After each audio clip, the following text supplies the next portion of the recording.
Welcome back to the Netrunner World's 2025 Championship. My name is Andre. I'm Eric. And thanks so much for tuning in. We are just starting our top 16 cut. So as a quick recap, this weekend we had 360 plus players come in. We played 11 rounds of single-sided Swiss yesterday. It's returning. We had about, I think, 36 players, maybe a bit more, coming in today to play 3 more rounds of single-sided Swiss. And we have decided a top 16 cut. If I'm not mistaken, this cut is a totally fresh cut. No player playing today was in the top cut last year. Oh, really? Yeah. I was looking through the list and noticed that a lot of the names that you usually expect to see are not on this list. So this is going to be pretty fresh and exciting. Yeah, not that we don't have impressive players, but it is totally fresh for a lot of folks here. And we're going to be diving in. Again, this is double elimination. So we're going to be watching 2 players play against each other. The higher seed had the choice of what side of the matchup they want to play against the lower seed. And so we're going to continue playing Netrunner until there's 1 player left. Once you get your second loss, you're out of the tournament. So we're going to be playing on the left. We have Davs playing an AU Co. That is a cool alt-art. This is one of the huge identities from Elevation that cares about discarding cards, doing damage, and then drawing cards from it. It is, I think, 6 out of the top 16, maybe more, presented here in kind of the way you expected over the last couple months. Yep. Wow. Fast opening. Alpi on Baz, which is a very underrepresented criminal here at Worlds. Starting off with a Penny Shaver, click 1.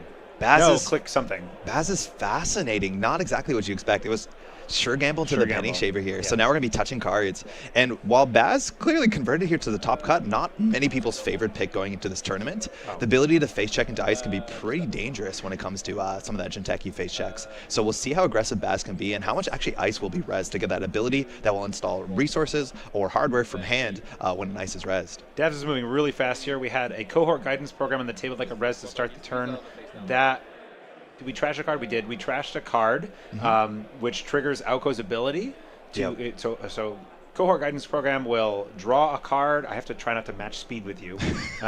We'll draw a card, gain 2 credits, trigger the ID, and then you can then use the Auko to C3 and discard a card. And that happened all before mandatory draw. So there's a fair amount of upkeep on Auko, but then kind of rips through and draws a lot and can present a lot of challenges pretty quickly. And you see already on 11 credits here. Yeah, the Hansa to get the first AU co-counter. Right. This goes really fast. We look through 4 new cards this turn. And so while flooding the board, Penny Shaver is definitely going to help LP. That's a credit whenever you make a successful run. We see the hand here again. There is some ice on the table. Notably, I think that's the hand on the table in front of the AU co identity. And then those cards in archives are face-down cards. They're just in a separate pile. Right.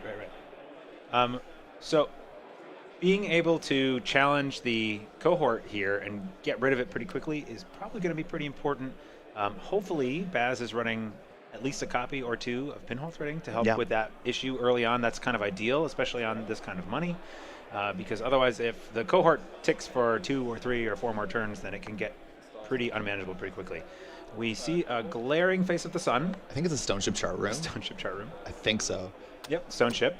It's very notable that this is open deck list, so players know exactly all the cards in their opponent's deck list, which lets you get a read on what sort of AU code this is. There's a lot of different archetypes. There's fast events archetypes, there's the sort of efficiency archetypes with HP cards like Manic Arm Skunkworks, and then of course tags and to kill can be alive and well. Now, cohort is just firing off here. You're only getting 1 AU co-counter. We're very healthy into the credits, so you're not worried about bladderworts if those are in the list. But we do know there's a moon pool on the table, so you have to worry about a Regenesis setup. If you don't charge archives this turn or last turn, you actually can fast advance out and get some big points. I'm very interested that against a criminal that Auko has left HQ uniced for several turns here. You can get transferred. I don't think it's going to be super impactful. I think we know that Davs actually has a couple bites in hand, so even that access, you'll end up with 2 tags and 3 net damage, give you that AU co-counter. Transfer here, we're talking about Transfer of Wealth is a new criminal event out of Elevation that steals credits from the corporation if you successfully run HQ. It's a big swing, and that tag could just matter. Now, install advance, we're checking. We do have a remote boomerang to charge a remote server. That is an enemy. So this actually, the priority is really interesting because Alpi has the priority. So if Alpi wants to play the boomerang using the ability on Baz, that boomerang will be there. But otherwise, because you're the priority on the res, your trigger happens first. Otherwise, an enemy, you can discard a card to do 2 net damage, which is 2 different AU co-counters. Right. But this advanced card here, Alpi has full information whether this has to be an agenda or not. If it's a Fuji, again, we're looking at upwards of maybe 5 damage this turn. So what do we see? A window of opportunity. We are installing a no free lunch on the res. We're just tanking this. Don't want to boomerang it, don't want to pay 2. We're just going to take the damage. So there's going to be 3 different AU counters. 1 for the discard, 2 for the damage, and then 1 for the 1 more damage. So we only have 1 card in hand. Luckily, we have a Stone Ship on the table, losing Unity. We'll see if those breakers come back here, and there's the transfer. So 1 card left in hand. And it's the boomerang. It's a boomerang, yeah. Yeah. It survived, but losing the unity is kind of big. I don't know how many copies of each breaker. Might just be 1, might be 2. With boomerangs, you can go pretty far. The code gates you're expecting this list, sometimes it's just like the face check on the white space is annoying, but Diviner doesn't see consistent play. So you might be okay on that front. I'm assuming this deck has 3 boomerangs. Baz does throw them. They do usually come back. Normally, during Top Cut, we'll have access to the deck lists. Yeah, we don't at at the moment, but I think in future rounds we'll have them. We'll be able to give you much more intelligent commentary. I mean, this is sort of playing, at least from our side, the So we might be in the middle of the run. closed Before accessing at a minimal, we'll pop the Stone Ship. So now we can touch. If it is, yeah, there you go. That's a kill piece. See how they run, a 4-2. Now on steel, this is not going to have any active text, but if that was gone through, that's going to be either a net damage or a core damage and a tag. So this is pushing us the davs on the tag, the kill option lines. So those bites actually really matter. The transfer wealth tag, you can't really float it. Because with cards like Mindscaping and Align, this is the combo that you set up. What do you think about pushing behind an anemone so early on to see how they run? I think you're just hoping for it, trying to get cards out of hand, saying no matter what, you're going to be taking damage. We're going to get the AUCO counters. With the Moonpool, that could be lethal if you don't touch it. That's the issue. Moonpool gives you some advancements for no speed. Yep. But now we're going to start with AUCO here. That card that just came down with 2 on Alpi's side in the middle is Dr. Nuka, which is a card draw piece. Huge card draw piece here. Now we're still looking for a class act. You see the hand. We have a Kurapura. We have a Pinhole Threading. But currently Davs is getting those AUCO counters. Now, AUCO can snowball, right? It's very easy to get 1 counter, and then you get more counters from that. Like your 2 counters, now you draw 4 cards functionally. We were at 5, now down to 3. Yeah. Yeah, that's a lot. So this is flowing. The games where it doesn't get started up are very different than these games. So Alpi definitely has to play catch up here. Again, mostly thanks to this cohort. Yeah. Cohort. And now the Anemone, generally speaking, Anemone is such a good card in this ID. Yeah. Now, the cohort for the counters is definitely one thing, but you also have to worry about the cohort for flipping a card up. That will give you a free advancement, and then you can get more advancements. We're going to be resing a Fut there behind the enemy. So this will have its 1 counter on it, which now means the first agenda you touch next turn is going to do 2 additional net damage, which means Fuji is 4 damage knocked out of your hand. And of course, the setup now with another card on the table with some fast advance with the Fut that stays there. We'll see if this gets pinholed. Or boomeranged. Could be boomerang. You also could just take the damage. It's only 1 damage, and the AUCO counters are just kind of gone. What if it hits the boomerang? If it hits the boomerang, we got more of those, right? We packed a whole lunchbox. You expect there are 2 or 3 boomerangs? Yeah, probably out of Baz, right? Baz's 3 is super common because you can install them on res. You can get that transfer wealth out. You also see, I think there's I want to say a simul chip in hand too. So losing some programs actually might not be out of the question for Alpi. That is a simul chip, yeah. Transfer. You have the ice there on HQ. We do see a pinhole as well. Yep, yeah, pinhole's there if you want to kind of rush down the Fut, but this board state is getting more complicated. Again, there are just cards in new remote servers, but playmats are only so big, so they're just kind of ending up in front of some ice, but they are not iced. If you're watching in chat and you're doing this too, we're here with you. Sometimes I lean my head to the side to get a better peek of the cards, which I can't do. So we are pinholing to get the Fut trashed. Fut is down, checking the other card on the table. That's a Spin Doctor, going to be res to draw 2. As a Brindle Mold alt-art. So we're going to shuffle it back here again. It's not unlikely that you end up with an AUCO that has agendas and archives, just because powerful cards like Regenesis really care about that. Cohort, you need face-down cards in general. Yeah.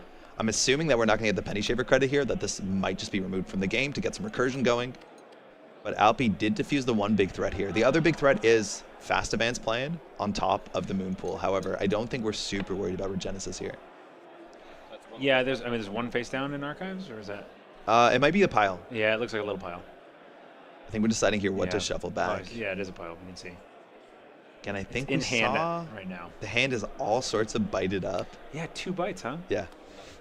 That damage is good. That tag matters, right? Like, people are trying to access them. They think they'll be safe. They're playing around Fuji, right? This is top 16, so yeah, it seems good. Yeah, it'll work.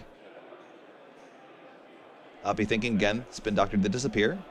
Credits only on 5, but if you want to spend a click on the Penny Shaper, you'll take 4 credits off of it, build your own sure gamble. But this does help for checking the table. I think there's 1 unknown card in a remote server closest to the bottom of the screen. So, Davs is shuffling. Did we see what? I mean, just 2 face downs? I think it was 2 face downs. I might have missed it. I'll be thinking through. Again, we have Clean Getaway. We'll see if the Simul Chip is priority. Again, the unfortunate thing about Simul Chip is you have to trash a program to fire it. And if you don't have programs, right, like, we have none on the table right now. But I think getting it down would ensure if you only have 1 of each breaker, you get that unity back at some point. Yeah, you might be on more than 1. Yep. Just taking a credit, not taking the Penny Shaver, saying, hey, I'm going to use those credits later. It's always an interesting conversation. Oh, I think he's realizing, yeah, could I just take my Penny Shaver instead? Right. Sometimes you want to like greed max it, but yeah. In this case, you getting to 8 is a very important threshold. Is this 5, 9? Click for 9, yeah. Up to 9, excuse me. Ayuko firing. It's interesting whether you do the cohort sooner or later. It looks like we're going to go cohort after. Get another AU counter. We're ready for next turn. It tells you a little bit about what's in the hand. Right? Yeah. If you Alco first, you probably have a decent hand. You don't want to get rid of stuff. You usually should AUCO first because you get more information. Right. Sometimes also like you're hunting for throwing out petty caches, stuff like that. So you're kind of incentivized to see more cards faster. Right. But you're right. Sometimes it can give you a bit of a read. On this board, say though, Davs has had full access to card draw. So I think it must be a good hand. FUT's coming back. We have many clones. We can put FUT back in that server all day. Moonpool, we're going for some damage here. Just 0 damage off the FUT or 1 damage off 0 counters. So we're going to install. We'll see if this is just a longevity. It can't be. Well, Moonpool for 2. If it was on the table, you could score out of 40. You could do see how they run here. Right? Yeah. Oh, longevity going back, see how they run going back. Again, you don't want to always tempo see how they run. It's going to be a false lead. Interesting. So again, this deck got targeted by the last ban list. We lost Sting, but False Lead is still a legal card in the standard format. This card can be forfeited at any paid ability window. If the runner has at least 2 clicks to lose, they will lose them immediately. This makes it so much harder when you hit a bite, go to low hand size. Not only do you have a tag, you could just die to an operation, but once that second one goes through, let alone you hit threat 3, where Oppa Research gives you 4 tags in this list, Alpi's going to need a fair bit of tech to duck that. Whether it's things like Hannah, which could make sense with Baz, whether it's things like No Free Lunch, which makes a lot of sense with Baz. We'll see how Alpi wants to tackle this, because now we have to be very careful we're not running on click 2 and ending up with a tag somehow. False leads only cause pain. It's a medieval torture device. There we get the No Free Lunch. No Free Lunch is big. Yeah. And we have one on the table, I think, we're in the glare there that we can't see. Oh, yeah, I think you're right. That shiny card should be a No Free Lunch. So Pinhole for FUT is definitely an option here. The Moonpools are removed from game, so the fast advance options do get lower and lower. And the card in the furthest remote server hasn't been cracked or used all game. So you know it's not a Powers. If it's a Bladder Ward, maybe you'd res it just to get that sort of pad campaign-like action. This doesn't seem like a Bladder Ward list to me. Sometimes they are. The Oppo lists sometimes go up in money and then down in money after you like sink 7 into an Oppo, and then that opens up the kill line. It could be a Regolith if you are on Oppo, just to leave it out there, say you can trash it if you want. Yeah, that's and tricky. I'll take the money when I need it. Yeah. I'm not sure what else it could be. It could be another Moonpool. Yep. Sometimes you keep a Reaper function on the table until you have a combo line that does end the game. Could be a table bite. Could be a table bite, yeah. Table bites are kind of cool, especially when the Penny Shaper comes down. All right, we're passing over. Alpi, some draw, some setup here. Going to do the AUCO thing again. Again, we're looking through about 4 cards every turn. And while that is a lot of cards and you can build an impressive board state, it does put, the corporation on a clock. R&D can get a bit dense when you keep shuffling agendas back in, and R&D is open here as much as we haven't seen any multi-axis from Alpi's side. Hedge fund. Money's good. False lead is good. I think Davs wants to push an agenda on the table and force an issue, especially when the FUT is going to become quite dangerous here. As much as I do think Alpi is sitting on another pinhole if he wants to diffuse the executive clone situation. So this deck is almost completely confirmed to be on end of the line. Oh yeah. Right. I don't see Davs' game plan with false lead and the bites and things like that. It does really, really seem like a end of the line. You got Mindscapings too. Kill deck, yes, Yeah. Absolutely. Now the thing is, those decks only run usually one end of the line, so there is a bit of variance whether you find it, whether Gaslight shows up, or hey, we're going to be checking archives here, make sure Regenesis is not a big threat. Going to get some money on the way. 3 from Clean Getaway, 1 stowed away on the Penny Shaver. I wonder if there's any particular value that Baz has up his mechanical sleeve that we're hoping to capitalize on here. I mean, we saw a window of opportunity get removed, get trashed out of the hand. I'm curious about any particular Baz tricks that might happen versus just like the Sable value that you might get.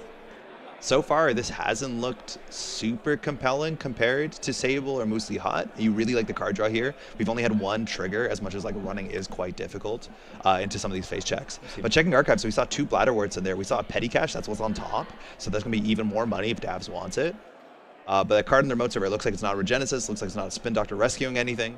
So we'll see if Albi wants a face check here. We do have access to Boomerang as much as only we're going to be left with 2 cards in hand after that run. Right, Kurapira, Simulchip, Boomerang, and there's a 4th card in hand as well. Oh yeah, that would be helpful. Nuka for 3 is also a thing. You need to ask your, hey, do you want to false lead? I don't think Davs has any interest in false leading, unless there's like a see how they run setup. There's no world in where, at this level of play where you pop it. Sometimes you could. Like, if you have a moon pull into a see how they run, and you can fast advance it, or get 2 advancements, advance, end the line, you win the game. Oh, no, sorry. There's those glared cards are actually very important. Yes. The 2 no free lunches. Yeah. Yeah, the single tag is not going to connect.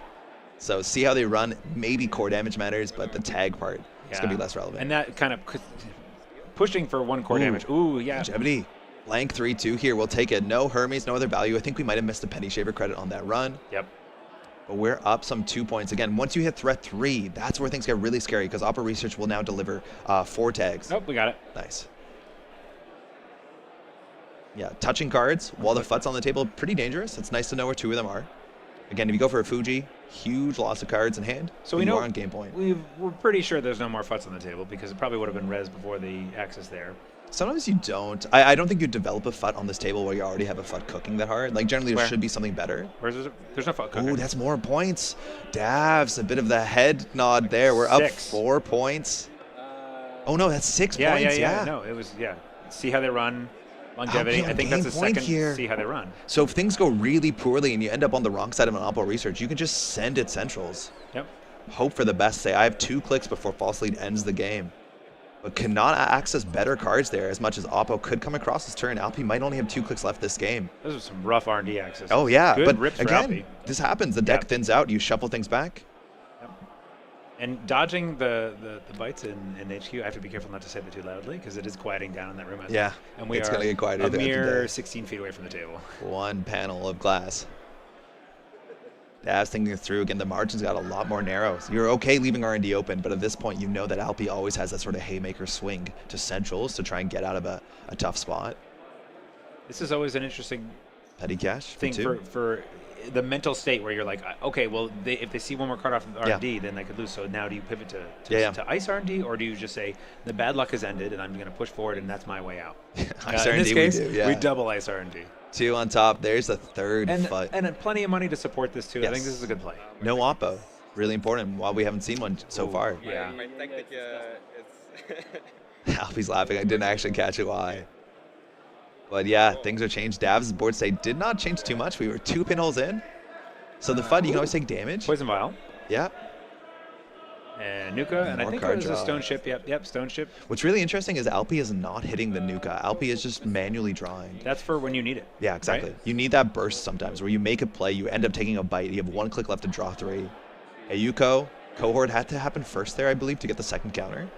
And that deck can't be more than, I would say, 15 cards left. It's hard to tell from this angle, but it's really, really thin. We've been grinding, so there's has to be points in HQ, has to be, there's points in the game right now. We're like roughly 20 minutes into this game. Oh, we can see them in hand. At least 2 agendas on the far left and somewhere 2 in the middle. Yeah, Fuji, and I see how they run. Spin Doctor hitting the table. I think we saw an enemy as some ice as well, but that Spin Doctor, again, that's a new server. It's just behind some other stuff.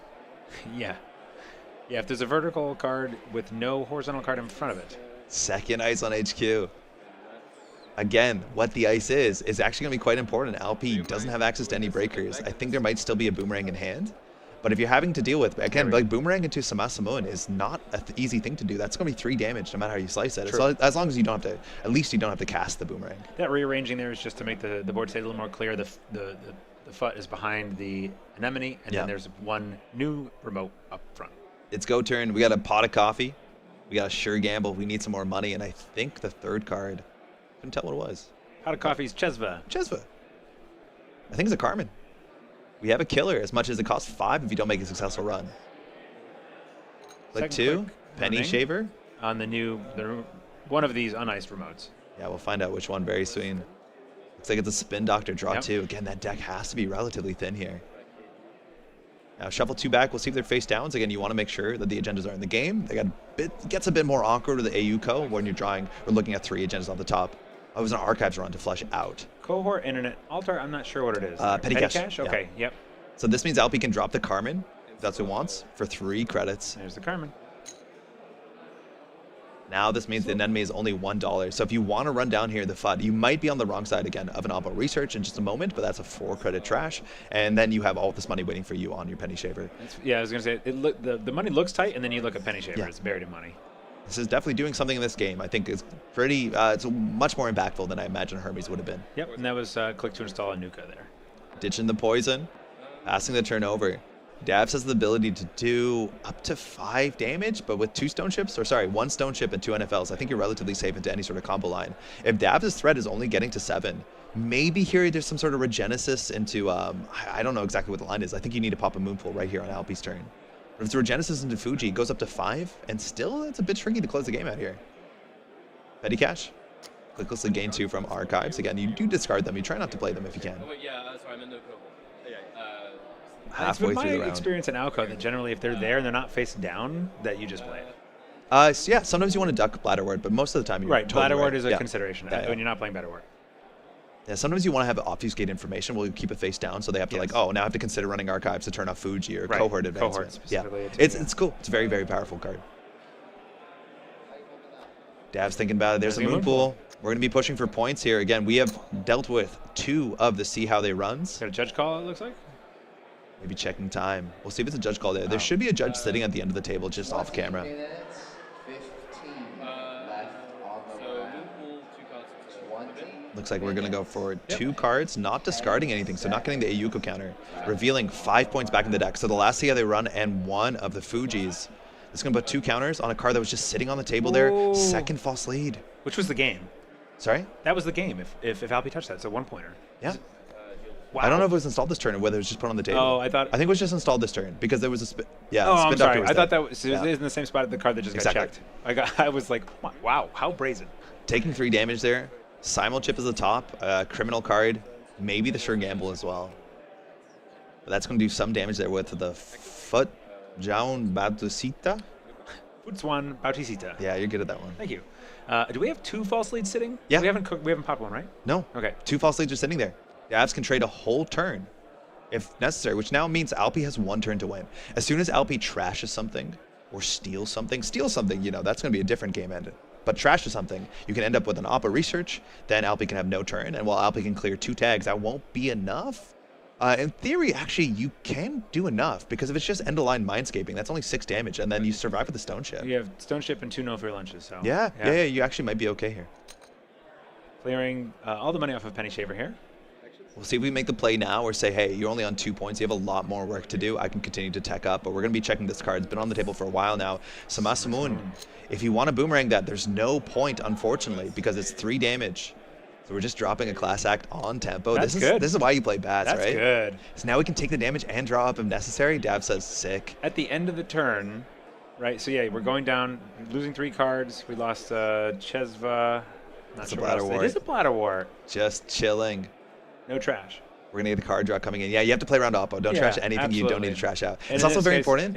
It's not online either. The damage isn't online for the Bladderwort.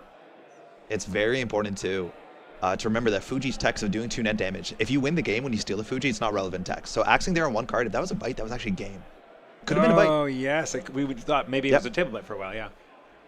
Yeah, the bottom card still might be a table bite. Could be. Oh, that's the one we were Yeah, that's wondering the one. about. Yeah. The most likely candidate for a table bite, although since there are 2 in hand, or like have been, They have been. then They have to go then somewhere. That's a lot of bites to see all at once. And are we on 3 bites? I don't know. I don't know. That seems like a lot. Could be. Drawing up there. Now we get the class act, so you skip your discard phase. So we're going to end up, I think, still in a healthy 5 cards. Maybe 6. Yeah, because we were on 1, we draw 5 and bottom 1.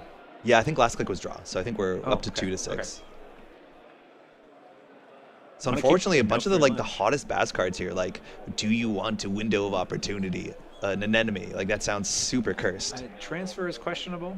Yeah. Maybe we pitch a transfer. I don't think you want to play with tags at this point. No, and the money's not there. You can't transfer into Yeah. to the point where you're safe from Yeah. the end of lines and everything. And 2 moon pools are out here, so Davs only has 1 more card in the deck that can possibly fast advance. You also don't want to turn on the Bladderwort, so transferring is a little Yeah, scary that you're way too. still pretty far away from it. We're never gonna have Yeah. it. Right? Yeah, but The transfer is just like a hotter axis, but in this world where tags are really mad at this matchup and you might just lose half your turn, like, I'm not sure if it's worth it. and 2 ice in front of HQ anyway. It's kind of a blank card. Pushing it again. We did lose at least 1 Kura period to damage. It might be a second. So while the simul chip in, no, we don't have We've one. double iced the Bladderwort.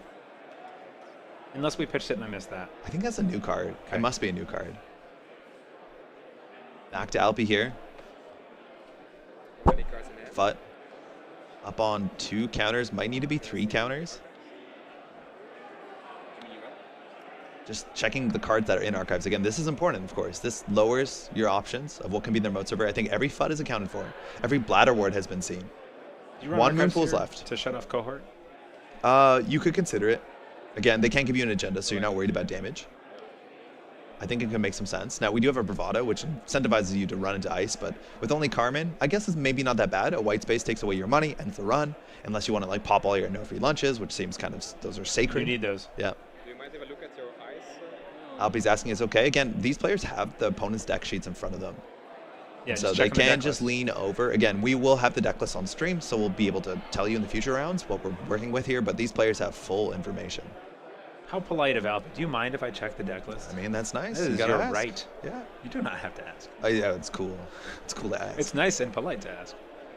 And it's nice to be nice. Remember, folks. So, Third no free lunch. Yeah. All the tech tags. We're going to slough this off, no problem. Let's see if we start touching a card. I think we're considering. Clean getaway archive? Yeah. Clean getaway somewhere. I do think you really need to find the last moon pool. Once you are in control of that moon pool, the line to do Regenesis, all you have to do is check archives every turn. Do you need to get breaker down at some point here? I don't know. get away archives? Getaways Yeah, on archives. Getaway archives. We're going to zip line in for 3 credits Damn. plus the penny shaver. Sorry. Got a petty cash. Going to be flipped over. So there's more money coming. We've been throwing away Hanse's. Again, not a big read there. I don't think you really need 5 more credits and another AUCO counter. I don't know what the third card was. I think it was an econ card. It's nice peace of mind not knowing that the cohort can't enable scrap. Yeah, for sure. At 4-2. If I have 4 cards, do I get the tag? So yeah, just 2 points. Just the 2 false leads currently on Dav's side, and really, really leaning into I'm going to kill you. Yeah. Although that line has narrowed significantly with all this tech. That's a bravado. This on is R&D. exactly. It is bravado there. We did get over the false lead. Oh, Phonotria. This is sick. This is why you check what the ice is. He's like, hey, if I have 4 cards, do I take the tag? If the Phonotria fires, well, you can just break it for 2. It lines up poorly against Carmen, but you do have exactly 3 cards. So you're in a good spot. We're going to pay 2. Otherwise, you end up with a tag, and this card is really, really cool if you don't see it coming. So It's a that's Sama. moon. So your risk here is you can lose your entire hand. And Again, then we're not see- using Baz here. And then see that third bite. And see the third bite, yeah. Anything else, you win the game, largely. So we're going to drop the Oh class my act. God, Baz. Yeah, but these you're are going to walk s- away. Unless we pop the stone ship here, which would be kind of cool. I think Alpi's considering it. Ship would be pretty sick. It would be so cool. You pop the stone chip here, you drop the 4, you go through, you see, he's asking how many cards in the deck. Unfortunately, Dav's drop it below the table, but that can't be more He than like smile. 6 it's a cards. Low, it's a low number. Yeah. Deciding whether he wants to go for it. Trade 3 cards. Now the class act hit the table, so at the end of this turn, Alpi will be drawing 4 cards regardless. And as much as we have 1 more click to hit the nuke if we really need to, but deciding the stone chip here is so cool. Do I don't? What a great line to find 1 more agenda Yeah, point. We're popping doing the it. stone ship. We're drawing 2 off the stone ship. We Yeah. have enough. We can just take the damage from the Samax Moon. We don't need breakers. We broke 1 piece ice this game. Which card do we get to keep? Yeah, one of these will be kept. I don't think we're Trashing playing those steel 3. skin or any stack tech. Okay, Uh, boomerangs, another window. window, And and a question mark. yeah. 1 card in hand. We are going to continue in access. And Taz Taz is is just smiling. smirking. Maybe there's a spin doctor on the table, and if you have access to a bite in the bin, single access here, Stays. stays. Don't know what that is. It was just a Kind of single look like an access. end of line. God, if it's. But that is only online if, if you have text, right? Yeah, but there's no oppo this turn. Yeah, Draw 3, yeah. class act, draw 4. Both players are running out of cards here. Can't have more than 5 cards in either stack or R&D here. It's actually kind of really good to have used the stone ship now. Oh, there's arrow in hand. That's good tech. Nice. I've been Iru- seeing that in criminal decks today, So- and it's really cool. Can you explain what Iru does? There you Yeah, go. so you on threat 3, spend a click, take a tag, run archives. If it's successful, you get to see 2 cards. That's sick. We just see. You get to see the whole deck. The whole hand is out on the table there. Yeah, just saying, hey, these are my hit points. What are you gonna do? Hey, you go down to 1 card. Davs might get close to the mill out here, but is looking for some sort of combo. But I don't understand what you can do here with 3 no free lunch on the table. The tech is there. You can't win at this point, don't you? 1 card He's in deck. smiling. This is Oppo is looking- not online. This is looking pretty rough. The thing that he can do is enough damage that like maybe the Samax lock the game out. Like that's an angle. No, that's bullshit. Both players are smiling here. I don't know. Oh, we didn't take the bravado credits. That's huge. It's actually really important. We missed Yes. 8 credits off the Yeah. bravado. Okay, Yeah. good that we found that out. Also, not an optional trigger. No, that money. Yeah, that's your money. Well, petty cash here, I think, at the start. In 2 That's- credits. Yeah, that's good. Again, if you do want to oppo, it is pretty expensive. But as much as like getting low to bladder ward credits could matter. So oppo's just on trash or steal. Steal or trash. Yeah. That didn't happen. So No, we no, can we're oppo. clean. Yeah. So what's the line? Is there any line for Davs to win the game? I have no idea. There's one card in It's a idea. tear. Single teardrop. And egg. honestly, and like Davs in this position is very like should probably be like upset. No? Like Well, right now, like has every right to be upset. I wouldn't say upset. My point. He has every right to be upset here because We're doing a thing. pretty rough. And Moonpool. just being very well composed. So install over the card. So something got added to archives there. Whether there's a table bite that we want back in the deck, because that's another way they can attack Alpi is table bite into Samath. Like you can do some extra damage. But this will get cards in archives. We can't do Regenesis play because cards have entered archives multiple times this turn. But if Alpi can just Moonpool shuffle Okay, we two have three. agendas into a Okay. 3-card R&D here. yeah. Going to score a third false False lead. lead. That's going to do some damage there. 3 with Fut, leaving out a healthy 5 cards. Bravado, Chesva, and a Cupulation, which probably wins the game if that Cupulation goes across. Move the Moonpool. So Okay, wait. Can Davs? No. Can Davs set up a Regenesis and then just take away a whole turn from Alpi and win? I don't think so, because Are you'll there end up clicks on left? 5. are there clicks left? There might be one left. It was install, advance. I think there's one left. One left. So if we have the Regenesis in hand and a Fuji's, oh my gosh, But it doesn't do enough points. it's 4. He's on 3. Yes, it does. But he has to get rid of the false lead, so he goes down 2 points. yeah. Right? Yeah. 2 That's false the trick, leads. yeah. So it looks like we're going for it. Double false lead here. So Yep. the thing is, can you do enough damage with Fut? Like, maybe you just table Fuji for like 5 damage, but Alpi has 5 cards. It's not enough. No, we're not popping them yet. Yeah, asking for no actions. Dev says no actions again. 3 cards in R&D. I think that R&D needs to be shuffled, but it is, majority agendas at this point in the game. Longevity's out. I don't know if there's we're not doing Yagi Udas or anything. Well, all of those cards were shown. We didn't see them on camera, but with Moonpool, you have to reveal the cards shown back. So, Yeah. like, Alpi knows what's in the deck. Seems like a Fuji and see how they run came back. I think that's the second time those have been shown on a Moonpool. Alpi just sitting here. Again, the deck out, you can't fire Ayuko any more times. If you fire Ayuko, you lose the game. We are now in puzzle Netrunner Yeah, territory. this is a chess puzzle. How do you solve this puzzle? Checkmate in 2. For what it's worth, I think if Alpi does nothing, you get checkmate in 2. Right. Exactly. Click for credits. Yeah, might be right. Like I don't know how are you incentivized to Well, you have run to just make besides- sure you don't get Regenesis. This turn, if you get Regenesis, you lose the game. Iru, we're seeing the whole deck. We're Yeah, seeing most of the deck. That's it. That's going to be good. If you see 2 cards, it has to be an agenda. Fire the Iru button. No false lead. Now we have to like Moonpool or do something. So Spin Doctor can draw the agendas. Spin Doctor, I think that deck has to be draw shuffled 2, though. and then shuffle 2 non-agendas back in. Yeah. And so if there's a third Moonpool on the table, Dabs can set up a Regenesis into Smiling. a Fuji. Just smiling. If a bite goes back in, wait, does Dabs take this game if a bite goes back in? Because we're gonna end up on 2 tags. We have no free lunches, but we're gonna have limited cards in hand. The FUT has counters, which will matter back to Dabs' turn, but Dabs from 3 to 4 is possible in this deck. It needs to be Regenesis into a Fuji. You have to score it on a turn where you haven't put a card in archives. And if there's a Regenesis on the table behind the Sama, Did we it's at some point have a possible. chance to trash a bite from hand? No. I didn't see it happen. There might have been one on the table that was over-installed, put into archives. Very you can spin good. that That's a back in. way out. Spin is such a cool card. So it's Cohort? We just I saw think I saw? Cohort. Yeah, we just saw Cohort. That's a don't care. Dabs is giving us for a now. shuffle. Okay. 2 cards. Easily could be the Access. game. I lost count, but go ahead. Dab says, I've lost count. Give your opponent a cut or a shuffle. Alpi's happy with the hand here. That's the game. That's game. Fuji. And It was the it was bite. a The bite. one down. It was a bite. Well played. Very good. Both players. Man, that was scrappy. Yeah, wild game there. Alpi taking it. I think we fired Badge 3 times, maybe 4 times. It was impactful. Mostly for TCAs, and it's such a cool. Yeah, it's such a cool line. interaction, yeah. I heard a really good story today where Alpi was like running a remote server. Somebody res a tattoo bull. They were out of money. Alpi drops the no free lunch games. Yep. 3 credits goes That through. happened on like, stream. Yeah, That was so sick. Oh, that was on stream. Fantastic. Yeah, that was a really good line. Shout out to Davs too. Wow. Phenomenal player. Again, this is just round 1 of our double elimination. So both players are still in contention. While Davs will be going down to the chase bracket, it has to play the rest of the day without losing a game, which we've seen that. That's possible. And Davs is a great player to be put in that position Yeah, for and that's sure. where it's easier to win a game, you know? So I don't think there's any table here It's that's not. easier to win a game Absolutely not. I'm kidding. This is just round one. If you're tuning in, welcome. This is the Edinburgh World Championship 2025. 360 players. We're down to still 16. Double elimination cut to figure out who is the world champion.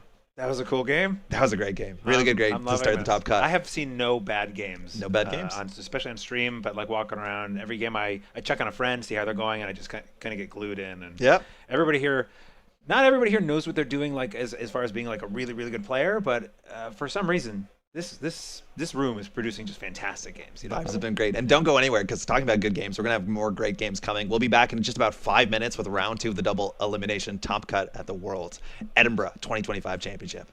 Thanks for watching.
Welcome back to the Netrunner World 2025 Championship here in Edinburgh. My name is Andre. I'm Eric. And thanks so much for tuning in. We are starting round 2 of our top cut.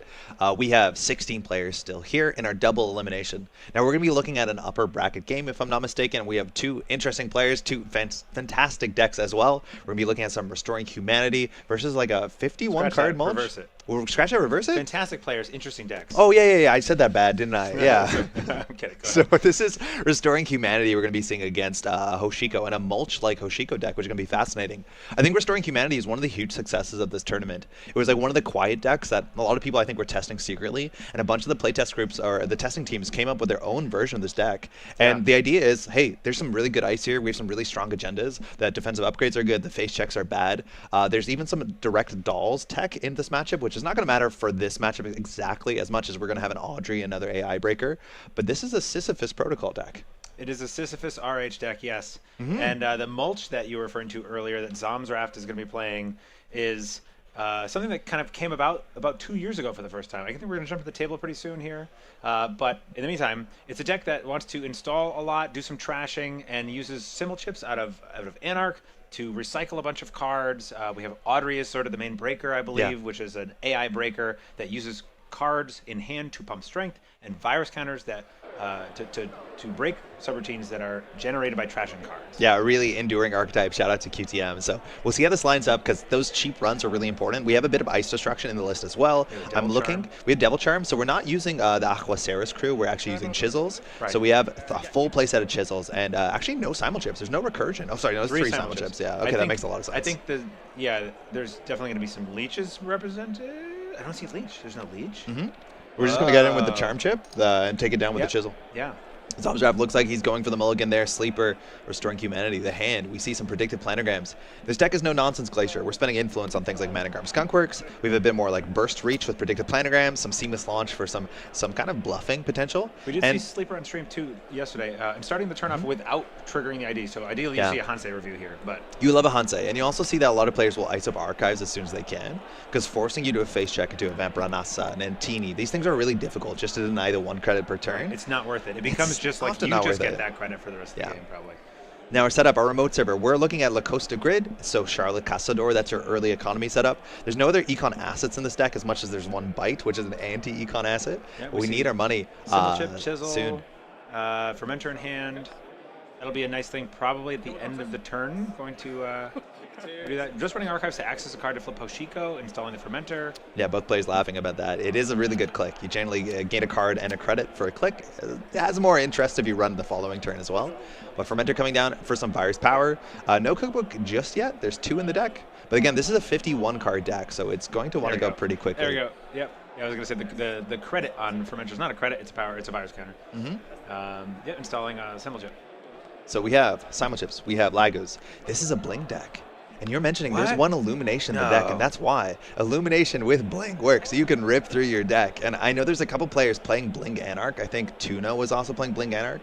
But a really interesting idea. This is a console that if you install cheap stuff, things that cost 0, you just get more cards on there that you can continue to play and rip through. No, this isn't real life. This is no, this is real life. This can't be real life. We can do this. 3 Blings in the top There's cut world. so it's amazing. many cool ways to fire Bling here. We have Price, we have the Gachapons, those fire it twice, simul chips fire it. Or pitching a card to hand to trigger the hand size here, sorry. Spin Doctor. Now, checking archives is worth something. It denies the credit. It's always really nice when you discard at the end of turn because you know you're getting that credit immediately with Restoring Humanity. Also, notably, Restoring Humanity can play 40 cards minimum, so we're on a 44-card corporation deck. It's only playing 7 agendas, getting to 18 points. 6. No, 7. Really? Yeah, send a message for G Sisyphus. Fair. Some of them can play 6. because of Sisyphus. Yeah, exactly. Yeah, the Sisyphus versions are not just on all 5 3s, which was not uncommon. Ooh, early Lago is really good. There's only 2 in the list, and this is a bit of your draw engine. Again, this deck will just rip through itself, and then with recursion pieces like Buffer Drive and the Ashen Epilogue, you can rebuild the deck if you think it's necessary. Against Glacier, I have found that Lago doesn't trigger all that often. Not as much as some matchups. They're making you run through the remote. Yeah, it's still good. It'll still draw you cards. It'll definitely trigger plenty of times. Yes, and this can fire, your strike funds, your steel skins. That's the ideal thing, where they install a card, you draw 3, you're like, okay, that's wild. Right. Yeah, there's nothing better than when you get to Lago, a strike fund. If it lines up, it lines up. Oh, beautiful. Ice on Archives there had a turn to flip, but we wanted to go back to our non-digital format Hoshiko. And we are just, again, this is going to be a methodical RH deck here. Our defensive upgrades are really, really quite powerful. Double Animatic Void, double Mana Garm Skunk Works. Just 2 Fermenters ticking away. Yes. And you really, with Hoshiko, ideally, for efficiency purposes, you want to weave back and forth between the sides. Yeah, that's the best way to do it. We'll see if a face check comes soon. We're going to start taking our first 6 credits off of Fermenter 1. You don't want to get that pot too sweet where the corporation wants to purge, so checking the Spin Doctor here, I'm assuming it's going to get forced out. We'll see if the face downs go back. If you want to keep one face down, that'd be the best. Predictive, yes. You Cool. definitely want to keep it primed. Yeah, so that'll be a credit Unless they're turn. really critical, like 2 agendas that you are worried about or something. There's also a really cool line where you can throw out a petty cash and don't play it, and then once they go flip, then you play the petty cash. Yes, Then exactly. It's nice. You get your value no matter what. Yeah, and how many petty caches in the list? All 3. of them. I would expect so. Back up the drawing here. That one card in their hand, I'm pretty sure that's a Fuji Acid Retrieval at alt art in the far right part of the hand. So Sleeper has the agenda. Maybe not the agenda you want to score out. If it's a Petty cash? Sisyphus, actually, that'd be pretty It wild. might have been a petty. That's a petty. Yeah, no, in the card in hand. I don't know. I think it's an agenda. Yeah. So we'll see if we build the remote server again. A lot of the ice, well, some of the ice doesn't end the run. Like, it's just the Samaz, the Tattoo Bola. A lot of the other ice is just annoying, and it's a hard face check. Atinis, Cloud Eaters, Vampire Nassas. There's even a single Hammer, which for this deck that does run non-typed breakers, it's not a killer breaker. Hammer actually has some legitimate text to it that's very frustrating. Hammer's You're going to want to, nasty. like, chisel charm it. You're going to destroy it on site if it ends up on a server that really matters. There's a spin again. We do see a Sisyphus in hand. We see a petty cash. Charlotte, we got an Empiricist as well on the remote server, so that's a Charlotte. big expensive sentry. It basically gives you a bite worth of damage and gives the corporation the ability to move around cards, which can be nice, but these sort of cards end up on the remote server. Their ability to keep you out of the remote server, I think it's actually really integral based off of a Sisyphus. Yeah. I'll eat one Vampire Nassa, I'll eat one Atini, I'll eat one Empiricist, will I eat 2 Empiricists? I Yeah. mean, that's usually It not gets- great. It gets unsustainable, and I think we did see the Fuji go into the Okay, into yeah. the archives. We're just trying to keep our clean hand. Sisyphus is generally your first agenda for obvious reasons. Right. That makes everything real stinky for the rest of the game. Our first Code Gate or Sentry, you can discard a card or pay a credit, and then you have to encounter it twice, which, yeah, you don't want to do that. I have been introduced to Atini many a time. It's a good I one. don't like it. Those ants are nasty. Gourmand, that's an excellent card to install here. Got a little guy, he eats, and he gives you cards, for trash commercial. on access. Is there like an operation or an ice that you in particular are looking to trash with that? Like, No, I in think the it's ideal scenario. just the piece to make sure that you have counters on your, you want to find your, You find like Audrey. the one Cloud Eater and you I mean, trash yeah, it? you'll trash a snake, you find a Is snake. there a snake in here? Oh yeah, one snake. Yeah. Unique, big snake. Or the hammer. Yeah. And the trashing influence feels Any good ice, actually, I think is where you want to be. Everything else that you need to interact with, like the upgrades, you can generally pay the 1 to 3 credits. Yeah. Second Spin Doctor already out. That's actually not the worst thing, I think, for Zomsraft here. That's a deck that can grind cards out of hand, that can pressure you in different angles. But that is a fair bit of the way that Sleeper will be able to maintain the quality of the hand. I think also if you access it like a Lacosta grid, you might pop depending on the credit situation. Install, hits, the Lagu, Branwa Shelter. So we lost a Gachbon, drew a card for it, install advance. We know This is a Charlotte. it's a Charlotte. Even with I didn't see what went in, I know it's a Charlotte. Yeah. No, the cool thing is that when open deck list, playing one Seamless Launch Yeah, makes this a it could be. really wild bluff, potentially, that it could be as soon as this turn, Seamless Launch into Sisyphus, and then the game kind of breaks open in a really big way for the corporation. Right. But yeah, the play pattern here looks like we don't have a Lacosta. We have okay enough ice, but Yeah. this is a Charlotte. I just fell for that trap. You did? Yeah. You want to run it? Uh, There's no 4-2 in the deck, right? So the only thing that this can be that you can score at needs a Seamless Launch, which is a 1-of in the deck. well, with no breakers on the table, that's a hard proposition. Yeah, it's hard. Again, you can face tank. Again, a lot of the ice here, if it does end the run, it doesn't have a face check. If it's a Samas Moon, you can walk away. You can take 3 damage if you want to. If it's a Tattoo Bull, you can easily walk away from that. So what is the answer? Get an Audrey down and then start trying to find things to trash? You need Audrey counters. It's hard. Is that our only breaker? We probably have a And then Botulus or chisels. 2. Some Chisels, 3 Botulus. Oh, Botuluses. triple Botulus. Chisels. Yeah, Chisel is powerful. And there we're going to Oh, start. Chisel So if this charm. ice gets res, it's going to get charmed, or you can bounce off of it, which is quite nice. We have a cookbook, so this comes in with a counter. So this will eat Tattoo Bolas alive. Is that a Vampy? The innermost is a... I don't know what That is. is a Smutsmoon. That's a Samas Moon. Yeah. Quite nice. 3 strength. We're going to just chip it down. We can just keep running back. We're going to let that fire again. We can't just go through that for 3 net damage, but you can work on it. And the innermost is... We can destroy this entire server this turn. The server's going to evaporate. Yep. Wait, what's that? Oh, you bounce. You have to bounce. So the chisel, when you encounter the ice, if it's 0 or less, it destroys it. Otherwise, it gets a counter. So Now we're going to here's- spend a lot of runs. This is And beautiful. now we can chisel charm back at the Pierce's res, which is going to knock Sleeper quite backwards on credits. Here we go. And your board state Yep. is gone. Pop the simul chip. Perfect. Chisel, put that landing. back. -6 strength for the Devil Charm. That That does get feels removed from so game. bad. And now while the Charlotte will be running away here, Sleeper is set pretty far back considering the couple turns of just slow setup. Right. That's really rough. It is a lot of resources on Zomdraft's hand, but I think you're feeling pretty happy and you're hoping One. you flood up 2 Sisyphi in hand. Yeah, and you've got the fermenter cooking. You got no ice in hand. Oh no. There's a mana garm. You can at least turtle up for a little bit. I mean, You don't really turtling wanna put centrals. it I don't in- know if that's where you want to be here. It's not. It's definitely not. But it might be a way out. Draw credit. Again, that was pop, that Charlotte. So the money went to Sleeper and not away from Zomdraft. But Zomdraft also didn't touch a card, so you don't get the do the good Hoshiko thing. Playing a Steelskin to draw 3. We see a Botulus, another Steelskin, a Strike Fund. All the cards you want to hit with the Lago Branwa Shelter in hand. You can still use them. If an Audrey, you can throw them away at instant speed. Quite nice. Again, 51 card deck, so not you what need you to hit wanna the see, prices. though. You need to hit the Gachapons. You need to set up a bit fast. We're definitely looking for the Bling because of obvious reasons. That's cool. But we're in a good spot with the cookbook at least. What can you do with the bling if you get it down on the table? If you get a Blink on the table, Yeah, like what do you look? What so you can illuminate? you just fire Blink all the time. Just to feel play zero cool. cost cards. I mean, it's in the deck. Just so you have really cool jewelry. Why? You install stuff cheaply, get a Gachapon, hit a price, Yeah. get through your deck here. It's a card that I really haven't spent time with. It's so cool. I look forward to exploring this deck now. I think Zomdraft needs to remember where the one buffer drive is, where the one Ashen is. This could be a game where those come into play. We're not really like mulching through our deck super fast, where it's a big concern, but those are the only 2 recursion cards on the list, and if they're both gone, there's no way that they're coming back. We're not on Katurga Breakout. That's kind of all we got. Ooh, HQ. This is good. Very dense, and just the Tattoo Bola means no punish on the face check. You'd love to chisel this thing down, because it is obviously a pain. Yeah, on the buffer drive Ashen thing, it's nice. If you're not familiar with the archetype, you don't really need to worry about the first one. Because if you trash the Ashen, you can get it back with a buffer drive, and if you trash the buffer drive, you can Ashen and probably find it. But you need one of them. Yeah, you need We one. have none of them. Yeah. Yeah, If you definitely trash- want to find one. If you trash one, then you need to start being careful with your logos. Yes, exactly. Yeah, logoing is bad. Running archives here to keep the money down, super important. On 6 credits, the face checks are kind of reasonable. If you Resonant Teeny to go to 0, it's not that bad, and that's a petty cash in the bin. So Sleeper doesn't want to spend more than 4 credits Resing Ice. Gets the Hoshika flip regardless, gets some Strike Fund credits in, we're going to flip. Good pressure there from Zomdraft to try and keep Sleeper on the back foot. I do really like playing a Strike Fund sometimes. It's quite good. Yeah, this list And a second one. doesn't have Missing Miami, so they're never going to get that much nicer. We just pitch it. We just dropped the second Strike Fund. Kind of looks like it. I looked Yeah. away at the deck list for a second. Okay. So petty cash 4-2 at the start of the turn. We drew into, I think it's a Hansei review. So if you want to get more credits and cards face down, Icetron there. Vampire That's a Vampire Nasa. That's a Vampernasa. Yep.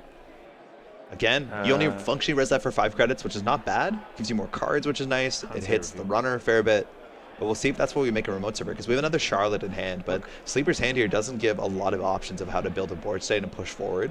Can you afford to Hansei the Charlotte? No, I think you need the You Charlotte. need the Charlotte, right? I think you just What do Hansei like you- a Mana Garm what here. is this? A Mana I Garm? don't, you gotta get rid of something. Oof. I think that's We what it was. have the Mana Garm still. Okay, we still have it.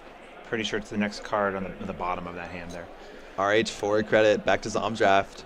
Yeah, setting up the remote makes a lot of sense. You have money You have now. to do This something. is pretty good. You got to rebuild.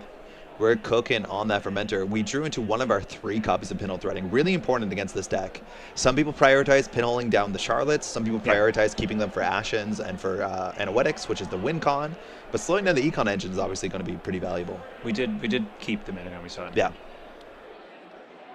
Zomdraft quickly shuffling through those cards. I really like the Glacier versus Ice Destruction matchup. I find them very. I've been playing it all weekend. It's neat. And it produces some pretty head-scratchy games.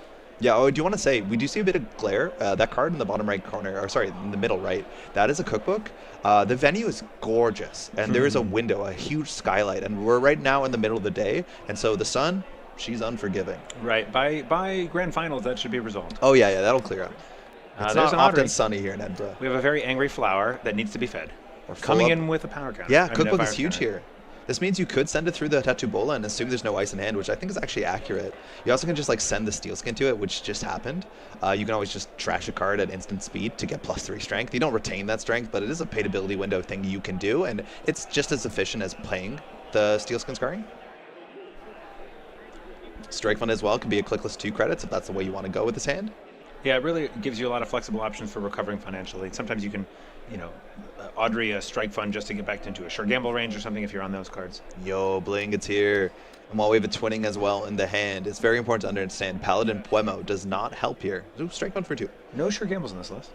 No, sure gambles. Yeah, that's not uncommon for these sort of mulch Yeah, lists, because yeah. once they get going, they're pretty low on credits that they can get through. Have we seen a price result? We have 3 prices. No, we haven't, and it's really, really good. It fires the bling. You Yeah. get to see like 5 cards. Maybe we're saving them for once we see the bling. Ooh, lost a Devil Charm. That's actually really big. That is one of your key pieces to like pressure the chisels. What was the damage from? Like Self-inflicted. Yeah. Install, advance. We'll see it later. Now the threat here is that that's a Lacosta grid. This could be a 5/2 This instead looks of like a a Sisyphus. Yeah. I think we know it's a Charlotte, but that's the thing you have to worry about. I think Yeah. this is a Charlotte on a Managarm, but Somdraft could read this easily because we obviously see Sleeper's hand. But this can be a big old 5/2. If it was, how?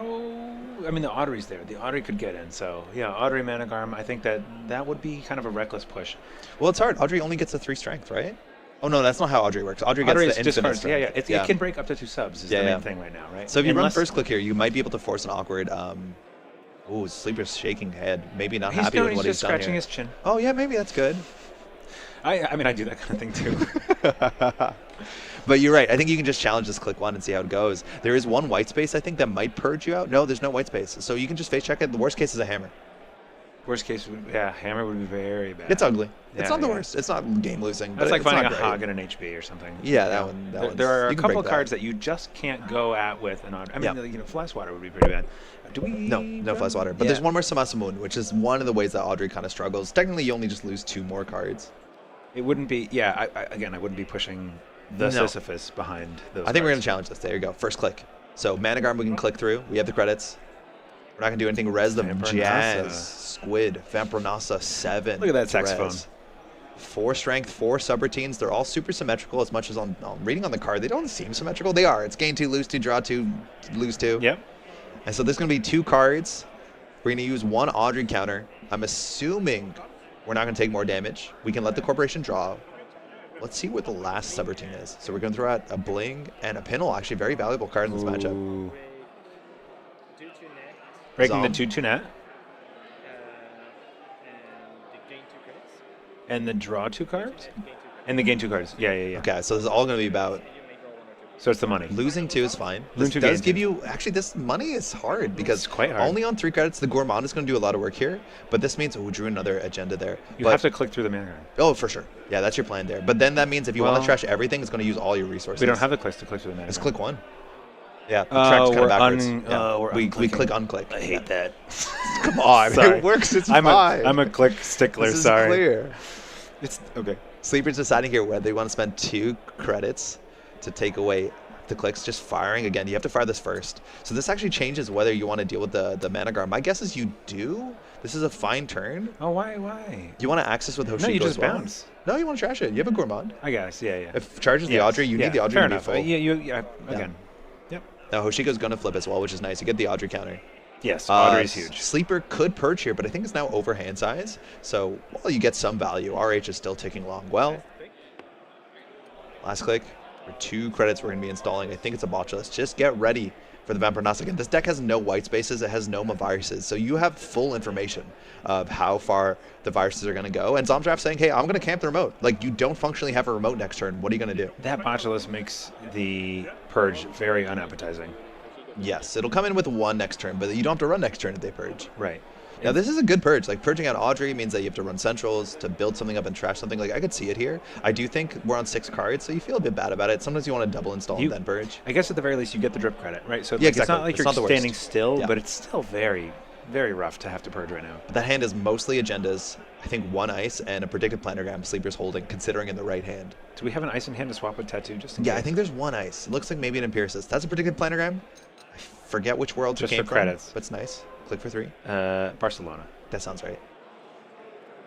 No, probably one before. No, it's Barcelona. I think Yeah. it's Barcelona. Analytic Void in the remote server. Again, not a card that Sleeper can really fire here.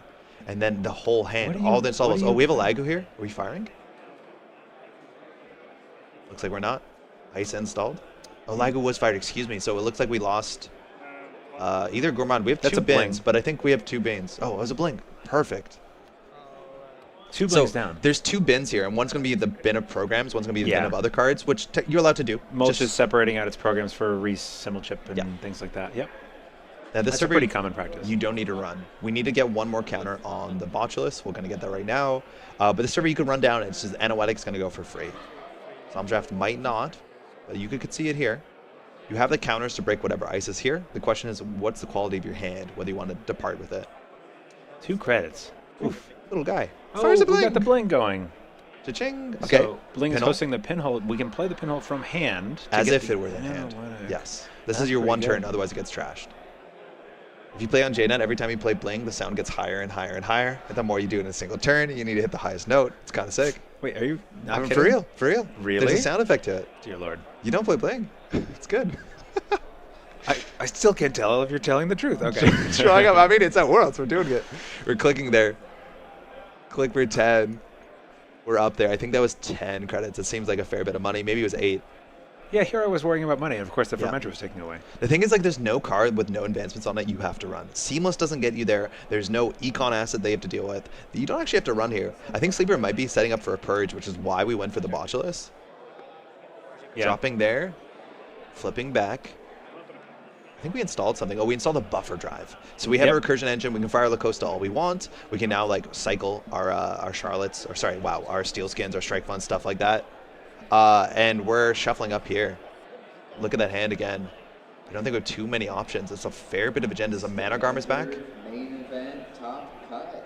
You have Second Mana Garm entering the server on top of La Costa. That is, if you've played System Gateway, the Doom server. It is an analytic managarm. And with 2 pinholes down, that is getting harder. Ooh, So- that was off the top of Strike Fund. Off we drew a lot of cards that turn.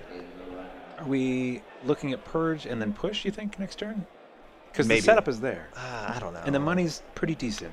Yeah, maybe the setup is there. I think Anagarm Manaweg might be fine with 2 pinholes. Sorry, that was a Steel Skin off the top, so it was a lot of cards Okay, from that makes more Zomdraft. sense why you're excited. Yeah. Okay. It was hype. Third card We in. push an agenda? Okay, but no advance. So you're Or- worried about the combination of La Costa, Costa. into Seamless, which is like a lot of cards. Seamless is only one of.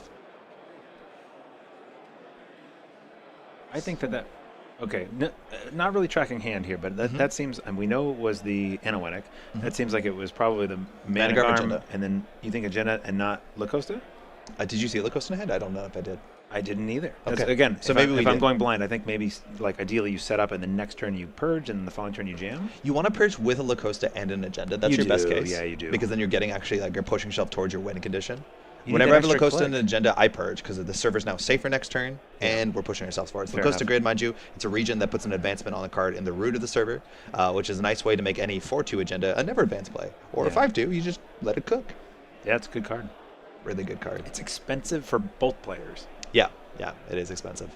Paying 3 for a click and a credit though seems good. It's a long-term investment. So I'm You know, thinking you're about this. A lot of Working on cards your in hand. infrastructure, you know. Yeah. You have to invest in that sort of stuff. A lot of cards in hand here. Again, we did draw 3, I want to say, off of that Lagood Steel Skin. Buffer Drive's also really, really fascinating on this list because, you know, it's a panic button for your Ashen, but anytime that you know you're going to draw, you can fire that ability to remove it from the game, to put a card from your discard pile, from your heap on top of your deck, and then you can guarantee, like, oh, do you just need a Devil Charm now? Do you just need you a can Chisel summon now? the card. Yeah, a lot of people don't do that because it is, you know, a very expensive resource. That's break glass in case Yeah, of an emergency. Yeah. 7 credits, that's an Empiricist. The Anime Scientist, it's a bite. It's a bite on a card that costs 7. Yeah. Now you do But get to it draw a goes card. over and over and over. Yeah, again. you fire that twice. You made a deal. Yeah, we're Ashen. playing the Ashen. Wow. We're bottoming it. I think we're breaking Going to this. 2 credits. Oh no, we're not playing it. We're breaking it. Okay, that makes more sense. Yeah, bottoming it. That makes a lot more sense to me. We're up to 6 strength. We'll get 2 of the subroutines broken. I think you can let the first subroutine fire on the Empiricist, which is just you can draw a card. You can put a card top of R&D. Yep. Filter a card. Although that is a nice passive filter. No, it's also important. Draw card filters or draw card abilities really matter on any server that contains an Anoetic Void because just having more cards in hand means you can kind of afford that. And speaking of afford that, we're down to 5 credits. All right, so we Money's drew a tight. Ooh, Hanse. Hanse. That's fantastic. No, return. Vampranasa. Oh, is we're it gonna May go for all of return? it. Yeah, it's your choice. Oh my god, it's even better. Yeah. Actually, Zomdraft's considering this. We have 4 Botchos counters. We have 4 subroutines. I'm going to do all 4 here. And so now we have to res Anoetic Managarm, and then Sleeper's Choice in what order Zomdraft's going to interact with those. So you always do the Managarm first, because that's going to be 2 clicks, I believe, from Zomdraft. And the Anoetic Void, I think we're going to see Cat's hands. You do need to res both of them up front. Yeah. And now No surprises. Zomdraft has to deal with the Mana Garden before then Sleeper has the But I think you're opportunity to so fire the happy Anoretic. to pay 2 clicks, and then the Corp goes down to 1 credit. Yeah, this is the... You run Archives, you shut it off, you can run Centrals. Like, the Tattoo Bola, you definitely want to chisel Right. down so it doesn't fire. This- But I think you're relatively good here to force the Corporation to pay down. This really just displays... I think the Anoretic is a very strong card, but it is also... Yeah, it's there's pretty kind of it's pretty well balanced, because 2 cards, 2 credits It's a lot. gets so expensive if multiple runs can happen over time. Yeah, this is... You're Bounce. actually walking away saying 3 credits is enough here. And that might be right. On 3 credits, there's not much you have to worry about if you want to run Centrals. I think you want to consider checking Archives here. Hoshiko definitely wants to touch a card to get the flip. You don't have that much other value running Archives, but I'm pretty sure that's enough here. But getting the flip out, as much as Sleeper does have a Hansei in hand, that's going to be the whole turn. I was curious about R&D as well. I'm not sure why. I was just thematically drawn to it. I don't think there's much we can res here. Thematically. I'm not sure why thematically. Top is a Hansei. That's going to get gourmanded. That's why. Yeah. That's my Anarch instincts from a Ooh, weekend. drew a chisel Gourmand. too. You can chisel open up HQ this turn. We hit the clicks, install the chisel, run HQ. You'll see a single.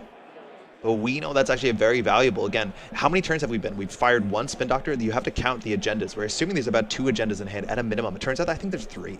Yeah, it's pretty bad. I mean, I guess it's 1 over the curve. So Zombra wrapped again. Getting the trash, getting the Audrey counter. Yeah. There's 2 options here. Whether you want to run Archives, whether you want to pressure HQ. Yeah, we're going to chisel. Tattoo Bola is going to disappear immediately because this cookbook is cooking the armadillo. That is so good. Run. Immediately gone. It doesn't give you the money back, which maybe Sleeper was counting on. And this has been such good, like, judo-esque throws from Zomdraft. I'm going to force you this direction. Okay, I have risk control. I'm running Centrals. Oh, I have more risk control. I'm going for the head. And now we can really... Oh. Good recovery, though. Send a message. Going to res show us a big old Botu. On Archive? A big old No, I think you go R&D. You go on R&D. I think you have to. There's no click left to disrupt Archives, which is nice. And I think Sleeper's going to double credit and play the Hansei. Yeah, a teeny. Has text. Threat 3. Card gets less interesting. More net damage. Less interesting, but I gotta say, even on threat, it does have plenty of text. Like having to pay 6 to get through that. Although you don't need to put pay your 6. hand over half the text. Yeah. Now there's like very little text. Yeah. The thing is, you have the choice, right? You could take some damage, pay some money. No choices. Take damage. No choices, only damage. You think so? Sleeper now has... No, that was last click? I believe that's a rest click, but Zomdraft might have too many cards in hand. I think we might discard here. Yeah. Again, if you haven't fired Ashen, you can always just like throw a card out to bottom it with Audrey, which is like kind of cool. If you haven't fired Buffer? Yeah, exactly. Sorry, if you haven't fired yeah. Buffer. Apologies. Okay, Buffer's already fired. So you're just going to have to discard a card. But I think it's actually back to Sleeper here. Install on top of a card. We're going to be losing. That is, I believe, it's Strike Farm? No. Oh, Yeah, it's the a price. Really nice alt art. I believe that's a Brenda Mold. Yeah. This card is really, really great setup if you want to get, so many fires off your bling. Blings. Sleeper's thinking 4 cards in the remote server. There's not that many options. Now there has to be a La Costa grid, I think, into an agenda. Credit. Yeah, Yes. was it draw, install credit? I think that's it. So Yeah. no Hansei this turn. I do think one was drawn, unless it was an La Costa grid. And we still have a bit of reach here. We're going to have to touch 2 more agendas. Again, the deck has 7. We think there's 1 in the remote server, more in hand. But 4 credits, again, no face check is actually really frightening here. So I think you can just send it. And Price. Because you've already scored the 3, it is any 2 agendas in the list. Okay, we have Chisel, we have 2 companions, and another price. The price is not an option. But the 2 companions, one of them does fire the bling. Yeah, the Chisel's more compelling to me right now, though. Chisel's kind of really cool here. Now the Devil Charms, there's only 1 more in the deck. 1 hit has hit the bin already off of, a Lego Piranha Shelter. It does. You do really wish that you could like face check into that Empiricist more than once. Yeah, it's just like chisel it down. Yeah. I can take damage all day. Yeah, we're getting the Paladin Puemo installed for free off the price. That's the last pinhole threading, really important. And unfortunately, that is usually not a great thing to hit on the bling. It's a card you keep for, some certain situations. Well, you could just fire the Anoetic if you want to and chase it down. Yeah, I think you just get the Anoetic right now. Yeah. Although you do need to get through a server, but on 4 credits. You can't res 2 ice. Yeah. You have Audrey counters too. You'll be fine. Right. Simon Chip is huge really here. Good. Now, you need to trash a program, so you can always get rid of your Botchas and kind of give up on the Vampiro Nasta server, find a different way to attack it, but Simulchip will trade a program for a program. There's another in the hand. Pinhole, Yep, HQ. pinhole HQ. I'm trying to force a res here. Archive's still a pretty valuable server to get that flip back, as much as I think Sleeper might be able to Hansei out of it. No res. Yeah, don't want. I mean, either can't or doesn't want to. Okay, we're going to access. You're going to ask for action first. You definitely should. And then that Anoetic Void is going to hit the bin for 1 credit. That becomes a Fires counter on Audrey. Now was that very server has big. become a lot softer. Yeah. Now, we don't have the money to threaten anything here. You are short at least 1 credit to do like La Costa into Seamless into Advanced. Like, you don't have the money for that. Yep. So this server, the worst case for you financially at the runner is La Costa into Charlotte, but I think we might have seen 2 Charlottes by now. Yeah, Zomdraft's just been pinging armor off of Sleeper this entire game. Yeah, really cool. Now we're going for the archives check saying, I'm going to flip your cards. You're going to lose your credits. No res. Oh.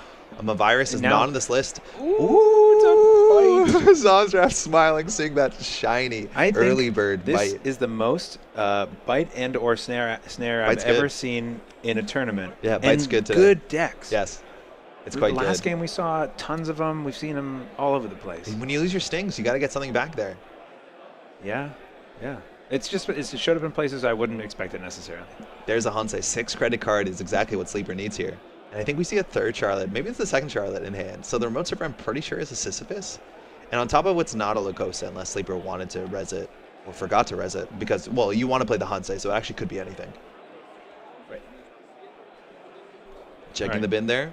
The cheap barriers are sometimes the more annoying ones. We have 1 Tattoo down, 1 Samasamun down, and Advance. So now on top of our Charlotte, this can be any agenda in the deck. A Sisyphus Protocol will matter if the ice survives, but it's a really great way to tax at Audrey counters, to tax at Boschel's counters. We've got Paladin dripping. There's no twinning in this list, right? I don't think so. Yeah, no, there's 2. Yeah, we saw one earlier. Oh, they're there. Yeah, there's 2. Yep. So now the Paladin can get that set up. This deck only has, I think, Paladin and Fueno to charge the twinning, so it's a bit more limited. Paladin's really nice. Again, if you want to Ash in your deck, you'll have a lot of things to install. I was going to say, Ashen really enables the Paladin to be a long-term Infinite. solution. Yeah. Because otherwise, those limited... Eventually, you just have to trash these things when you run out of installables in a normal non-Ashen deck. But in this case, it works really well. Second How's Bonchelus. our MU going? We have 1, 2, 3, 4. Yeah, we're at 4. We have Blink 5. gives you 1. Yep, we're good. Install for Paladin gets you those 2 counters. Again, there's only 10 minutes left in the round. This has to be an agenda. Cookbook. The read is whether it's another Anoetic Void or not. We're just charging this, saying, hey, look, Empiricist doesn't really have that much text half the time. Yeah. So we're just going to let the card draw filter Yeah, draw a happen card. again? Yeah. Be my guest. Which, again, I guess, that's a nice concession. No, I mean, not putting it back. I want my 7 cost dice not to just draw a card, but Of course. but there are resources being expended to make it happen. Vampire Nasa. You're letting your opinions show on your sleeve. No, I mean, like, keep drawing up there. We're going to be breaking. Let's see, we're going to sandwich it back, whether we want a Gourmand. I'm not sure what we're getting for here. Maybe we're just trying to chip down. Yeah, it's a Gourmand. Gourmand to, We have no to money. get rid of the Managram. Yeah, here. so we can trash the Or Managram or the Lacosta? I think the Lacosta is Morgana. always like incredibly important in the matchup. If you can trash Lacosta, they have to pre-advance their cards. So that's what you would trash here? I think there's a chance if you feel like you're in control of the server, but I think here with the Vampire Nasa, it's actually a problem that you might just like deal with the Managram. I'm not 100% sure. I'm actually very interested to see what Zomdraft is gonna. This is not a Charlotte. This is the agenda. No, 100%. Sisyphus Yeah. too. Oh, boy. 5 points Zomdraft Yeah. on game point. There are more points, I believe, in hand. We're gonna access this card. Might just be You always Lacosta. access the face down here and get all the information. Okay, It that's is- a Lacosta grid. It is a Lacosta grid. That's gonna get And okay. we are blinging it. Yeah. No, we blinged the Managram. Okay, so saying that this server, maybe I can run it back, and it's so hard, right? If you install a card in the server, there's only so many cards to install on a server. We're down to just Spin Doctors, 1 Charlotte. Everything else is an agenda. And Vampire Nasa doesn't keep you out here. No, so nothing like keeps you out. the next turn would be hard to run there, but of course there's no reason to yet. Yeah. And then the following turn we can do the same thing. Sleeper Drew a Sama, that's something. That is harder to deal with as much as it is just cards out of hand. But now again, with everything being 5/2s outside the seamless launch, you still have to go install Advance. And unless you think it's the last Charlotte, and even you can maybe let 1 agenda go through. With 7.5 minutes left, Zomdraft is feeling pretty good here. Sleeper has a lot of work to do, counting those Audrey counters. I think we're at 3. Is there a magical ice that can patch that remote up here? I don't really see the answer in the list. I mean, Tattoo Pull is not great. Samaxamun's like pretty good, I guess. A Cloud Eater is too expensive. Purge. Yeah. No Lacosta Valley in the back, but Zomdraft now has to worry a slightly bit more about face checks. On 11 credits, we can res anything. And, a Cloud Eater, that's a nightmare if you hit it. It is. It's really quite bad. It's very expensive It's too. really bad for you. You'd be down to 1 credit in this scenario. Oh, this thing's so It- pretty. no, actually, you couldn't currently, right? Install, pay 2, and you can't even res it on that server. You'd have to trash something. Oh, yeah, on that server. But I mean, like, if you want to run R&D, right? Yeah, Sorry, yeah. if you want to run HQ, you want to run Archives. And Zomdraft could also just, like, drop a twinning. Just take 3 damage, Yep. run R&D. Like, Yep. we know where the bite is. That means the axes are much safer. And We we have a do Devil notice Charm? a single copy of Bite. Oh, Bacha's Yes, just setting one, it up. 1 Bite. No twinning just yet. Again, the money has been a bit softer on Zomdraft's side. We had 2 early fermenters, but now things are a bit quieter economically. There's a seamless huge draw. 1 of in the deck. Gives you a fair bit more reach. But can you jam something to bait a run here? Is I there mean, a spin doctor left in the bait is so hard Where are because the if it's spins? called, you lose. I don't see the. Oh, I see 2 spins. Yeah. Yeah, 2 spins were out by like turn 3. Right. They're kind of tucked between the petty caches and the botulas. Install in the server. Again, Fuji is still in hand. Seamless launch in hand means we can score out of 5-2 next turn if this isn't challenged. That was a Fuji? I don't know what hit the server. I think it was the second Sisyphus, but I saw Fuji in hand. It's an alt art. I think it's another Brindle. Sisyphus makes much more sense. And then install, pay 2 for the privilege. Get our credit from the RH ability. Back to Zomdraft. Easily could be, well, not easily, but could be the last turn of the game. That is a lot of virus counters. Yeah. Again, you none of purging this again? ice does anything besides the outermost. The question is, can you deal with the outermost? Can you get down a Simulchip? A Simulchip enough will refresh the Audrey. As much as I think we've seen 2 Simulchips so far. Do you just like buffer drive Simulchip, draw, install, run? Like, you have so many ways to challenge this. It's a if nightmare you for are Sleeper. feeling good. This is my nightmare. Because purging here would feel really bad, but it might buy you a little more time. Yeah. In the meantime, I think you Zomdraft can gets to purge. set up. Well, I think you have to score the Sisyphus. Once you score the Sisyphus, the game gets much more interesting for the Oh, but corporation. we have seamless in hand. Yeah, seamless, you can do it. It's going to cost you We have double 6 seamless. credits? No, seamless Lacosta. Is Lacosta in the Yeah. grid? Look, is Lacosta in the grid? It is in the Lacosta server. is the grid. Yeah, it creates Yeah. the grid. All right, Devil Charm coming down off the Paladin point. Now charging the 20. We can see 2 cards from central servers. We're just going to take a credit. Let's see if Sleeper goes for it. Going to res Lacosta. The question is whether we seamless out straight or whether we purge and try and buy ourselves time. Again, you know it's not a Charlotte because it might have been res, so it's looking like an agenda. But seamless launch, Yep. HB staple from System Gateway is going to say, I score out cheap, I score out Sisyphus. fast. Welcome to hell. Sisyphus Protocol 5-2, the first Code Gator Sentry. As long as we have a credit or a card, that you're going to be hitting it twice. Start pushing that boulder. Now, we cannot double snake. We don't have the double snake credits. We don't have the 10 credits to make you do snake No, twice. you can't even res it. Yeah. Right. Snake's so good with Sisyphus because you had to do that on res text twice. It But a is teeny is bad. now 6 damage, right? Like, this scales really well. It scales, but it might be too little, too late. We'll see. So what you can do is you can go tank the Empiricist, let it fire twice, break most of the subroutines, then just run a teeny for 1, right? Like a single teeny, because it's only the first time you hit a Code Gator Sentry. Yeah. Yes. Right. You kind of want to do a lot of running on one turn. A hammer. Double oh my hammer. goodness. What does it great. mean? Simul chipping. We're just for going to a get rid of botchless. this with Chisel. You don't want to Can you botchless do this. it? You do have a you have a Devil Charm on the on table. Yeah, so unfortunately, Sleeper is out of credits here. We're going to be seeing 3 cards from HQ. This easily could be the last run of the game. Yeah. Hammer seems good, but these decks are prepped to deal with it. Chisel coming in, and now with the Devil Charm removed from game from -6 strength, which puts you at -2, which is under 0. Cards you want to access? Wait, there's another. How many cards are in? 4. Is it 4? Okay, we're seeing 3, 4. There's 1 Yeah. agenda in here at a minimum. That's an Analytic Okay. Void. Trash for 1. Get a counter Audrey on counter? your Audrey. That's a Lacosta. Lacosta. I mean, sorry. Missed. Whoa. The one unknown card is a Fuji in hand. Sleeper needs to act really cool here. As much as you could just send it back. Sleeper is sleeping right now. That is very, very cool. As a cucumber. Pondering. Zomdraft running archives, getting that flip back, checking if there's anything thrown into the bin. Both players just totally cool right now. Yeah, Zomdraft with 3 minutes left, feeling pretty good with the money there. There's the. I think that's the final Charlotte. Yeah, no, all 3 have gone through. And I don't think we saw any shuffled back.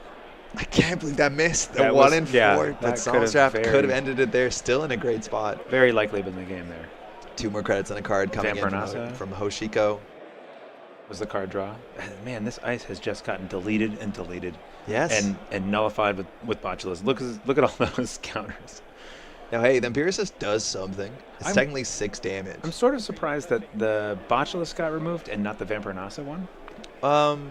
Yeah, if it's you run through, interesting. you almost rather the Vampernasa fire, I think. I'm not sure. Yeah, no, you might be right about that. The Empiricist is also the outermost, so it's the one that will fire twice. Right. So that actually, I think, draws more heat, where you could botchless. But again, the Empiricist subroutines. It's up to you to think if they're good or not.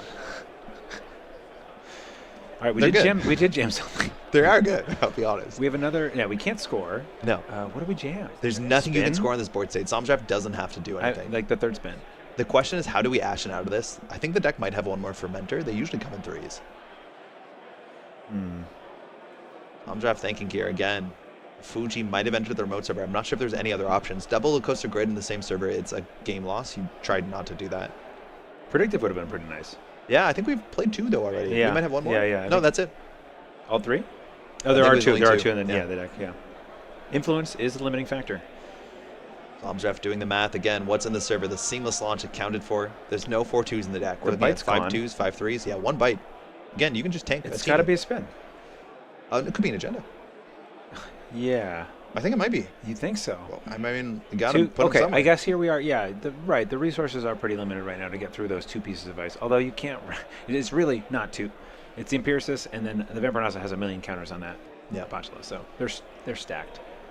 Zomdraft's also, yeah, we have 1 minute left. We're close to the bottom of the deck, and the bottom of the deck is entirely known information if you're like deck stacking, which you all do with Buffer Drive, right? So Yep. you actually know what you're drawing into if you have that sort of memory. I don't. I don't. You can take notes. You though. can usually tell when you get to the group. Yeah, For you're like, me, I've I'm seen like, these oh yeah, I cards. know what this is. We're at the bottom here. Badge. Now that install's not super important, more so that just charges the twinning off Paladin Puemo. And we paid 0 for it, but not actually, so you don't get a blink. Yeah, we're tanking a teeny, seeing 2 cards. Again, this forces a credit or a card out of Sleeper that has an impact on the credit totals. But it looks like we're going to be taking damage. Again, Strike Funds might be in here, or Steel Skins. You have to do it one at a time. No, these are my cards. Yeah. All right, we're losing a Lago. Lago, You can bottom that if you want. a Twinning, and Okay. a Gachapon. 3 more cards will be hit. See if he does it. Again, if you want to roll that boulder. Yeah, we're gonna. I don't know, did Zomdraft forget about that? Looks like he was a bit surprised. Did we pay a credit or trash a card for the I think trashed a for card. the Sisyphus?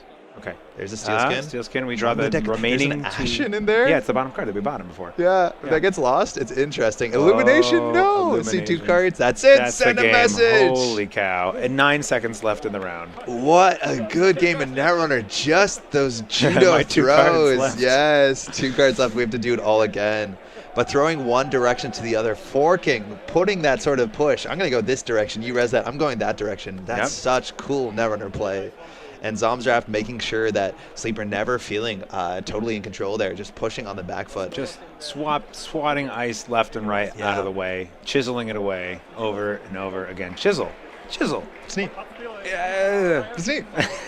Like, it's funny because it's a card that sort of sat around without much use in the meta for a Yeah. while. For a while, it was sort of a card that got ignored, and then you take some bans and you get creative, and Yes. turns out it's a pretty good piece. There's a lot of anti-AI tech. For those who are playing dolls too, sometimes they need the crew and the charm just to be able to deal with like a hammer or some Asmoon, because those are problems, and so you need to bring the solutions. And boy, bringing the solutions. We saw some solutions today. Blow stuff up. Blow stuff up. That is a round 2. Again, both of these players are in the upper bracket. So regardless, Sleeper will be dropping to the chase bracket and still has the chance to return to the finals. Again, it's double elimination. So all these players, they will continue on until they accrue their 2nd loss, in which at that point, they've had a fantastic weekend in Edinburgh, and there's some more Netrunner to come. With that, there's more Netrunner to come. We have round 3 of our double elimination coming right up. I'm going to be jumping off the mic. Yeah, we'll be stepping off. But we'll have some nice people replacing us in our very warm seats. My name is Andre. I'm Eric. And don't go anywhere. We'll be back with Edinburgh World Championship 2025. Stick around.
Welcome back to the World Stream in Edinburgh. How are you?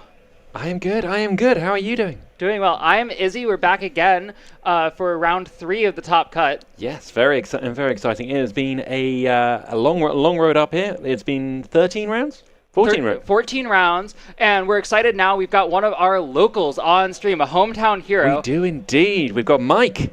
Yes, very excited to see them play. Do you know what he's playing today? I do not. Well, we'll find out in a second here. It sounds like Please make your way to your table. Leo for Mike, and how should go for Ice Cream College. So, we are setting up here. So just while they're prepping, what are we expecting? So Mike's a very traditional player. So he's probably playing a fairly traditional Leo, although he is part of the process. So they have been known to include a little spice. Is there such thing as a traditional Leo at this point? I don't know. I mean, we've seen the traditional seven agendas, 5-3 type setup. I think we have sort of seen the two types. There's the real Glacier LEO that's trying to like push the 5-3s out, and then we've seen a couple of Rush LEO. I'm excited to see which one this is. I don't know if we have deck lists. Do we have deck lists? Let's have a look. Players are reviewing the deck list as we speak. It'd be good if we could do the same.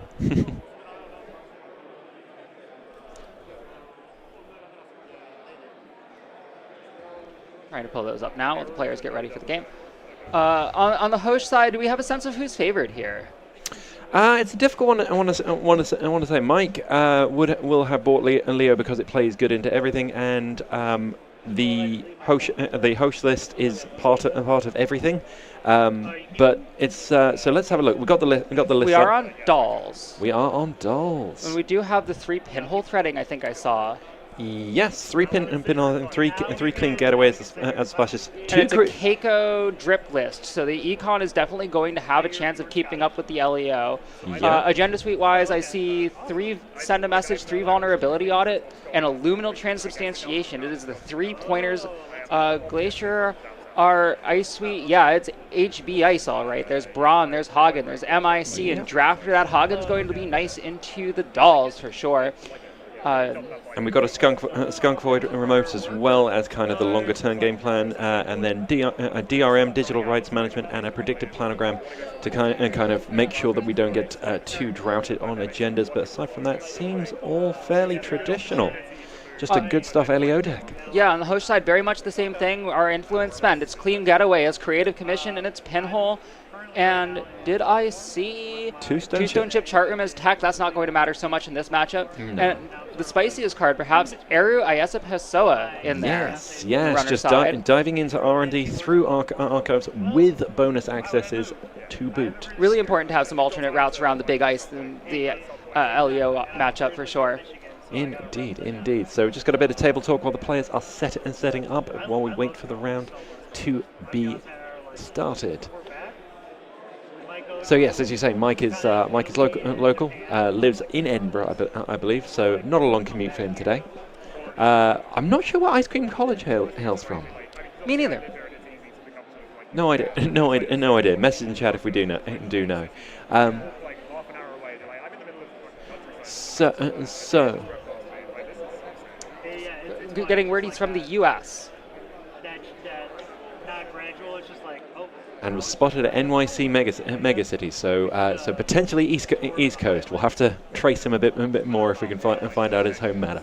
Anyway, table talk continuing on. So we are in round 3 of the top cut, which means 2 players have been eliminated. We're down to 14, or is it? I believe so. So we're whittling our way down through the top 16 until we get through to that grand final, and then through to the eventual winner of Netrunner World 2025. Does sound like we're about to get the start to go ahead.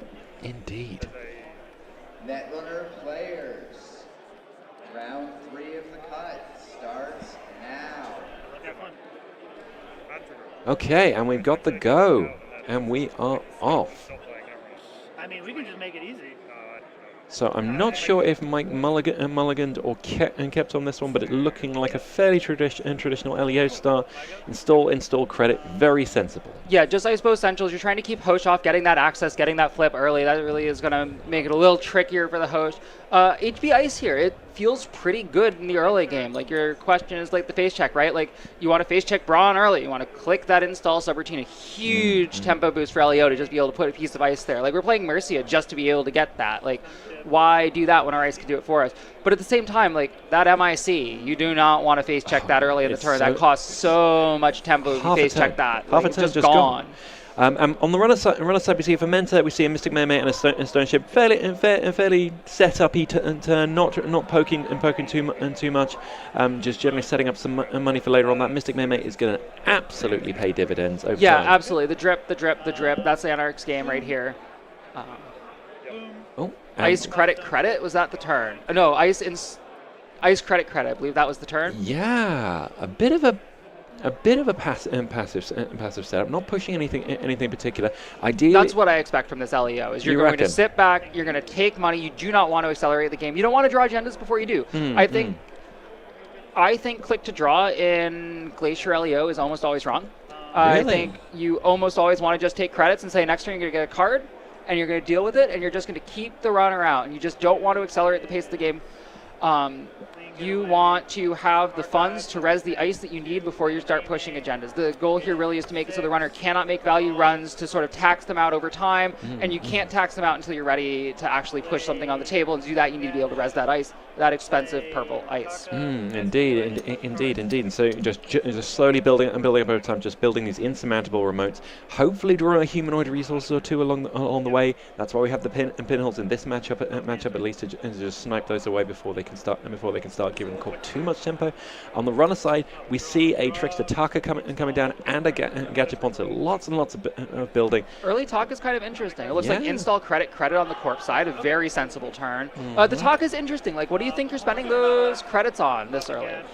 So that's a good question. I mean, there is potentially a line where you could... we see Offensive Fueno as well, all the companions. Good question. In this matchup, I mean... they'll obviously come in handy later when they're building up to kind of those 2-3 counts, because you can spend those easily on one ice versus Leo. You can technically use them on. I believe they're actually they're only for icebreakers. Excuse me. So we get a second fermenter down. That's just going to be taking up as well. And what are we removing? So those fermenters are absolutely going to be so key. This is an economy game. We are building up to be spending huge amounts of money both resing and breaking ice, and we are going to need the funds to do that. Roma Virus in the Corp list, so you can certainly touch cards without worrying about it, but LEO is absolutely a deck that can look at your fermenters and say, you know what, I'm just going to purge. Yeah, I'm just going to do nothing. I have the time. I can do nothing for a turn and take you, knock 12 credits off your board. Totally happy to do that. In terms of the upgrades in the remote, it looks like we've got 1 Managarm, 1 Anoetic, and the more relevant ones here, 3 Mercia, 3 Trank Grid. So I think the Corp, at this point, like Mercia or Trank Grid, we're totally happy to have in the remote right now. Absolutely. I think it's 50-50, which is it. It's just whichever Elite Road saw. Early Trank Grid will be so painful because it's such a pain to deal with, because you'd have to pinhole here. Can't realistically challenge through the main route. Pinholing is 5 to trash. It's a lot of setback just to stop the Corp gaining that drip of 2 credits every single turn. We see Dolls in hand. So that makes sense with the Taka install. Yeah. You're not installing that without a way to spend those credits. Yeah, exactly. I think this is going to be a very thinky game because there's no. It's quite hard to just rush in and take this and win. You need to wear the Corp down to a point where you can just take the accesses where you can without putting yourself in too far back a position, but stop them setting up that remote. Because if they get that Managarm and that Skunk and that Anoetic Void in the remote, it's basically impossible to challenge outside of a pinhole to get rid of one of those two, usually the Anoetic. We see a absolutely. Keiko, which is, again, really good drip economy that's going to let both of the companions... the first time you use them each turn. And a card has hit Archives. Now this is important. It looks like a petty cash. I think it is, yeah. This is important here because now Hosh can get a flip. Yeah, and that draw is just gonna be helpful. We see Mercia And get it is flipped. Mercia. Yeah, we're Okay. happy with that. So Mercia and Mercia playing dual role in Leo here, both as a means of clicklessly building up servers, but also if push comes to shove, it's an end the run in Leo. You can just trash it into the bin, and that run is over. Which in a click taxing deck like Leo is huge to get them to the bottom of the server and just say, nope, you're done. Yeah, absolutely. So it's going to be really interesting to see here, like, when does Mike decide it's okay to put things in archives? When is it okay to have the runner flip? Like, Petty Cash is such an interesting one because that can exit archives again right on the next turn. And we're pinholing. I'm expecting the Mercia to come down here. I think you leave the Spin Doctor in the moat. We're not even waiting to see if the Spin Doctors pop. We're just saying, nah, the Mercia is it. You're not going to spin that back. You're ready to just play that Petty Cash. That's not going back to the deck. So Petty Cash is getting flipped. That's just gonna be additional ticking up. So we've got 13 credits on Mike's side versus 9 on Ice Cream College. So Mike's winning the money fight so far. Over-installing the Spin Doctor. Oh, okay. Nothing to shuffle back. Makes a lot of sense here. Yeah, And something in archives already, so no reason to try to keep Hoshaw flipping. I mean, we might ice archives down the line just to prevent those easy, clean getaways, to tax out that error Pessoa a little bit. So we might be seeing it down the line, but for now, Mike seems very content to just keep building up. Got a new card in the remote. I think we're going to see with an 15 agenda. credits feels like an agenda. You reckon? Certainly could be. Well, with only one doll here, right? We need to have. We've got 3 cards in hand as the runner. We need to put 2 dolls in really to challenge it. Sorry, it's 5 cards in hand as the runner. I stand corrected. Yeah. It does look like I see those 2 dolls. The thing I'd be worried about though, as the corporate, though, is if one of those ice is a Bran, runner could just challenge that click 1. Yeah. And then they've got the doll for the other one. The other one. I think you're not that sad to give up an early send a message and get 6 credits of value. Just res a big ice on somewhere. True. Like it's not the end of the world. I think you can put that in there. We're seeing the slow play from Ice Cream College. We've got the second doll coming down and twinning going in, and we're challenging HQ. Okay, first flip is an Afshar. Oh, taxing HQ. And otherwise, in terms of the remote, like we're looking at humanoid resources. So it's humanoid either it's a resources. Spin Doctor, it's a humanoid resources, it's an agenda, or it's a heck of a push of an upgrade. So tackling HQ, so that's going to be 3 to get through. With that Trickster Taka though. Yeah, it was really important to make a run this turn. That Trickster Taka being on on 3 is like that's the turn you're going to run. Well, I think if you weren't going to run something iced, even running archives makes sense. You still keep your Hoshika flipped, and you can spend the credits to boost off Taka, which gets you twinning counters. And it's a we vulnerability see a on it. That's 3 points out of it. hand. Oh, that's such a huge push forward. And maybe this is the case. Maybe it's the case that Mike's pushing the agenda, even though it could technically be taken, because he's maybe a tough. Nope, it's the humanoid. It's a humanoid. Okay. All right, so 5, 4, 3, 2, 1. Let's see what happens here. So yes, 4 credits, 3 cards, install 2, and play 1 operation. That's very cute with the flavor text. Actually, I just read that. Very good. Twinning coming down is huge. Twinning really says it's worth running on Centrals now. Yeah, 100%. And we have the planogram to play the operation. That's a real big hit. I've seen a lot of LEOs fire humanoid go, well, I guess I whiffed on the operation this time. Mike playing this very carefully and making sure that he gets Yeah, full absolutely. value. We can't really get a glimpse of the corporation hand by playing it very close to the chest in this one, but So we see a new card go in the remote. Again, those 2 installs in the unprotected remote. I'm guessing that's another Spin Doctor. That's got to be another spin doctor. The humanoid resource are too valuable to push, and I don't think you'd be pushing an agenda at this point, given that you just lost the vulnerability audit. That would just put the runner in such a commanding position if they went up to 6. So I suspect it's another humanoid resources, or it could be an upgrade.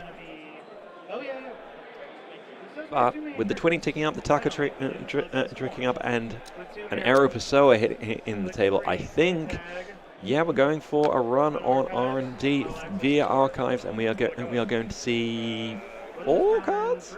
4 cards, 6 agendas left in the deck. So the deck should probably There's a good chance we hold here. Yep. It's a so hedge fund. Hagen. Mercia. Mercia. I think you get rid of that. Yeah. Yeah, that's going down, especially with the credit totals. Like that's just an extra click a turn. And a drafter. drafter. Yep. Okay, so whiff on R&D doesn't necessarily mean there's I a don't lot think in it's a whiff if you take that Mercia out of the draw. True. Although they can just bring it straight back in with the spin dough. I'll clear a tag, and I have a trash taco. What do we think Mike's looking for? And Taka goes down. Oh. Oh, they trashed the Taka. Didn't have the money to spend it. I was wondering about that early install. Yeah, I mean, you could potentially And boost double seamless. We have an agenda. That's and send a message. and Great we're value. ready. MIC on the remote. Yep. Okay. The remote is taking shape, and that's that MIC can be brutal on a click tax in deck like this because you have to go through it once. They end the run by trashing either a Boomy or a Mercy, and then you have to run back in, break it in, or if you've spent all your clicks, they can just trash that as a paid ability and say, do you have any clicks spare? No? Then you end the run. Nisei Mark II all over again, but a bit more situational. Closer to border control, I suppose. Do you miss border control? I miss border control too. Good thing they printed it on identity. Indeed. Right. See a shout out to Chia in the chat. Thank you to Chia for doing tremendous work in the background on the stream all weekend. Truly, you could not be doing this without her. Indeed. Big thanks. Thanks. It has been wonderfully produced. Right. So what are we seeing here? So Second doll coming down. Third doll. Second break. Second Functional doll, as it were. We can challenge the remote now. It is interesting here. We do not have any rezzed bioroids, so the LEO ability is currently blank.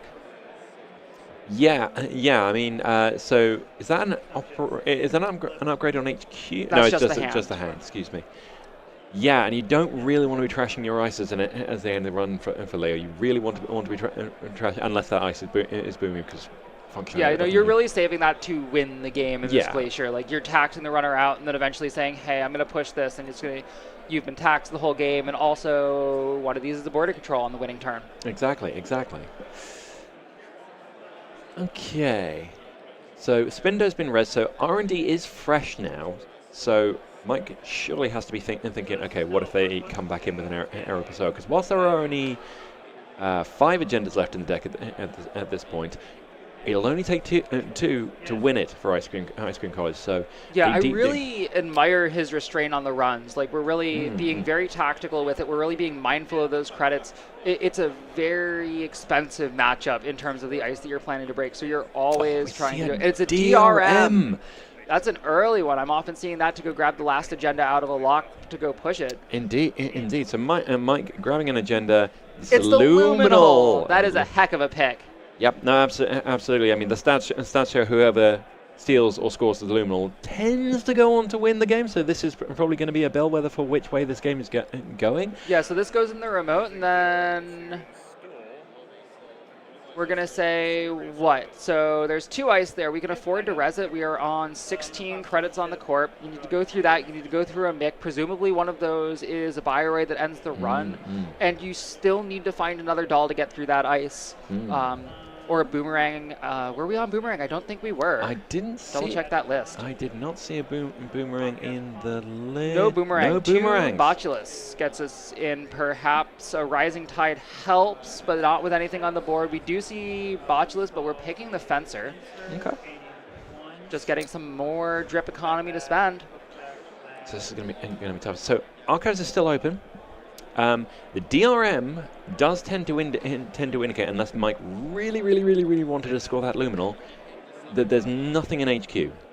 Yeah, so I would say so. It would be an interesting play if you already have it. Just push that. I mean, you have spent your double seamless, so score the Luminal, setting up install advance next turn is a play. That is true. A bold one. I would expect maybe an R&D poke here, but like it would make sense if we're not challenging. Yeah, we're going for the R&D poke. We're going for the R&D poke. Successful, I will spend a 20 counter. I will see 3. 3 cards off the top. I will Humanoid resources. Yeah, That's that goes down. gotta go. Hedge fund. Seamless. Seamless. Ooh, Seamless feels like a good draw coming up very soon here. Clear tag Okay, so is I think the remote is already got a Kaiko book. looking difficult to challenge here. And it's on you. Passing the turn back, and I think we're just letting it go. Spin doing back to get those seamless launches, because if you can draw those up, that puts you in a good position to set up for that last score. Mike, of course, using the not knowing the top of R&D. No, of course not. But you can make some inferences from no trashes, and no steals. But in any case, Seamless Mercia makes a lot of sense. Yep, makes perfect sense. So, yeah, I think it might have been right, Izzy, that they're setting up to try and score this luminal, and then score a 5-3 as soon as possible. Yeah, it gives you to draw the luminal now. You don't need it this turn, but it gives you that extra chance to draw it for the next turn. Exactly. So let's see what Mike decides to do with his luminal turn. Presuming he's scoring. I'm assuming We're not presuming he immediately put scoring it. it. Because technically you can put a card that isn't the card you found with DRM in the remote. That would be a very bold and out there play, and I don't think Mike's done that, but it is technically possible. I don't know. I would be scoring that luminal if that were on the table. I would be scoring the luminal as well. I think he's doing the maths about what he's going to do with the luminal turn. Scores the luminal. A shock to no one. Yeah, perhaps I should think before I score the luminal and not after. Install. Mm-hmm. 2 clicks remaining. I think he's thinking, how much do I need to fortify this remote? This very much looks like a winning agenda push here. Okay. Ice Archives. Interesting. 1 click remaining. Was it a credit? One on below. Yeah, just taking a credit. So we know probably doesn't have 2 seamless in hand, because he used both seamless to score the send a message in the first place and only cycled 1 back. And we saw the third one off the R&D dig, so we know he hasn't got double seamless into win. So this might not be an agenda. Okay. Sure feels risky to bet on that as the runner, though. Indeed. It's possible that you don't run an unadvanced card here, but One will be Okay, we're going for an R&D dig again. Makes sense, we're seeing fresh cards. we do appreciate a shuffle when we're on twinning. Access additional cards just on the run or because you want to during a run or not. So we see it's Hagen, I believe. So that's going to be 3 to boost, 2 to break all the subs, so that'll be 5. Yep. If I continue, I will. Hagen's good. Of course, the runner's on Hush. That does not help you get through a Hagen with your dolls. Okay, Seamless Seamless. off the top. and a drafter. And And a a send a message. It's 6 to 5. Oh. So next agenda action of any type. Yes, is both players on game point. That's a second MIC. So it currently costs the runner. You have to break the mix twice, and then you have to come back and break a mix once, and that's 3 clicks down. You have to spend your 4th click breaking it in LEO. If that's a buy right on the outside, it means there is completely locked down on that server, if my math is right. Yes, yeah. I think that sounds about right. You see, We there found it. Yeah, that was the push. Oh, that was a quick game. Really well played to both players. Very clean. Yeah. A lot of respect for the host there. Very tough place to get those accesses, finding those 6 points, but just not quite getting there. I think for most of that game I had 1 in. Yeah, textbook. Like a very, very clinical game. Both players playing exceedingly well, getting those early value, getting that huge stockpile of cash, and they would, and yeah, just. And I as believe, you- unfortunately, we are saying goodbye to Ice Cream College here, but No. congratulations to Mike, who will continue to represent Scotland for the rest of the cut. Yes. I mean, I'm not backing anyone. I'm remaining unbiased in this one, but it would be serendipitous to say the least if the home team took it. Just gonna say that. It's hard not to root for the home team. Yeah, you've got to go a little bit, but I am committing to remaining unbiased. I am supporting all players, and I hope they are all having a wonderful time at this tournament, because I know I certainly am. Well, there's about 20 minutes left in the round, so I believe we'll be back in about 25 minutes. for the next round top cut, round 4. Looking forward to it. Continuing to winnow down these players, continuing to get closer and closer to knowing who our world champion is here in Edinburgh. Thank you all for tuning in. We will be back very soon. See you soon.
And welcome back to Edinburgh. Here we are. It is the upper bracket final. We have some Swede on Swede action. It is Trat versus Zomsraft. We've got Sable versus Epiphany. Zomsraft is playing our corporation today. It is looks like a fast advance Epiphany tag hell. With a lot of tag punishment. A lot of tag punishment. We've got much in here. retribution. We've got IP enforcement. It is going to be interesting. 3 B1001. There's a Starlit Knight that's going to hit the field. It's going to be interesting. On the runner side, the Sable, it's a very regular Sable. Our tech pieces, it's the no free lunch, it's the Stone Ship chart room, and that's it. Otherwise, we are on regular breakers. We are not on dolls. And we've got a fairly normal influence bed. We're paying to get Unity in, one of the best decoders in the format. Otherwise, looks like a very normal Sable list, one I'd be very happy to be playing in this event. The buy hairbands in particular might end up being quite key here because this Epiphany is wanting to go wide. It is going to want to install lots and lots of assets absolutely. that you need to go and deal with before the core gains a huge amount of tempo and starts scoring out. Sounds like that's the start of the round. Let's excellent. move to the table. Let's dive right in. This is going to be a knife fight of a game. Both players, I'm Starting sure. with the tag tracking area on the board, we know what the game is. Excellent.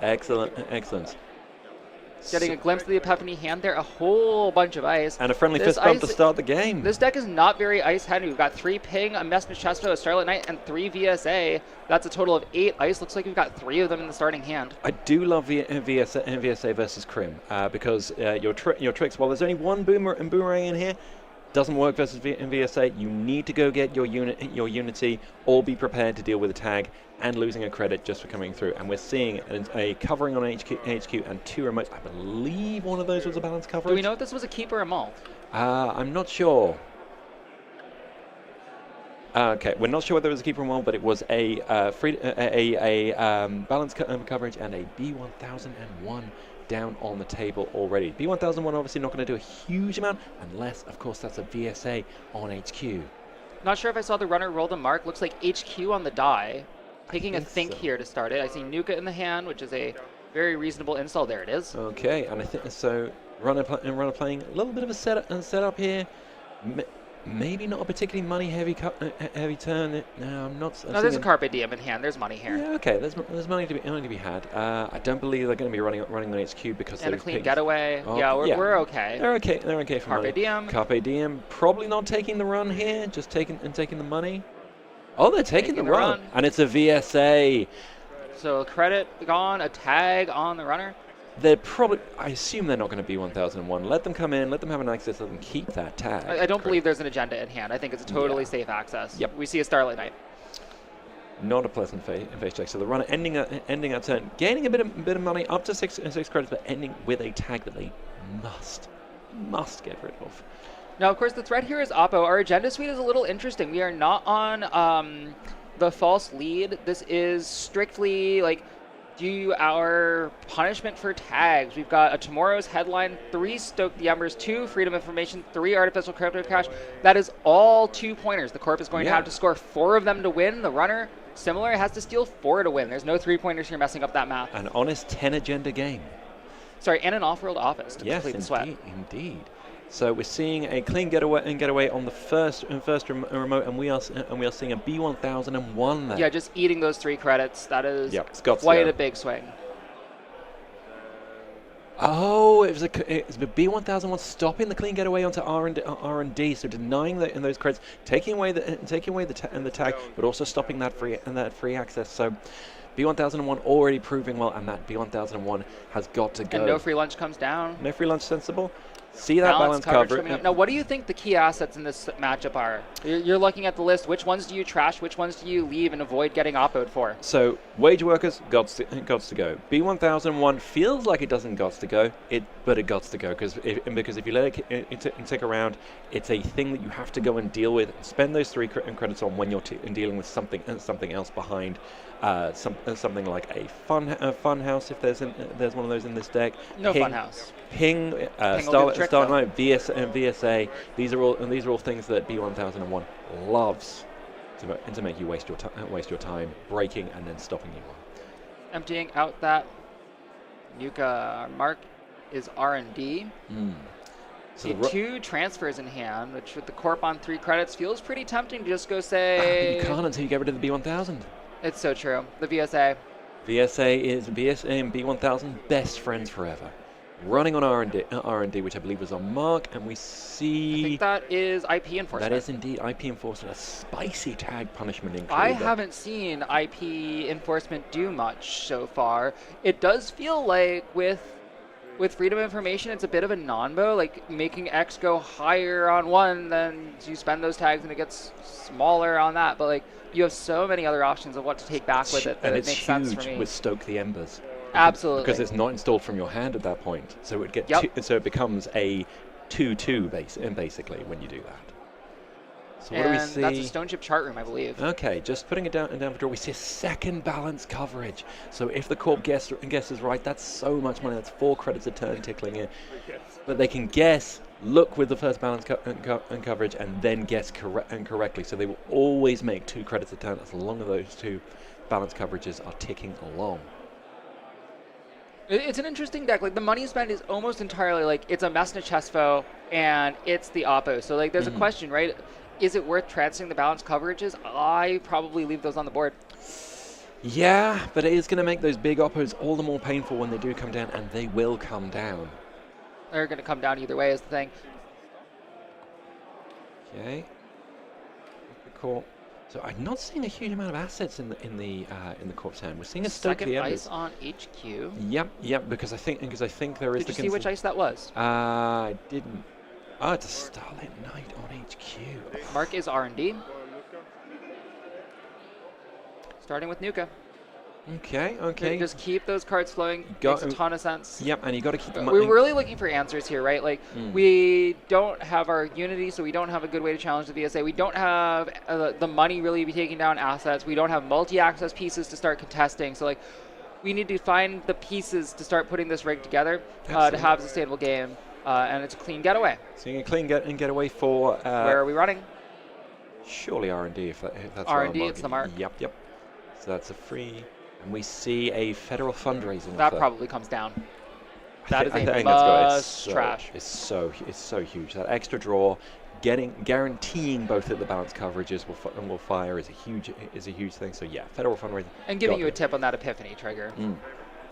But Mutual favor, I bet we go get Unity here is my guess. yeah, I think so.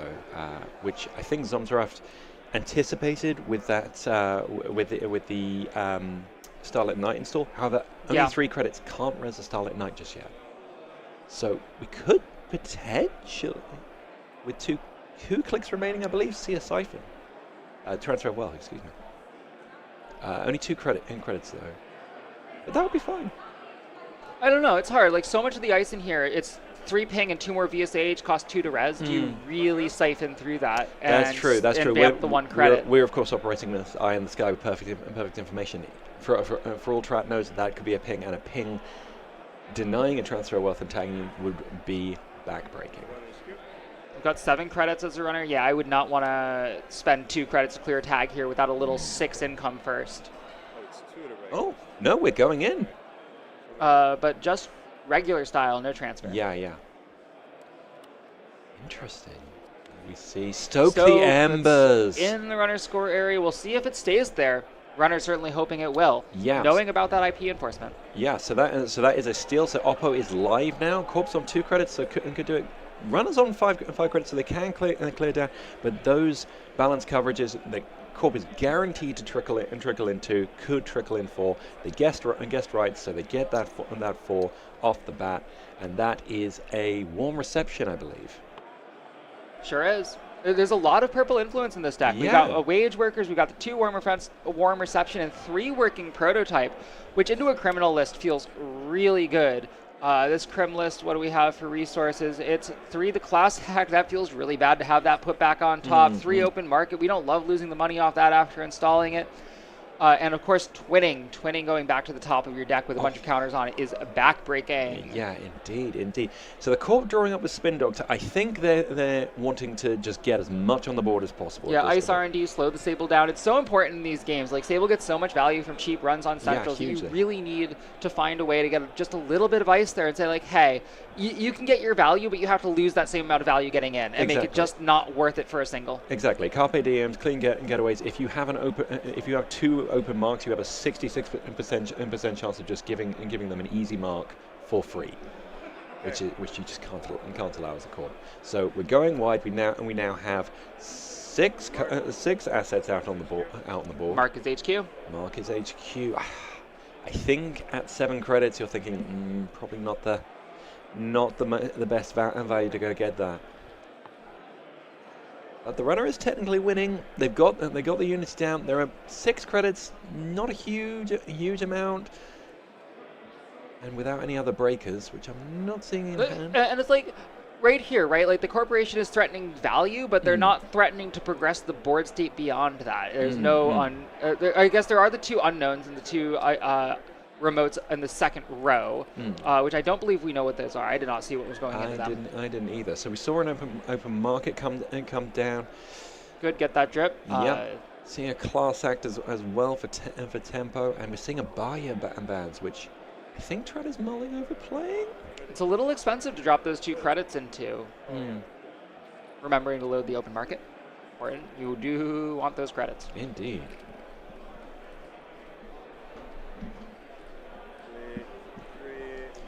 Okay. So, Trant, I think, is trying to set up their money base and start getting to a point, because quite often the games with these asset decks is control the board. Control the board as well. Don't try and snipe agendas and try and get a win. Just control the board, because Hands is taking down the B1001 here. It looks like. That's an absolutely valid and installing the class act, using those open market credits with the discount. That's a very valuable buy bands right there. That is goodness. We got we spent 2. We got 3 back off the trash. 1 back off. That is a +4 value, and then never mind the credits being for the rest of the class act being fake credits off the open market. Just getting those much sooner than we would otherwise, and that card draw is really going to keep powering the game forward. Indeed, but the risk is runner's gone down to 2 credits. Checking a face down. It's a balanced coverage. Is the third one. We don't care about that. We try to face ups first. 6 potential credits of drip. 4 guaranteed. A free hedge fund every turn. That's so huge. Runner's also on 2 credits. And they trash something this turn. We do have a Carpe in hand. We've got some recovery. And of course, we got 1 credit dripping in at the start of next turn. I mean, value oppoing here. The other was a warm reception. Yeah. Ooh, it's an agenda off the top. Ooh. So going to reveal it. Of course, it's fairly safe right now in HQ. Just throwing an ice down with the install, getting to de-res things. De-resing a Spin Doctor, so that's speeding up their draw even more. So the Corp is flying through their deck at this point. See a ping in hand. That's quite painful at this stage in the game. And there we are. We've drawn 4 cards, and the Corp still has all 3 clicks remaining. Exactly what you want as an assets spam deck. So we're Popping we're Epiphany. epiphany. We're extending our What do hand we see? even. Oh, it's a Stoke. Stoke off the top. I feel like the Stoke can come down at this point, because if you put down a Stoke, if you've got an Oppo research, put down the Stoke, and presuming that's a ping or something in the run, put down the Stoke. Oh, it's hard to reveal ice against a criminal. Only 1 ice. Or sorry, hard to reveal an agenda to a criminal. Only 1 ice deep. I don't know if I take that bet with the runner already up a little bit. I think we're going for it. It's a We're Stoke. going for it. I mean, if the other face down is a B1001, that's probably fairly safe, because It's so true. I didn't get a glimpse of that ice, did you? I didn't. If it's a VSA or a ping, though, this could be a B1001 safeguarding the Stoke. Are we going to see an Oppo drop here? Because that would, I think, lock it in.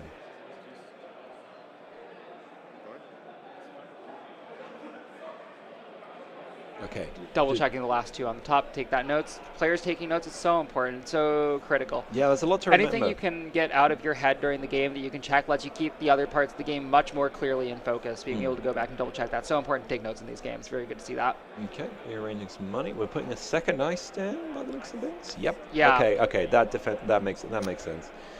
So I think that's pretty locked up to the runner on two credits, and So we have 5 of the, what did I say, 8 ice in the deck at this point on the board.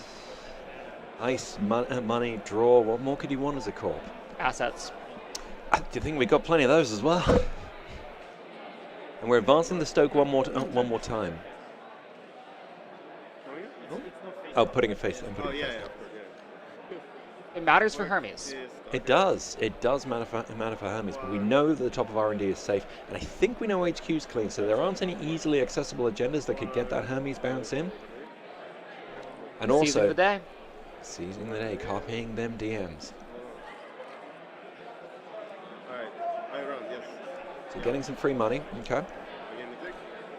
Now the danger is if you do contest this remote, it's kind of a fork here, because if you do contest the remote, and you get that puts us onto. We've got boomerang coming down. Where's that boomerang going? It's going on HQ. Oh, I think we're going for a transfer here. Well, we know the off-off's in hand. We may as well try to go get that. Yeah. So you see the transfer of wealth. And here it's really about that infusion of money for the runner. The corporation, the 3 credits is not the difference maker in this board state. Not even making it dead, but yeah, gaining 6 credits for practically and an access after with a chance of Boost seeing. and break 2 credits to avoid that tag. Yep. So we get an access. And show me down. It's the Oh, Oppo. That's huge. that's Oppo huge. is also big now. Big Oppo is here, and an 8 credits with a guaranteed 4 drip and a click spare if they want to score that Stoke the Embers. If the Corp can find an Oppo, they can. With the 3 credit refund on the Stoke score, you can do all of it. Yeah, you can absolutely do all of it. Never mind the 4 credits or 6 credits of drip coming in. Second transfer. Are we going Tagny at this point? Like that. I think we are. That's a bold play. Oh, we said this game was going to be a knife fight. I didn't think it was going to be a Tagny knife fight. IP enforcement, you reckon you trash that? It stays. It is an Leaving it expensive trash. with the tags as well. So, if that's the runner out of clicks, I just don't think you can spend 5 credits on it. is it 5 credits? It's a 5 credit trash cost. Oh, sorry. No, I mean, with 2 third transfer. Yeah, why not? Okay, now the money for the Oppo is not there. Now the money for the IP enforcement is not there. Well, no, it is there because they're going to drip 6 guaranteed because they know what the top card is. So true. They've seen it with Epiphany. They've Yeah. taken the note. But Deciding we are rezzing the Starlit Knight. The runner, of course, 2 tags in. That's at threat, so we are That's 2 a hard end the run. extra end the runs there. We can break them, but we are certainly going tag me if we take those 2 more tags and break those 2 end the runs. And the thing is, this is the last click, right? This is last click. And So- we are, I'm sure, breaking the end the runs. So I'm trying to work out if there's a way you can score both. No, Wait, we're not on front? Yeah, we're on front. We're into it. Yeah. Going through it. Yep. Yep. I'm trying to work out if there's a way you can score both Stoke the Embers next turn with that IP enforcement. No, I think we've ended the run. We've just broken the 2 tags and just lost our boomerang. We've said it's not valuable in this game. Starlit Knight, too many subs. VSA, doesn't matter. Now remind me, is IP enforcement the points of the card or the advancement cost of the card to recover it? That is a great question. Can we get it up on screen, please? IP enforcement. Okay, IP enforcement. Install 1 agenda from the runner score. Agenda point value. Agenda points. So two tags is enough to recover it. So whilst the runner is up on points at the minute, they can swing it right back if they're floating those 2 tags, which they are. So Zomjarov may be considering that as a play right now. Yeah, advance, score, and then recover it. Seems interesting. There is there is also a hollow man in the deck as well, which can play well with the IP enforcement. Yeah, 2 of them. Yeah. That'd be quite an expensive play to use Hollow Man to recover and score, but there is hypothetically a way. Oh, we're seeing a shipment from Vlad to score out that. Ooh, that makes me think we've got the Mestachesvo. It's just saving us a click and a credit there on the score, though. So interestingly, yeah, that wouldn't. I was wondering if there was a way you could use it. It's so rare that you see shipment split the Yeah, advancements. I I always love when there's a split the advancements play. Yeah, I always And we're use it as placing a the score third finder. one. I'm guessing that's the Mestachesvo there. That is very expensive to go. Incredibly through locked down. especially without any other And we're breakers. seeing the IP enforcement to recover it. Comes back the Stoke, and of course, because it's not been installed from hand, it gains both the credits and the self-advancement, so that is set up for the next turn, taking the run down 2 points and more or less banking two for yourself. That is a huge swing, and we see another asset going down as well. So the Corp is looking in an incredibly dominating I position. believe that's another archives mark.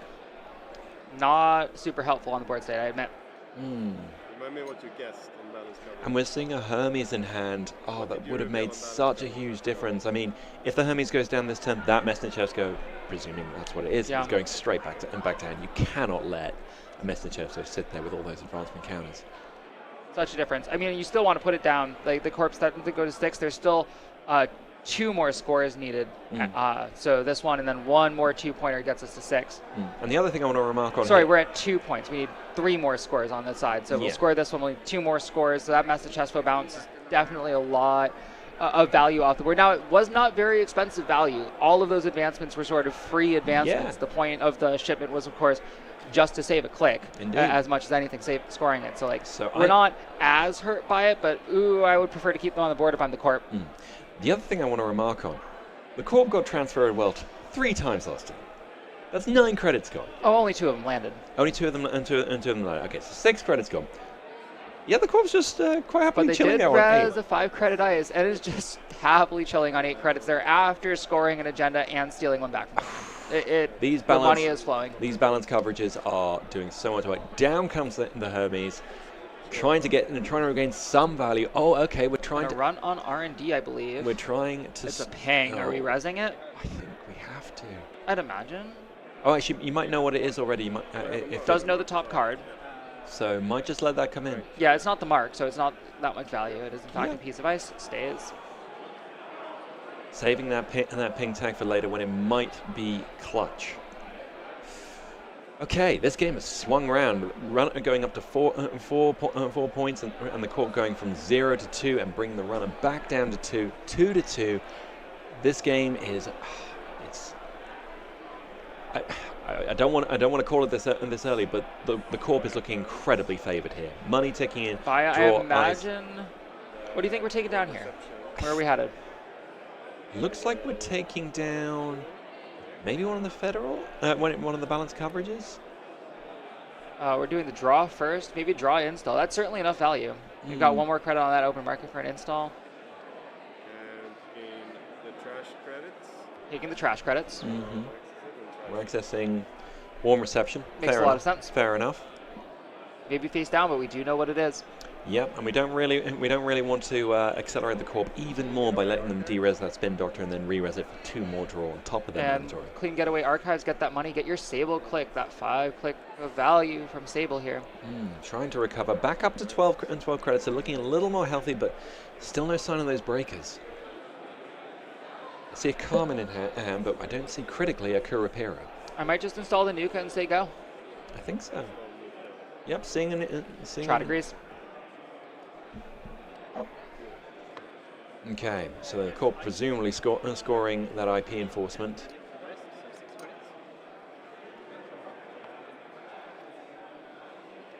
Not IP enforcement. Dripping neatly for 6 each turn. So painful. Got 2 more counters on Epiphany. Using 1. Okay. Seeing a freedom of information. Just no way of scoring because the IP enforcement took away those tags, and the shipment from Vlad has already been spent. So I think Wage doesn't help you this turn. You can't click Epiphany 3 times. no, unfortunately not. Quick deck list check. Okay, we're installing. Was that the wage workers? I believe so. Okay. So that'll let you. What that will let Zomzaraf do next turn is triple advance the Stoke. Install the Freedom Information, ready to score the next turn. So just windmilling out agendas while the runner can't quite break it. The runner does have Unity, so they can technically get in. But Unity on its own to get through a mess in Chesko is 4 to boost, 3 to boost, 2 to break, and 2 to break. So 5 plus 3 for the tax, 8 credits. It's not cheap. It's not cheap. You don't want to be doing that unless you really, really need to. Yeah. HQ is our mark. Don't think we're going that way anytime soon. Those Starlit Night tags would be very painful right about now. Yeah, only one boomerang in the deck. That's probably your easiest way through the Starlit Night. Of course, that's gone. Yeah, we lost What on the... is our Fractor? Or our killer? Our killer is, we have a copy of Carmen and a copy of Revolver. The Carmen does it very nicely. It's 1 credit per subroutine. Yep, but expensive to install. We also see a Waking Plant, so it's possible we'll see a bit of a pivot on the runner side, saying, I'm not going to contest the board, I'm going to try and win quickly off centrals. But with the amount of centrals control that the Corp has through their ID ability, that might be a tough sell. As for coming down, I would be surprised to see the Wake and Plant hit the board before we had an answer to the Starlit Night. You just simply can't get the counters up. Agreed. Well, they're eyeing up the Carmen, so maybe they're thinking that is the answer. So that would make it... The Chesva certainly helps. Yeah, that would only make it 2 to get into HQ and start charging up those weight counters and potentially do a big thing.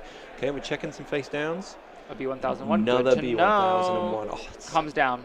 Makes a lot of sense. Is that the third or the second B1001? Second one, I believe.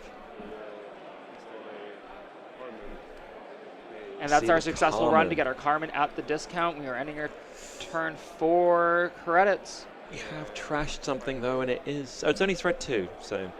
Although there is a 2 advanced Stoke on the board, so advance, score, go up to threat 4, big oppo, could be in the future. Depends on whether the Corp draws, because I don't think they've got one. They see a ping.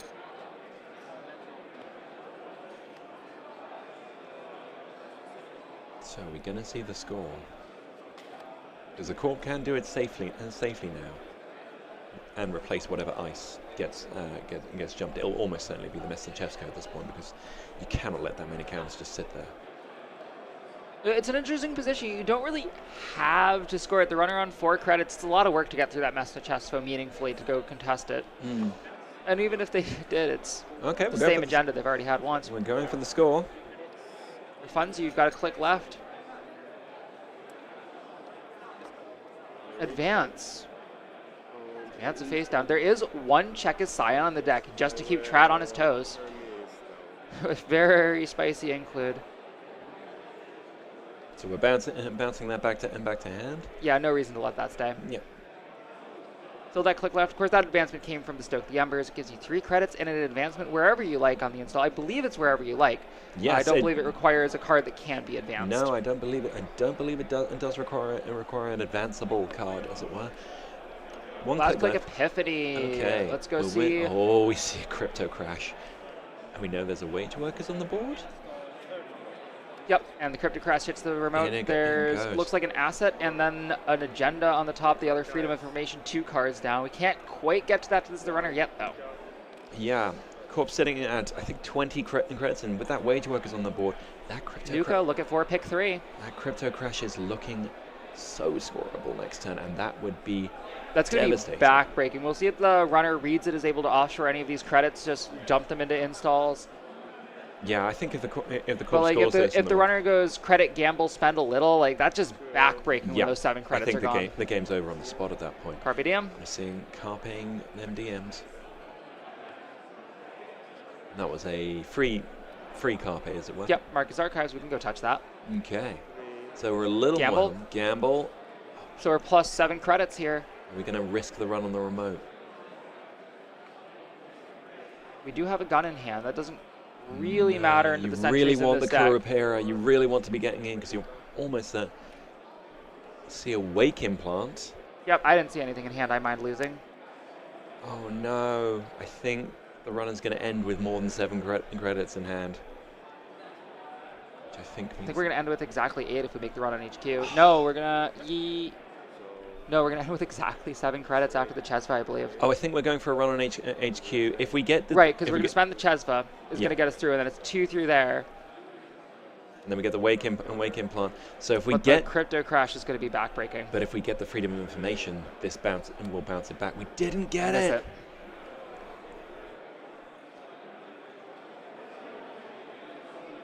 There is a freedom on top of the deck. I thought it was the second card down.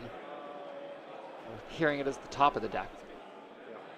Okay, yeah, we can shovel back with a spindo, which I think is fine. E1001s. 2 copies of Jai back in the deck. This is looking so painful. So we know what's coming. And unfortunately, I don't know if the runner knows what's coming right this second, and because they are on exactly 8 credits. Zomzarov does what we're thinking he's going to do. That's going to be on 1 credit. That's going to be a tough position to recover from. Aiming agenda, just showing the FOI on top.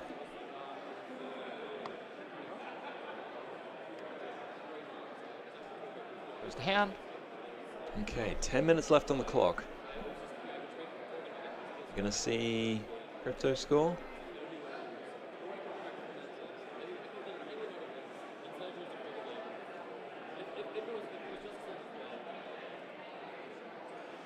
So I think the corp's fairly safe to score this. I think they might be assessing the risk. Yeah, 2 credits. That looks like the wage workers res. Thinking about it. I wonder what the alternate line here is. I can't quite see the hand to make out the options. I think what the corp is wondering is what's the risk of the runner just going absolutely ham and attacking centrals and HQ. We do know there are 4 points in hand, but yeah. Well, so that's the risk. So if the runner just attacks the hand, gets a whole bunch of wakes, gets something from hand, bounces the R&D ice, and then deep it's dive. install off the top with Epiphany. Yeah. Okay. Didn't see what it was. So I think the corp is trying to shore up the risk of the runner going from 2 to 7 points, or 2 to 8 points more accurately, in 1 turn as a counterplay. Yep, ice comes down on HQ, just making that a little more taxing. Install. Of course, not worth resing wage workers there. Epiphany does not count as an install, so you do not get that click back. Okay. The runner getting to keep all his credits here. For now, I think that was a safe play from Zom, because the runner can get into HQ, and if they can get into HQ once, they might touch an agenda. If they touch an agenda, they're going to get a wake implant, And the bounce on R&D. and the bounce on R&D, and you dig R&D, and then it can bounce more, and it could cascade out from there. We're going for HQ. That's a ping. That's an access denied, and a tag. Painful. Now, are we tracking that tag? We took it and then cleared it. Now the Kurapira comes down. Oh no! Passing the turn. So ending on 3 credits. So this crypto crush is going to be a little less painful. See a working prototype of the top of R&D, dripping even more. The corp overflowing of credits at this point. I think we're going to see a score here. It's possible we're mistaken and it's not the wage workers on the board, but I'm pretty sure the card on the bottom of the second row is a wage workers. Yeah, and I think even if it was a wage workers that you're not sure about scoring, you probably put a There single advancement. Yeah, so we're going for a crypto score here. Losing only 3 credits, less painful. Scores. That's game point from the corp here. That is indeed. We're going to see a bounce. I presume we're going to see R&D here. It sure feels like, although like the Mesta Chesva bounce kind of says, hey, I think guy can make it to the point where you can't push those last 2 points, right? Possibly. Because the answer here, right, the runner has a couple of options. We can either try to find 6 points and win the game, or we can say the Corp, like, you can't score these last 2 points, I'm not going to lose the game. And it's really, the question is, which line makes sense? But we're bouncing on R&D. I'm not entirely sure that latter is a viable one, because we have because if the Messinchevsko bounces, it happens. Reinstall the Messinchevsko, which is still painful to break after that. Absolutely. And of course, if you go R&D and touch an agenda, you still get a chance to bounce that Messinchevsko. True. So yeah, and that was 4 clicks from the wage workers. The core can't reinstall that ice, so maybe it's time to hope and pray that you can get something out of the top keeping R&D. a Chesva, I believe, sending the second copy over Fracture to the bottom of the deck. We don't need it. So technically, you can get into HQ. Technically, for 1 credit. Once. You will regret it a lot. Oh, that's good, because the top card was an agenda as well. We did know it. That's a Hollow Man. Trashing that. It's a good use of credits. Good use of your Chesva. Mm-hmm. Hollow Man says I win in Epiphany. Yes, indeed. Going to go back in. Going back in. Not spending our weight counters. Interesting. Yeah, I would have thought you wanted to dig here. Well, we do only have 1 counter. Okay, we're spin doctoring in. The Corp clearly very nervous about getting agenda stolen off R&D. HQ. Oh, the Hermes bounce is so painful. It is. HQ is really heavy though right now. I don't know if you want to hold on to those spin doors so you can maybe cycle it back. So it's 9 agendas. We've got 4 of them on the table. 2 of them in hand is 6. There's 3 agendas left in R&D at this point. 4. No, it's 10 agendas. 3 agendas in the hand though, because we've just drawn another one. Yes. So yes, and 4 accounted for, so 3 left in R&D. I think if my maths is right there. Okay. Credit Chesva, I believe. Seeing another Chesva coming down. Now, we might see big Oppo here. 440. Corp definitely has the money for it. 440. Though I haven't seen it go into hand. If it's in hand, it's been in hand all game. Yeah, they've not drawn it as far as I can tell. Oh, there it is. There's the big Oppo.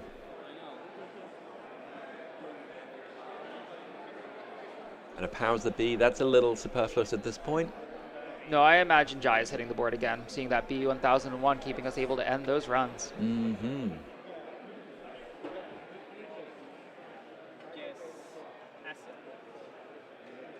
Declining to draw with the Federals, interesting.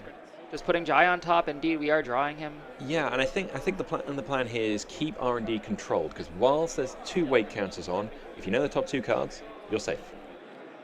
As long as they're neither one of the non-agendas, and maybe making it unsafe by extra drawing is not the way to go, especially with that spin doctor gone, so you can't cycle agendas back in.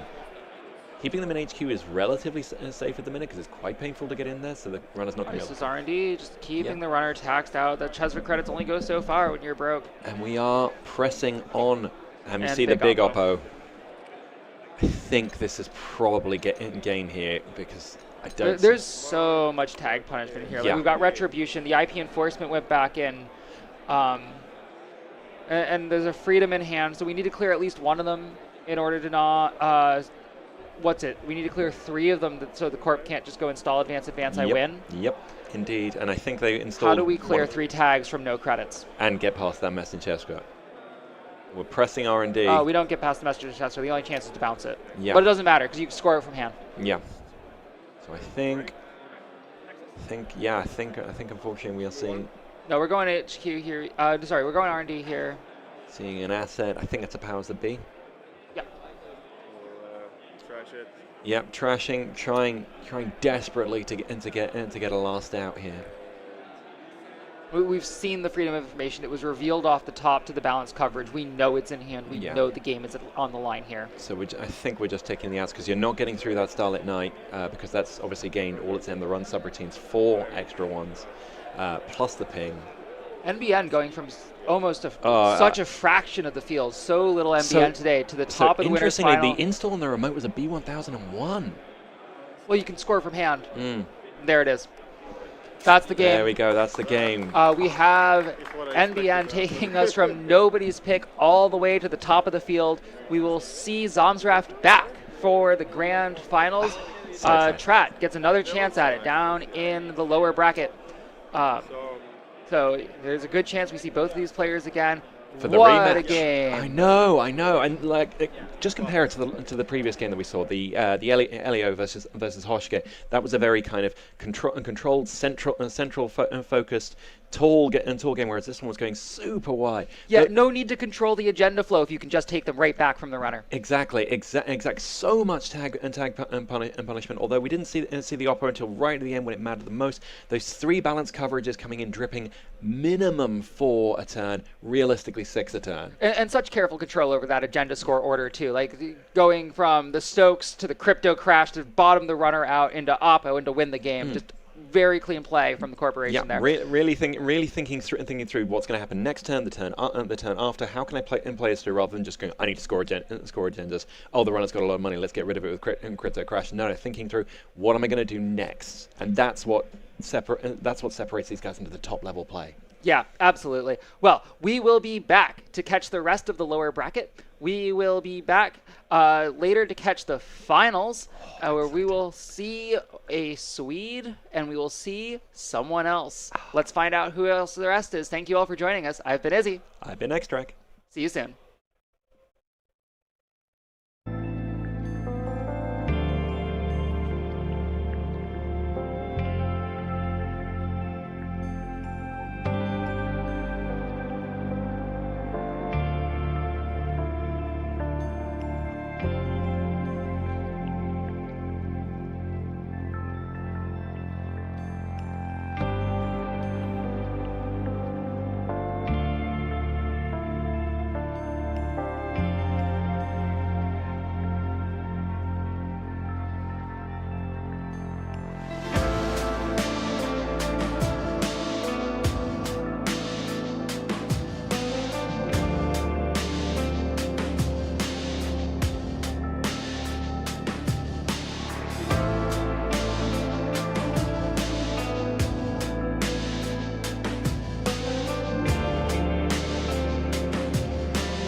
Everyone, welcome back to Netrunner World Championships 2025. My name's Baran Wu. I am joined to my right by the royalty of streaming. It is Cranked.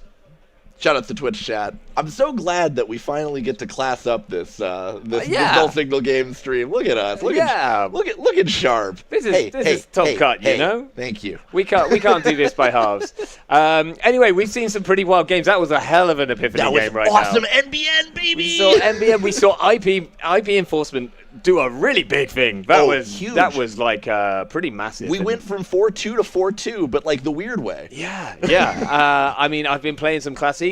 We've been doing some exchange. It feels just like the old days. Oh yeah, they do make them like they used to sometimes. But anyway, we're now into the lower bracket semis. Lower bracket semis. Getting closer. Sounds good to me. Getting closer. And we've got a great matchup here. We've actually got two UK players who are running it back from the Cambridge regionals from 2024. Both were in the finals of that tournament.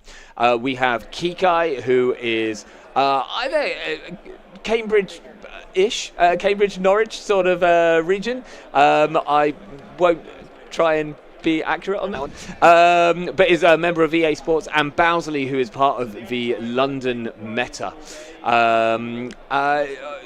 What do we think about these decks? We've got Ayuko for Kikai, and then Lat for Bowsley. Shaper. And you were just pointing out a bit of a spicy card, which probably doesn't come into this one, but what do we see in Bowsley's lap, which grabbed your attention? For 2 pips of influence, it's a copy of Lucky Charm. I have a feeling that might have helped him out a little bit in this tournament. Yeah, I'm assuming it's there for the Leo matchup. That seems to make the most sense to me if I was a betting man. I'm struggling to think what other matchup it would be especially useful for. Potentially against anything on Zato Grid, if there were going to be any end the run ice thrown at him out of something like an Ob or even a Cheeky Duving that was playing it. But I suspect you're right that it's for the Leo matchup. Absolutely, and I mean this is very much a kind of this is Anicam. So we're back to good old. We're going to play a bunch of events. We're going to make some money. We're going to draw cards. Anicam plus Lat. Very hard to kill. Notoriously hard to kill. Yes. And we've also got a spicy card in there in the Burner, which I think is a really good kind of a win con slasher, don't lose con right now. Especially for this matchup. Kikai representing Ayuko. I believe his deck is titled Complexity Plus, which is a very excellent deck name. But definitely some spicy includes in here. 2 copies of End of the Line. Yeah. As opposed to the typical 1. I think that's really really smart and really interesting. I know that plenty of people sort of bemoan the Oppo Research Ayuko decks because they say, well, I just don't draw the end of the line. You know how you can double your chances of drawing one? 2 copies, eh? Absolutely. So obviously we've kind of lost out on some influence, but this still seems pretty rude. We've got a couple of Oppos in here, 3 Spin Doctors, and then the end of the lines is influence. And obviously we're playing false leads. Everyone's favorite 3-1 agenda. There's also a cheeky 1x bite in the Ayuko list. You can't let them get too confident. This is really smart. I really think that a lot of these Ayuko lists could benefit from playing a bite. You could put it on the board just to hide it amongst the rest of your assets that you're using to set up the kill. Obviously, it's great in the centrals if they just happen upon it. And seeing it in the deck list, especially in an open deck list format like this, you just have to be aware of it. The knowledge of it living in the back of your head does psychic damage. Absolutely. And I mean, you know, the idea of taking any kind of multi-access when there's a potential that you might hit a bite, you might hit a Fuji, if there's a fat on the board as well, then all of a sudden that really, you know, your unkillable Lat is looking pretty short on cards. And it happens to give you a tag. And I can't imagine Kikai cares about those tags. Yeah, I mean, another card which I really like in here, there's 2 copies of a really fun ice, because we've got 2 copies of Phonatria. Not one that we've seen loads of, but essentially a card that says if you run through this ice and you have more than 3 cards in hand, you're just going to take a tag. Right. If you play safe, you take tags, and if you live on the edge, then maybe you just die. Yeah. And so that actually becomes like a really relevant kind of cost in terms of, okay, now I have to pay to clear tags, or I have to consider running with less than three cards or less in hand, pretty risky against Alco, in my opinion. Speaking of Phonotria, that's going in front of HQ. I believe we saw Spin Doctor go into the remote server. Okay. Just to sort of set up turn for Kikai, probably going to start looking for some things to get those AU counters. Wants to find a cohort guidance early, maybe something like a fat to stick behind some ice. We're going to sort of see what Bowsley's up to. So the little dice there, that's representing Kikai's hand size. The lat die. Yeah, so Bowsley's going to be trying to match that each turn if possible to get that free card draw, which just keeps you ticking along so smoothly. Bowsley's been doing a great job tracking the opponent's hand size for them. Usually the opponent kind of has the onus of the lat die, so I appreciate the lat player taking it upon themselves to track the board state. Here comes Anacam. Nice. That's a great little start here. So we got an Anicam into a clean getaway. That's going to see a card off R&D, I believe. Looks like a Samak, yeah. Draw a card and get some money. Looks like we match. No, we don't. We don't. The old Spin Doctor Rooney. Got him, gang. It's always wise to ask if it's good to draw when there's face downs on the table, because obviously the corp can often pop something like a Spin Doctor, maybe even a Moon Pool to reduce their hand size, where all of a sudden you thought you were drawing a card and you're not. Kikai now with lots of options, I would imagine. Also looking at the rest of Kikai's ice, it's all pretty spiky. I mean, Samaxamoon is a nastier sort of ice than Tatubola, which has been seeing a lot of play. We even see a copy of Diviner, which is, again, it's a cheap. It's probably going to do a damage in it, and it might well end the run. Right, it forces out the decoder. Absolutely. So we've got a bit of a setup here. Probably hoping that this is a cohort behind the ice here. I would assume that maybe if it was a fat, we'd see it be rezzed, but might depend on how expensive the ice is that's in front of it. Yeah, cohort likely the best case scenario. Could be Bladderwort as well. Though we are out of Bladderwort range, assuming no ice gets rezzed this turn. That's true. I might have missed the Bladderworts there. Bowsley installing a Telework, a card which I really like in Lat, because quite often you match hand size and then you kind of don't know what to do with your last click, and often it's take a credit. This allows Bowsley to just take 3 credits, which is a bit of a better prospect, and we do see that cohort rest. That's the best possible scenario, I think, for Kikai. So this is tempo. It's going to put cards into archives, and that's really good for Alco. It's going to just start moving things along at quite the pace sometimes. Obviously, Bowsley is on 2 copies of Pinholes, so might be able to deal with this cohort early, which is often the correct thing to do. There's not many better things to use your Pinhole on other than maybe a fat behind ice right now. Yeah, Oko just buries you in tempo if you let a cohort tick along for too many turns in a row. There's also an Ozimot in Bowsley's list for taking care of the mini trashables that are typically found in Alco. That's quite nice. And we're also seeing a card which I'm a big fan of, especially in Anicams. There's a couple of copies of Rigging Up in here, which can be a good little option for saving some money, but also could be good to charge cards like the one-off Cataloger, which Bowsley has as a bit of a win con in there, playing Cataloger and Copulation as their win cons of choice. All 3 centrals iced up for Kikai.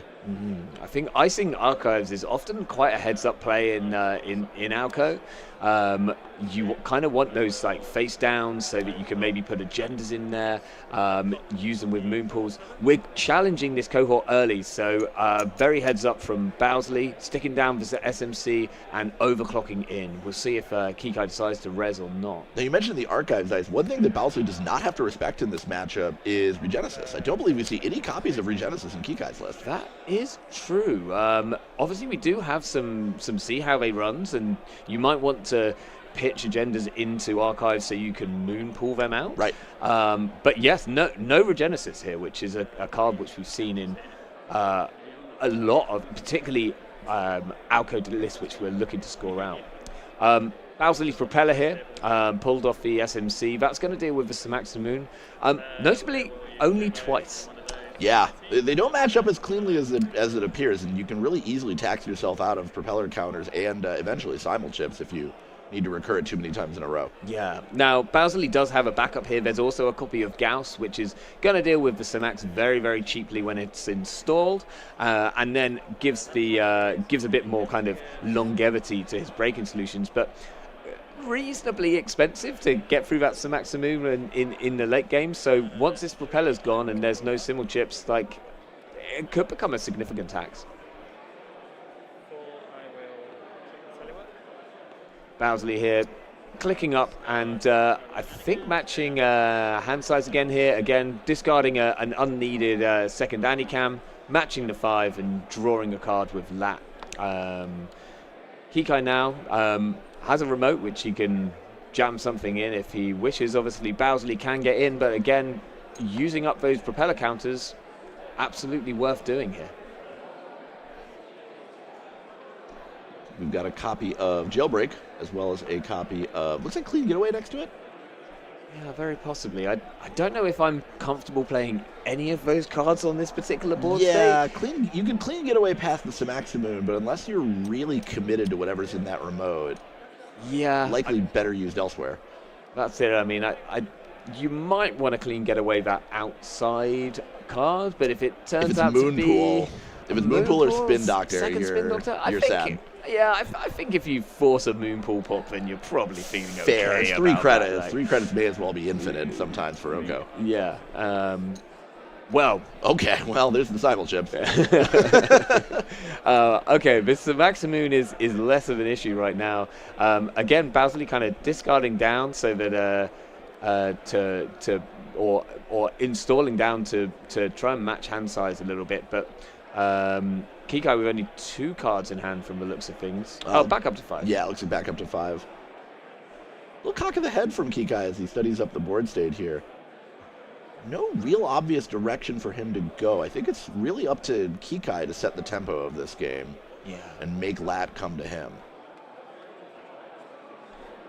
Yeah, I mean, the one thing that Bowserly has, he's got some multi-access, but it's not kind of long pressured multi-access. It's not conduit or anything along those lines. So as much as if you let a shaper set up too much, it can be a problem. This deck is a little more sort of fast, a little more aggressive, kind of looking to take its wins where it can rather than kind of lead to some kind of monstrous late game. A couple more cards getting installed here. We're already 4 servers wide with a couple being iced. I don't know how comfortable you feel about challenging this ice server. It's almost definitely likely to be an enemy. It always seems to be when I'm doing that. Anemone just often one of the best things to be doing in Alco. Just an absolutely back-breaking res, though significantly better after being res. So it can be correct to sniff those out ahead of time. Here's Jailbreak. Is that Jailbreak HQ? I believe we saw point to HQ. Yeah, we'll find out. I mean, there is obviously the Simul chip for SMC, so Bowserly does feel confident that he can get through whatever ice is resed here. With 5 cards in hand, I mean, and an enemy into a bite isn't gonna be lethal and wouldn't quite be affordable for Kikai either. Sure, on credits, yeah. Now, Anemone would also let Kikai tuck, potentially, if there is an agenda in hand, tuck it into archives and keep it safe. A very nice little thing. Obviously, you have to trash a card from hand, which sometimes feels like a bad thing, unless you're Alco and you suddenly get a counter out of nowhere. All cards are valid in Alco's eyes. Kikai, a really kind of thoughtful player, really kind of thinks through his lines, whether the res is correct, whether things, even when he's got plenty of money. We're seeing Oppo already in hand and an end of the line already in hand. Guns loaded. A little smile from Bowserly there, knows that there they are. knows that the game's up. I mean, obviously them being already in HQ does mean that if Bowserly drops down to sort of 3 or 4 cards at any point, then if Kikai drops down to 3 or 4 cards at any point, then Bowserly is set up for a pretty clean burner to go and deal with them if he can draw into his one-of copy. A lot of Lat lists choosing to exclude burner because it doesn't really line up super well with the Lat ability, but the card is just too useful not to include in this kind of metagame. Yeah, absolutely. Also, the sort of other little tech that you can do is to cup the opponent's one and only end of the line in those like one end of the line lists. Kikai, it's safe from that as as an option here. He's a pinhole. He's a pinhole. I think running on the only uniced server. Right, not the Spin Doctor, of course. Not the Spin Doctor, because that could be popped and remove yourself from the game.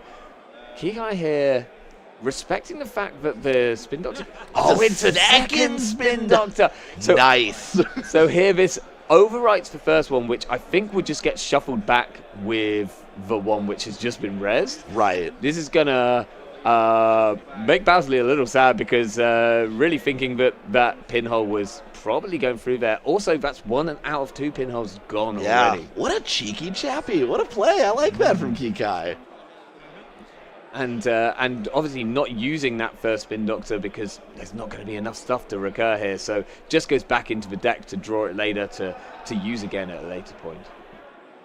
One of the benefits of Alco is just the ability to control where cards are. You can use Moonpool to control where the agendas go. You can use Spin Doctor for everything else. It's not an ability that many other decks in the game have at the moment. Absolutely. Also, Kikai now being above 5 cards in hand, so no chance of Bowsley matching up in this particular round. We've seen a little bit of Bowsley's hand there. I saw a little creative commission, but Bowsley's got plenty of money at the moment, so I think thinking the sort of slow addition of the telework was probably the better option for now. Right.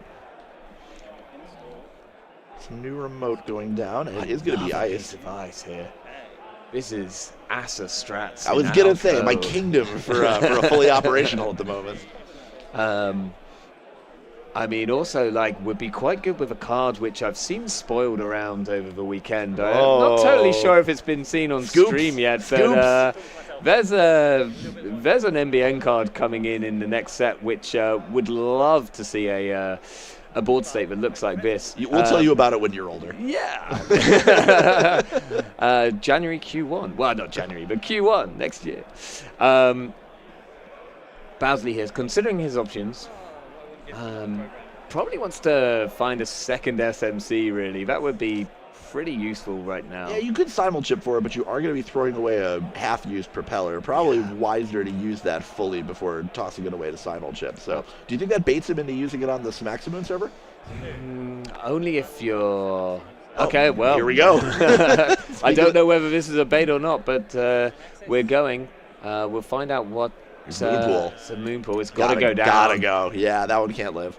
Absolutely one of the most powerful cards in Alco. It's a win con. It's a fast advance con. It allows you to get agendas sort of never advanced and give tags and all sorts. A lot that can be done with the Moonpools. It's really what sets up all the skateboard tricks that Alco has available to it. Absolutely. Bowsley now rethinking, I think, now possibly considering whether he wants to challenge these other servers, and now has this sort of empty propeller that is great simul-chip bait if needed.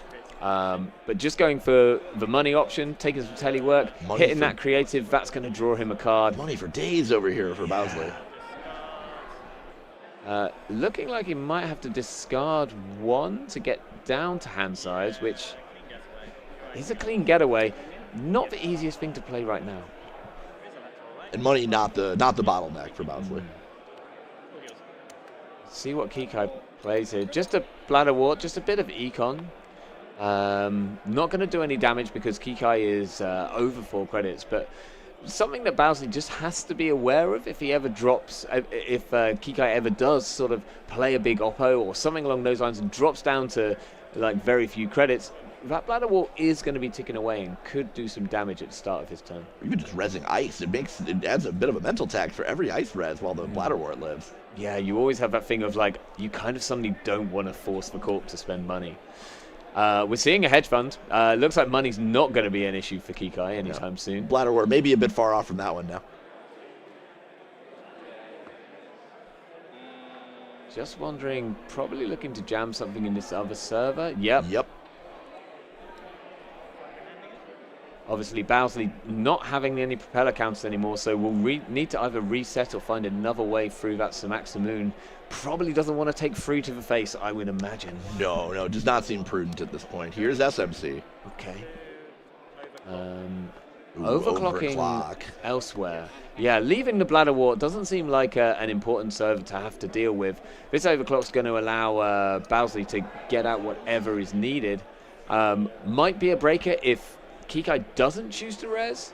Might decide to instead get out an Azimat, but we do see that Fonatria. So That's a good one. yeah, with Bowsley with, I'm pretty sure, more than 3 cards in hand right now, is 4 cards in hand. So gonna have to either take a damage, that doesn't seem like a wise choice, or take a tag, which is gonna start sort of creating this tax.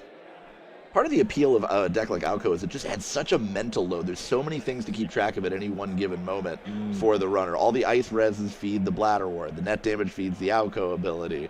The Moon Pool moves the agendas from point A to point B to point C. There's just so much going on at any given moment. Absolutely. And Alco puts that onus on the opponent. Luckily, this Echelon, because of that propeller, it might be useless, but it's actually helping out its little buddy next to it, taking it up to 2 strength. So Bowsley doesn't have to boost the Echelon, which is ungodly expensive to boost at times.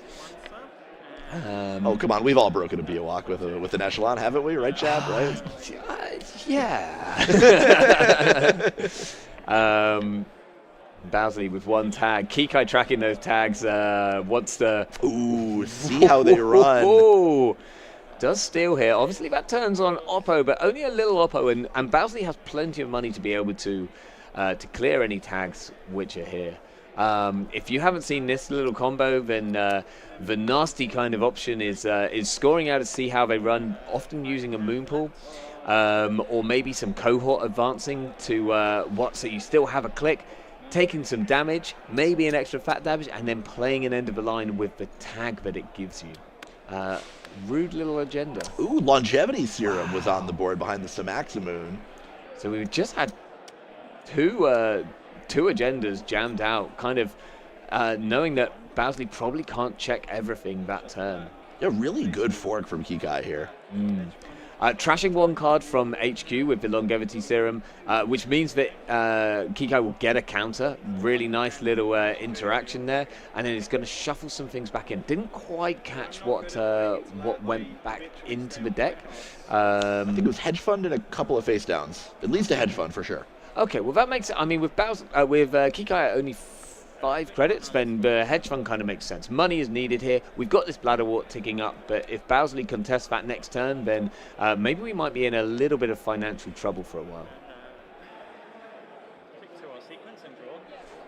Kikai, I would probably think, is hoping to draw big off this Alco next turn and hopefully just jam stuff behind all of these. Oh, we're playing jailbreak. Aggressive here. Yeah, this is cool. No fear from Bowsley. Absolutely. Really comfortable play. Feeling like Kikai's in a position where credits are low. Probably can't really afford to res whatever ice is on HQ. I believe we saw Fonatria get put there on turn 1. That would be pretty committal. There's an Anemone. In hand. And end of the line. You know that's fair. Jailbreak, really good tempo with Anikam. Draws a card off itself and one off Anikam most of the time. So kind of whipping through, seeing cards, drawing cards. A nice little kind of option. And we do see the rigging up for the cataloger here. Getting an extra counter, which can be really pivotal at times. This is so threatening. I don't think we've got enough clicks to use it this turn, so Kikai will be able to make some plays here if they want to protect R&D a tiny bit.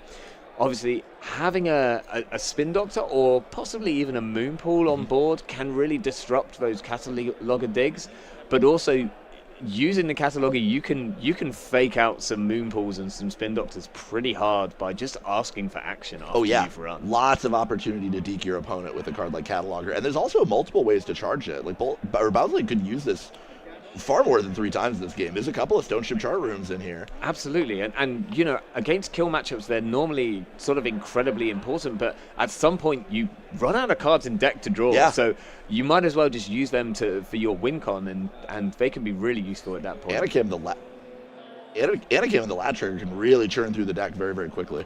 Absolutely. Okay.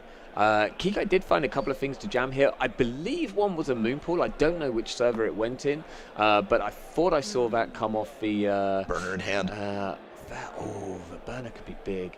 I think we're on 5 cards. I think Bowsley would love Kikai to be on a few less cards in hand, so you can feel a bit more assured about probably hitting that Oppo or the end of a line, preferably both. Yeah.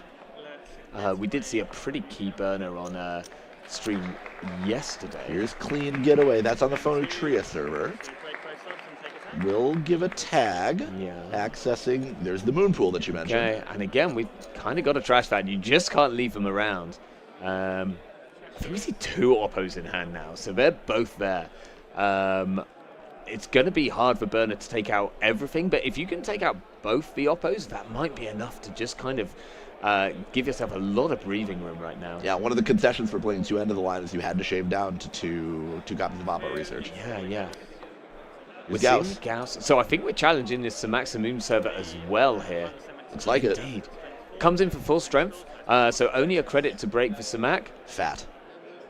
I think that's got to go as well. It does. Now the problem here is Bowsley was pretty rich on credits.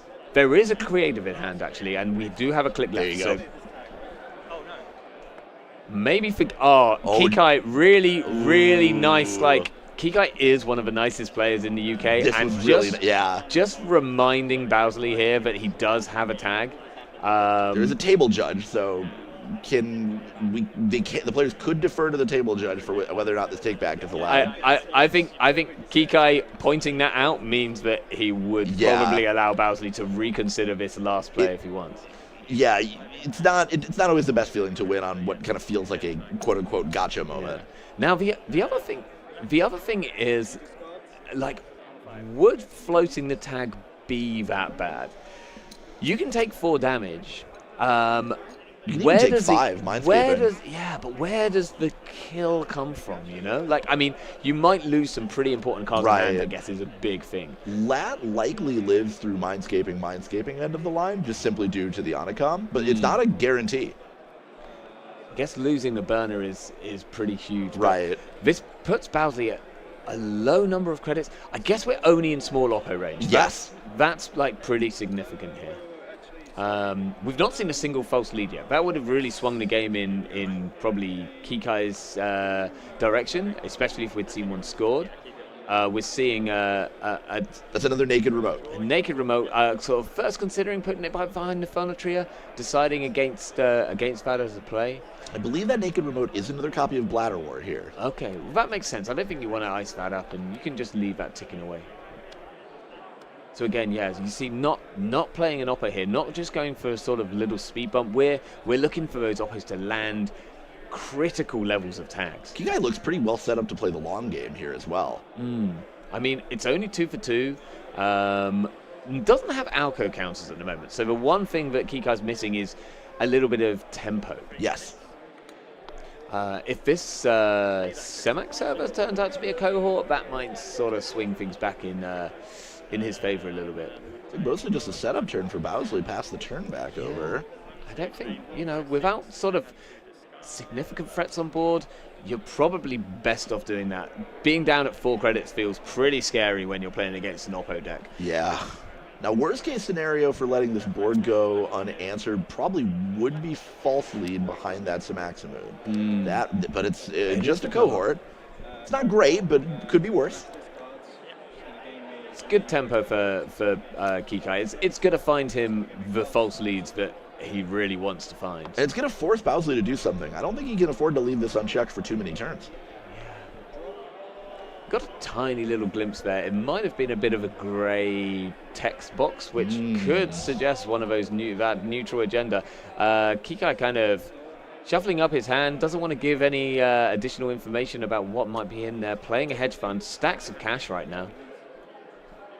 This would seem like an opportune moment to try to force a false lead through. If Bowsley doesn't take the bait, you can just score it. If he does, Big Oppo is online. It is, and Kikai probably wouldn't mind going down to low credits to land one of those big oppos. He has drip coming in. Bowsley doesn't. All of his econ is tied up in events and things on places. Cup is great. Cup is huge here. Might be going HQ. We'll find out. Like again, sort of cupping one of those pieces of punishment is pretty big in this matchup. Even just either to get rid of it or just to hold on to it for a little bit and say, I'm going to look after this for you just for a second. This will be a legwork later, I promise. Yeah. Running the bin here, so I think sort of trying to maybe force a little bit of a res, considering whether he wants to cup something from the bin. Petty Cash and Anemone were the two face-down cards in Archives. Yeah. Fanning through. Lots of good pieces in Archives. I think this is a consideration of cup, yeah. So we're cupping something from a bin here, so probably just looking to sweep the hand for agendas.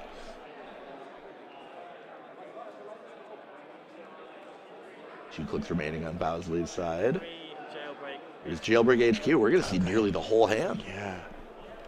There's Phonetria. So we are, luckily this is not last click, because otherwise you would be potentially having to take some damage, so you didn't end up tagged. Exactly 4 in hand. Yeah, that's enough to have to take a tag. These Phonetrias have been He's taking a net. He's taking one net. It's the burner! That's oh the no! Worst hit. Surely that's the worst hit. This is gonna draw the Anakin. Gonna take the tag anyway. I think he should, because Phonetria is when you pass it. Correct? Can we pull up the text from Phonetria? Yeah, it's when you pass it. So he takes the tag anyway, even though he took the damage and lost the burner. Yeah, it's upon pass. Oh, what a bit of a goof here from Bowsley. But we are going to see 4 cards from HQ. Yeah. I mean, you can't blame it. There's been a lot of Mindscaping. That's Oppo. scary. And the line. Oh no! Oh, it's the whole hand. That is the burner taunting you from the bin. Absolutely. Oh no! What a hand to burner. Whatever you hit there, you're gonna feel pretty good about it. And unfortunately, nothing there that you can deal with. Bowsley probably has to clear this tag right now. You have to clear the tag. Now the only silver lining here is that I don't believe Oppo is online though. It's not. Cup is true. Cup is legally distinct from trashing. Yeah, we haven't trashed anything. We haven't stolen anything. The damage done from Kikai here. And I don't know if Bowsley cleared the tag here. Oh, it is. Tag is still there. Tag has been floated on this one. Now there are... Looks like 4 cards. 4 cards. Mindscaping end of the line, depending on what the Mindscaping hits for 1, could just do it. Yeah. Oh no. Bowsley head on chin saying, stop trying to kill me and kill me. Yeah. Here's a Yuko. Gonna Alco first, just to really sort of get the best options here. Second Mindscaping also, I think, puts Bowsley away. Doesn't find it there, so that's good news at least. Fuji, I think, going in the bin. That's what it looked like to me. Gonna draw. We can do Mindscaping first. If it doesn't hit an event, then Bowsley is just cooked here. Cohort, I think, could tick as well. There it is. Didn't see what went to the bin. And draw a card. And then take a mandatory draw. Look at 5 cards. Start a turn. Yeah. Didn't see this one, so we're in the the dark. Don't know if the definite kill is here. We are playing the Mindscaping for 1. So here we go. This is pretty huge. It needs to hit an event for Bowsley to live here.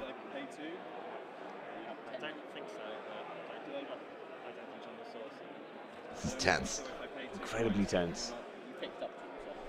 And it could be the Phonetria that wins the game, essentially, in this situation. What is it? It's an a sure event. Okay, so we draw a card, which means that we're not dead to end the line. We take second Mindscaping at this point. Yeah. Kikai now has to sort of decide what the play is here. Like we said, Anikam Lat, notoriously hard to kill. Very hard to kill.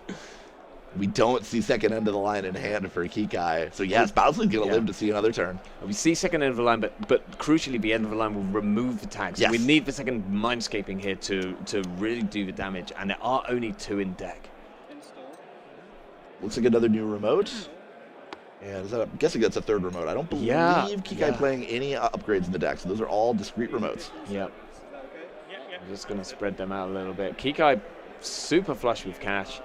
I wonder if at some point kind of looks to repurpose this Bladderwort remote with ice on it for something else, because might not need that money going forward. Okay, so Bowsley's still alive. Here's an R&D run. So we're going to aim to catalog here, I suppose.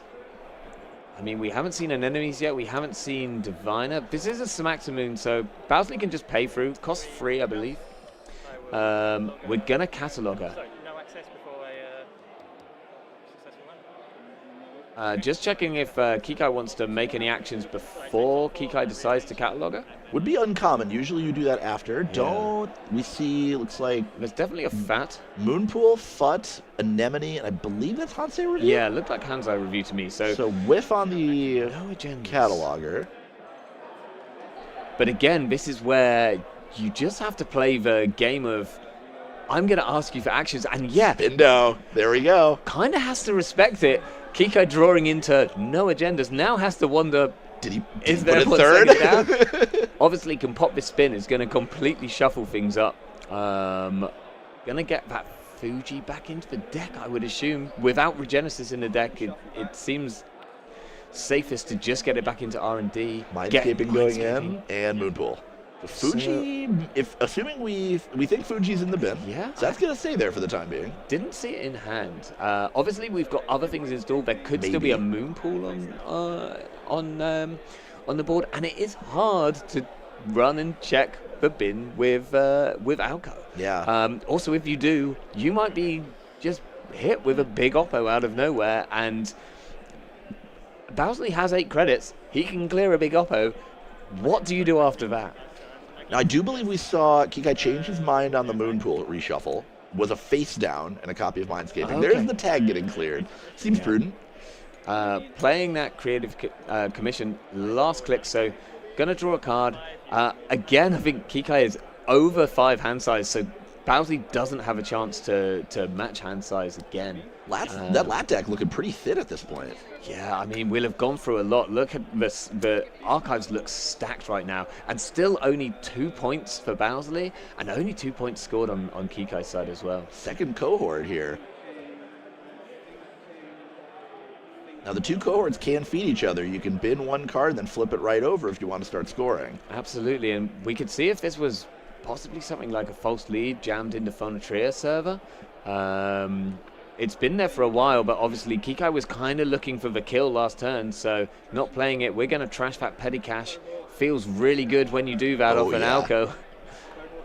Yes, we are. So we're flipping up with a cohort. Gonna see what we've got. I think flipping. Yeah, So flip 2. This, hold on. If this is see how they run, this also could be lethal. yeah, again, you're gonna have to fade the events in hand. We are going to 4. Fuji. No, scoring a Fuji. Okay. Okay. Also, just putting Kikai on 5 points. Really scary, especially when Alco is so good at potentially fast advancing out of nowhere with those moon pools. Hits the net damage were Stone Chip and the 3rd Simul Chip. So all the Simul Chips accounted for here. Yeah, you also really didn't want to lose that Stone Chip. That feels great for not dying, and also for potentially using that cataloger for more chance of potentially winning, which is what Bowsley's going to need to do now. We are on 4 minutes. I believe they have a 1 minute time extension. That sounds right to me, yes. So we've only got sort of 5 minutes in. And with Kikai ahead by 3 points, Bowsley needs to find a Fuji and not die to get a draw. Easier said than done. Looks like another catalog. Now, this one can't be interrupted. We see a Fuji and a bite. Now, the bite is good to know where that one is, but there is another Mindscaping there. Very good. No face downs on the board right now, so Bowsley can be pretty confident that he can just run back and steal this Fuji. Definitely. You want to save that cataloger charge if you can, so just running back. Gonna pay through, saving the last counter on cataloger here. Yeah. Yep. Okay, There's so Fuji asset retrieval. we're back up to 5-5. Down to 1 card in hand, though. Uh-oh. Gonna redraw off the Icon, but there's really not many cards left in deck. And only 4 credits here. Kikai really could land a big Oppo here and put Bowsley in quite a lot of trouble. I don't think we've got enough Alco counters to pop off, but you can fire Cohort before Alco. Definitely, correct? absolutely. So we could get a lot of draw here if we want. Maybe jam something in the remote. Bowsley running through the Phonotria on HQ, knows where the bite is, knows that he doesn't have to respect it, and Fuji wins you the game at this point. So does a 2-pointer, and there is a 2-pointer in there. I'm pretty sure I saw or see how they run in hand. So actually playing this really well, because right now doesn't have to worry about that Phonotria tag. No. For the first time in a while. Feels good, man. Feature damage. Yes, because you Okay. got 1 for the feature damage last turn. Kikai having a little think about end of turn triggers here. Getting the Alco trigger from the Maybe Fuji from the steel. Fuji, yeah. So has so many options here of how they want to sort of play the start of turn triggers to get the best possible draw. Choosing to Alco first. There's looks an like. I think there's an argument to not Alco here, just to leave the top of the deck alone for this cataloger. Choosing to do it anyway. Seen the bite. Moonpool going to the bin? Maybe. Reconsidering. Okay, Moonpool looks like it went to the bin. So Kikai also pointing out to Bowsley which of the cards, because Bowsley obviously does know the top of the deck right now. So saying the third card, which I think it's the one he hasn't seen, I believe, because of the steal. True. Okay.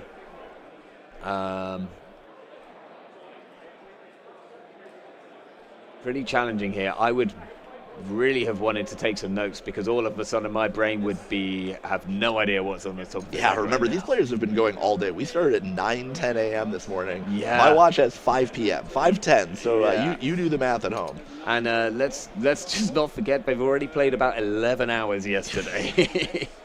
Netrunner is not a sprint. It's not a sprint, it's a marathon. Okay. Still going on these start of turn triggers here.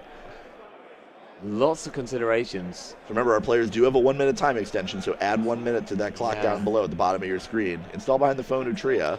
Kikai definitely wants to kind of, I think, finish his turn with a On big their Oppo. review, There it is. There's Oppo. Okay.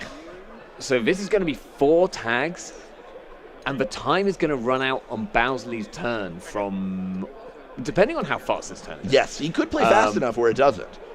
But he kind of needs to find the agenda this turn. Yeah, this game does not go too many more turns, whether time is called or otherwise. Here's Ritual. That's a draw 4, I believe. It is off the Anacam right here. So that was a huge draw. Some options. Maybe just looking for. Have we seen both jailbreaks? There's a third There's jailbreak, 3. which would be pretty good on HQ. You could even kind of maybe look at going somewhere, cupping something, going back to HQ, sweeping the whole of the hand. Might be an option. I wonder if there's a world where Kikai regrets putting that Moonpool in the bin.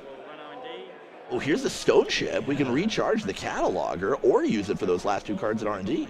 Yeah, just here, cycling the Gauss just to save the credit. A Stone Ship, absolutely, sort of charging up the cataloger here.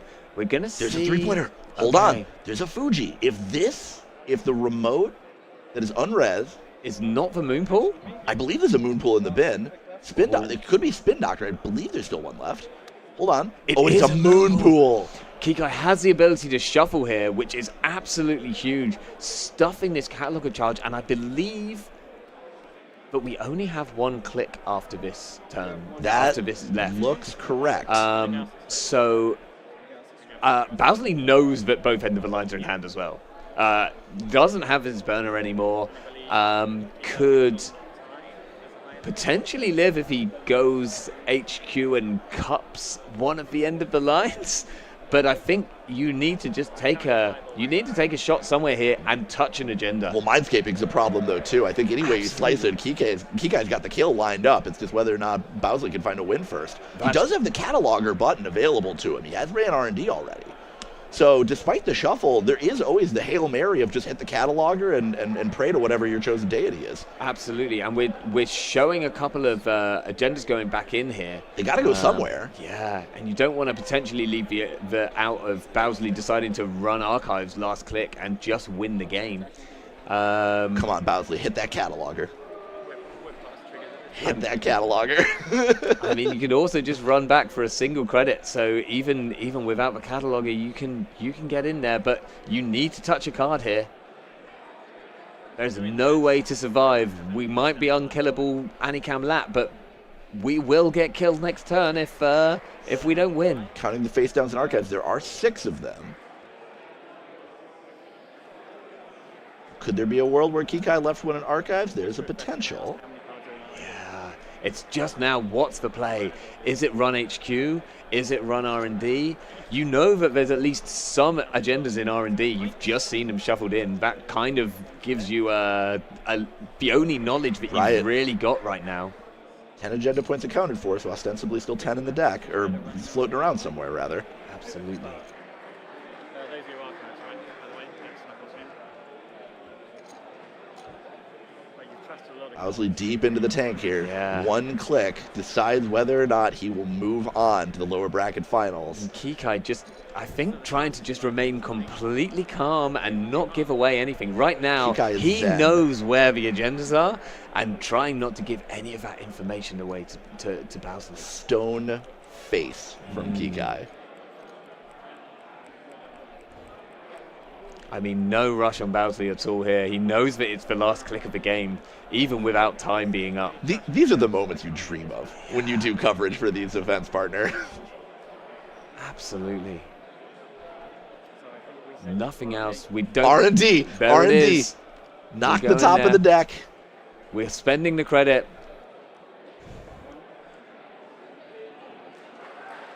Flip it. Oh, it is! Oh my goodness! Bowsley taking it down. Lat putting Kikai away. Apologies in a dramatic fashion. Apologies to the headphone users at home. Wow. But that was exactly as exciting for us in the booth as it was for you at home. What? Incredible. Bowsley disappearing from camera. Absolutely wild. I mean, when you know that you are stone dead on the next turn and you have a 1 in however many outs and you take it and you hit it, the feeling that you get off that, the feeling of watching it is a pretty big rush. You can't even be mad about that if you're Kikai. I think Kikai did just about everything perfectly. Absolutely. I mean, that was a real touch game. I think the only mistake that we saw all game was the Phonotria. Yeah. Which was real unfortunate, and maybe just not realizing the exact text on Phonotria. Understandably, it's not a nice that we see very often. No, not at all. But it makes so much sense in this deck where it is such that tax. Wow, that was a game. Unbelievable. You know what's wild? We're not even done. There's like 2 more games left to play today before we have a world champion. I mean, we've had some real wild games. We've had a real sort of mix of different things as well. Like, so many things on stream. Next up, we'll have the lower bracket finals. Yes. Yeah, we're gonna see who meets Zanzraft in the grand finals. Absolutely, and I'm gonna go call a cardiologist. Yeah, wow. We're gonna take a really short break. I think it's only gonna be around about 5 minutes or so. The round's already finished. Stick around. We will be right back with you. I've been Baran Wu. My name is Cranked. We'll see you in 5 minutes.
Welcome back to Netrunner World 2025 from a beautiful city of Edinburgh. This handsome stud to my right is cranked. My name's Baram Wu, and we are back for what is actually the lower bracket semi-finals. It's been a long day, partner. Yeah, it's been a long day. Yeah, so apologies if we misled you before. So here we have the lower bracket semi-finals. We've got Bowsley, who we've just seen play a pretty incredible game versus Alco.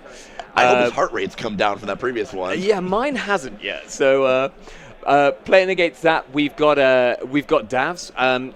Let's talk about a quick bit about Davs' Esser deck. This is wild. This is a wild list. It's a bit of an oddball. I don't even know where to start with it. Only 2 Chestushkas. The influence spread is all over the place. 1 Pinhole, 1 Ashen. Yeah, those are normal. Couple Asian, Nuka, whatever. But then you get down to 1 Ritual, and then you get down to 1 Hippocampic Mechanocytes. Absolutely. Hello? Also, playing the absolute baller play of 5 Matrioscas. Oh yeah, the 6th one's in the binder. We Yeah. don't need that one where we're going.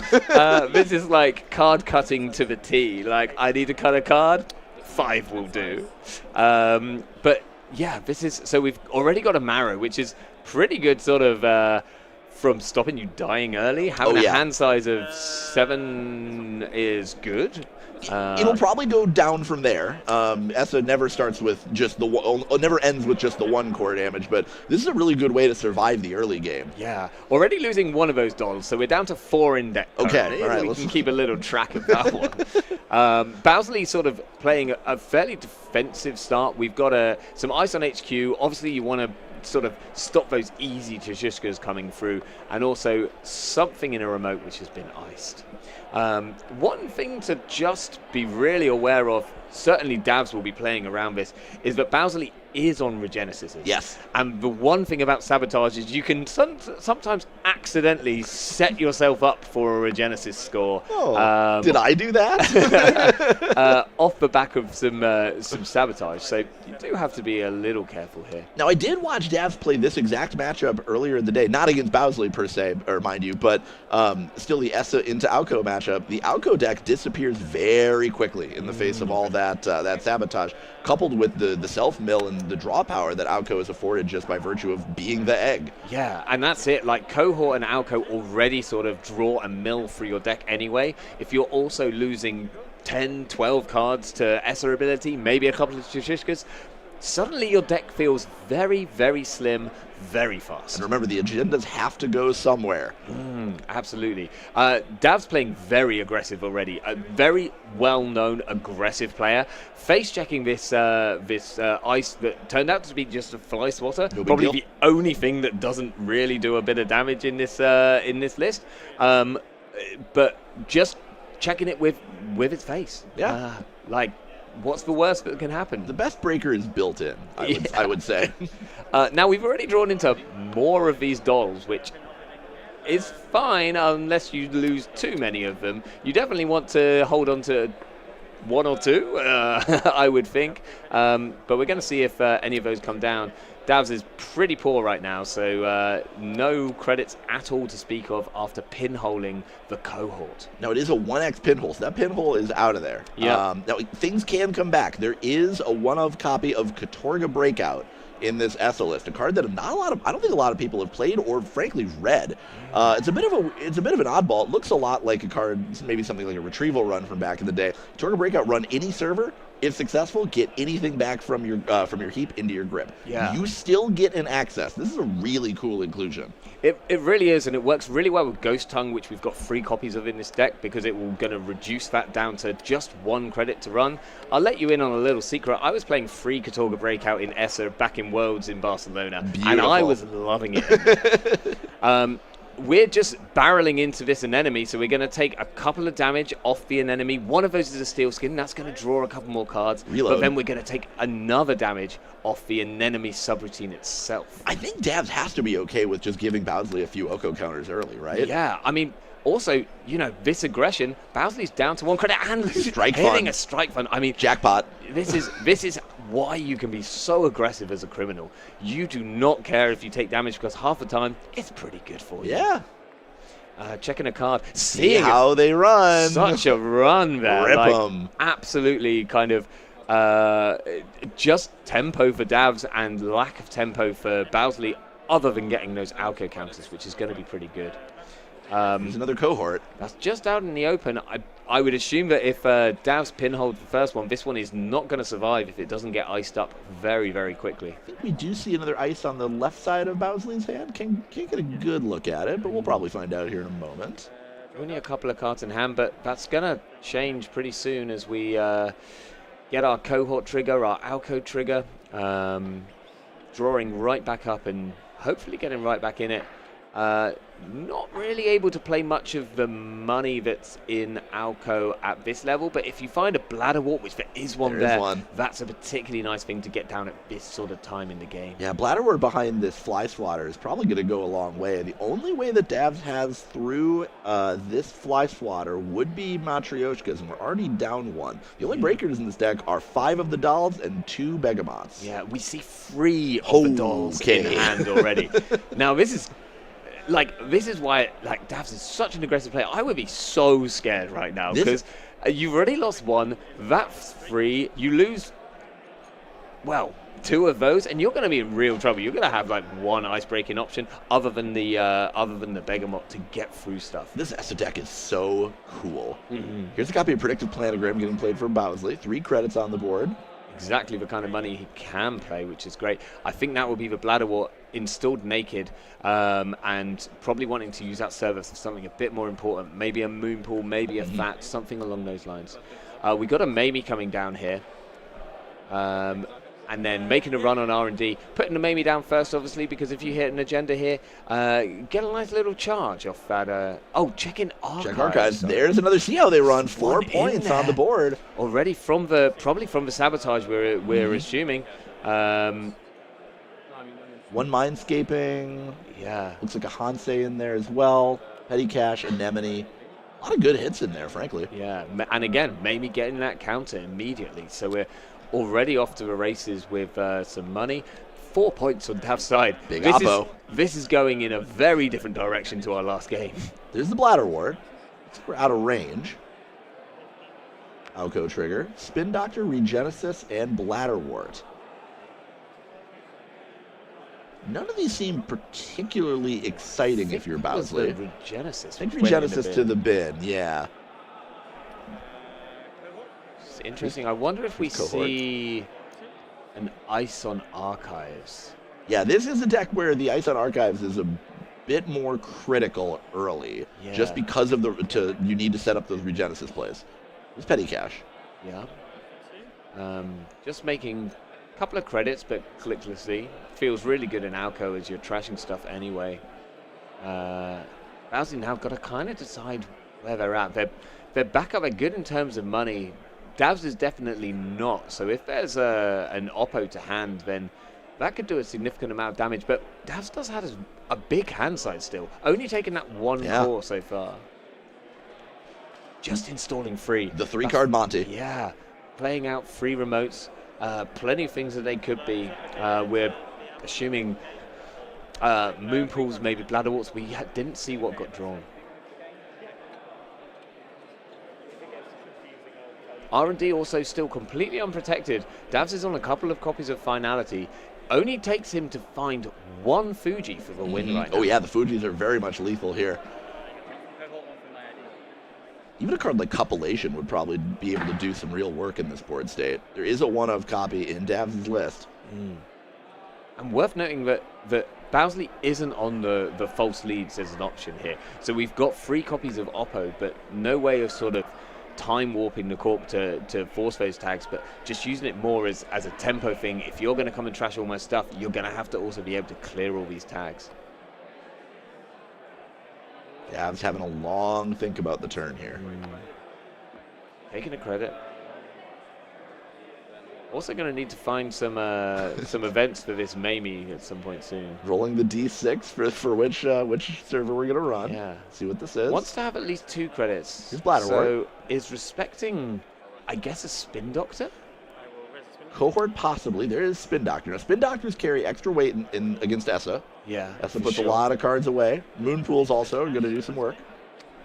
And Dav's probably just wanting to clear out any spin doctors that might be on hand before playing any more sabotage events and taking core damage. Checking the last card as well, another Bladderwort. All 3 Bladderworts accounted for. Face downs going, or the cards going in from Spin Doctor, excuse me, was a face down and a fut. Again, these Bladderworts kind of just pad campaigns, really. For now. At least you res them credit neutral. Right. I think, ironically, with the Bladderwort, you'd almost rather they cost more money to Yeah, you'd love to offshore more money. So let's see.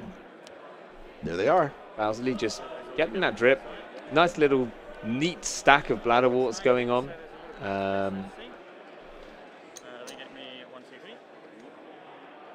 Here's the Bladderwort money. Still has Alco triggers here, so can still draw, can still cohort. We'll see what happens. I'll go first. Yeah. It's like Oppo, Longevity Serum, and FUT. Yeah. Did not see what went to the bin. Potentially Oppo research. Now this might tell us what's in this server, because if the FUT doesn't go in the server, then and it goes out naked, then this means that it's possibly an agenda in the server. Agenda or Moonpool would be my guess. Yeah, Moonpool's a pretty good shout as well, actually. Because otherwise, I would imagine that either the Longevity or the FUT goes straight into this server right now. Make it change. Yeah, neatening. Stacks of 5. Yeah, so we've got 12 credits. Dav's still pretty poor, but has enough money to play all of their events due to the Mamie. And the Esser decks have always tended to be able to run pretty light on money. Yeah, they tend to run quite lean. A lot of people kind of thinking that the ban of Bankar was going to be the death nail for Esser, but Davs and also Ollie from EA Sports saying no. We're seeing a score here, it looks like. So Moonpool removing itself from game. Looks like a couple of agendas in hand. Yeah, quite a few. Hybrid release and a Fuji in hand. So Bowsley gonna give an Oko trigger. Yeah. Trashing 1, I think also going to be using that Regenesis that he trashed earlier to put some counters out here. Are we just scoring out the Longevity Serum? Longevity Serum seems quite good to just score straight up against Essa. Buys you at least a few more pieces of sabotage. Absolutely.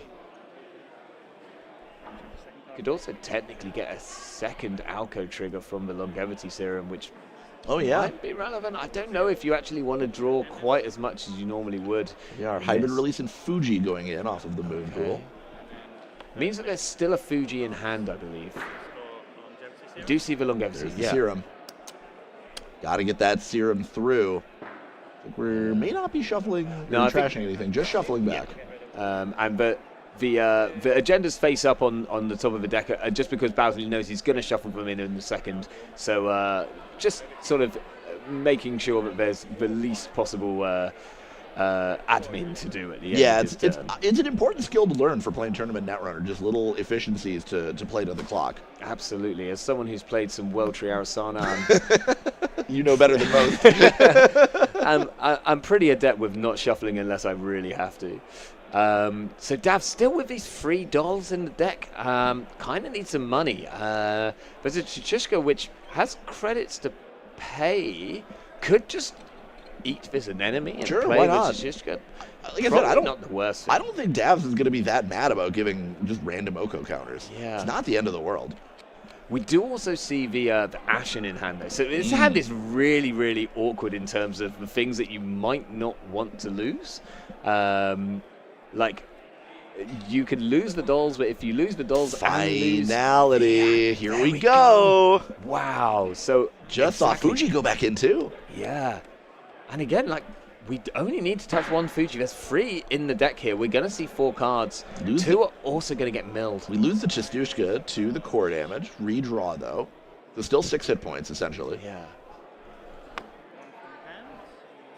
I wonder if there's any consideration to play the Chichishka first, or you don't want to lose the finality, I guess, to the damage. Exactly, yeah.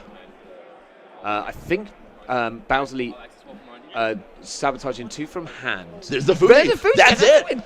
That's it. Davs wins this game, taking down Bowsley. Essa sabotaging Alco, cracking that egg. A quick game's a good game, you Oh, know? yeah. Like, very, very different approach to our last one. And Dav's making the meta call here that Essa, where whilst it might seem a bit scary into Alco matchups, who's looking to do a lot of damage, and you're also doing damage to yourself, you're also doing exactly the same to the Corp. And actually making this sort of idea that if you want to kind of go fast and use your Alco ability and use your cohorts, you're going to mill way more agendas than you were hoping to into the bin very, very quickly. Just touch 7. It's that easy. It's that easy, especially for Davs. Yeah, touching cards. I mean, we saw a Mercury do pretty well yesterday. He did. It did it by touching cards. It's always the best way. If you can find agendas before they can score agendas, it's a pretty good way to win a game. Really well played to Bowsley, too. Yeah. I mean, just being able to come down off of the high of the previous game and put up a good showing against Essa, despite it being a quick game. And what an incredible run. Yeah, absolutely incredible. Great play here. And I mean, everyone who's made it to this stage, I'm sure it's been said many times, but we had 400 players playing today. So if you've got through to this point in the tournament, you are one of the best players in the world, whether you win or you come sort of anywhere in this top cut. It was an insanely hard top cut to even make it just into the 16. So getting down to this sort of level is really, really impressive. Absolutely. Well, that's going to do it here for us in the booth. From the two. Anyone you'd like to shout out? No, I mean, you know, it's just been great to be here at Worlds. I've got loads of friends, but it would take me about 10 million times, hours to shout out everyone. So I want to give a big shout out to NSG themselves, all the staff and crew that have been working, and in particular the person sat across from us who will remain voiceless most of the time, but it's an absolute machine. Kato has been running this stream and doing an incredible job. From watching it or from being on it, it's an absolute masterpiece. So thank you very much, Kato. I'll second that. Thank you, Kato. None of this happens without you. And whether you know that or not, none of it happens without you. We're so fortunate to have you. And I'll throw a quick shout out to my Madison meta back home in Wisconsin. I really every time we get more than like 2 other people showing up for a meetup, it warms my heart a little bit. So big ups to the folks back home if any of you are watching, even though it's like it's 11 a.m. on a Sunday. They're watching. Anyway, we're gonna we've got some fresh faces for you. We're gonna go and probably catch the other games stood around the table. I imagine they've all pretty exciting stuff. But we'll leave you with this. Stick around. I think it's only going to be about 5 minutes or so before the changeover. So do stick around, and we'll be back with you in 5 minutes.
Hello, and we're back with the Chase Bracket Finals. So possibly the second to last match of the day of the Netrunner World Championship. I'm Juniper, she, her. I'm Eric, he, him. And I think we're going to go right into it. I'm real excited for this. So we have Trat and Davs, who we just saw on stream. Davs was playing a very aggressive Esta deck. And now we're going to see the opposite deck from Davs, their Corp, an AUCO, possibly just as aggressive. We'll see.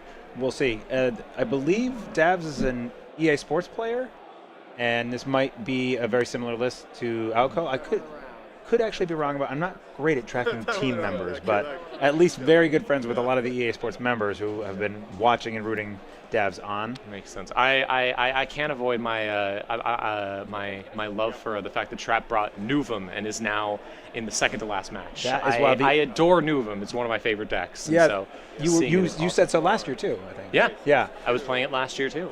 And now it's here in the finals. But we're seeing the other deck from Trat, Sable, which has also performed very well today. So we actually see a game's already started. Click tracker on Sable's ID just to represent when we get that mark extra click, and then a mark die for rolling mark at the beginning of the turn. Yeah, it looks like the corporation first turn iced up HQ, played Petty Cash, and I'm not sure what the other click was. Might have been just draw a card, I presume. Actually, running HQ and resing a Simoon. Good thing to put just down, especially against a deck that you haven't seen that doesn't have any breakers yet. Just always works. Trat just bouncing off of that and looks like drawing off a card. I'm very curious. I believe we have the deck lists. Yeah. So doing most of the Sables we've seen today, just like that, just like most of the Sables we've seen, not on dolls, on normal breakers, running Unity. Interestingly, importing imports here are Unity. Twinning makes sense. Nuka, Stone Ship, and 3 Baya Bands. Interesting, a full 3 set.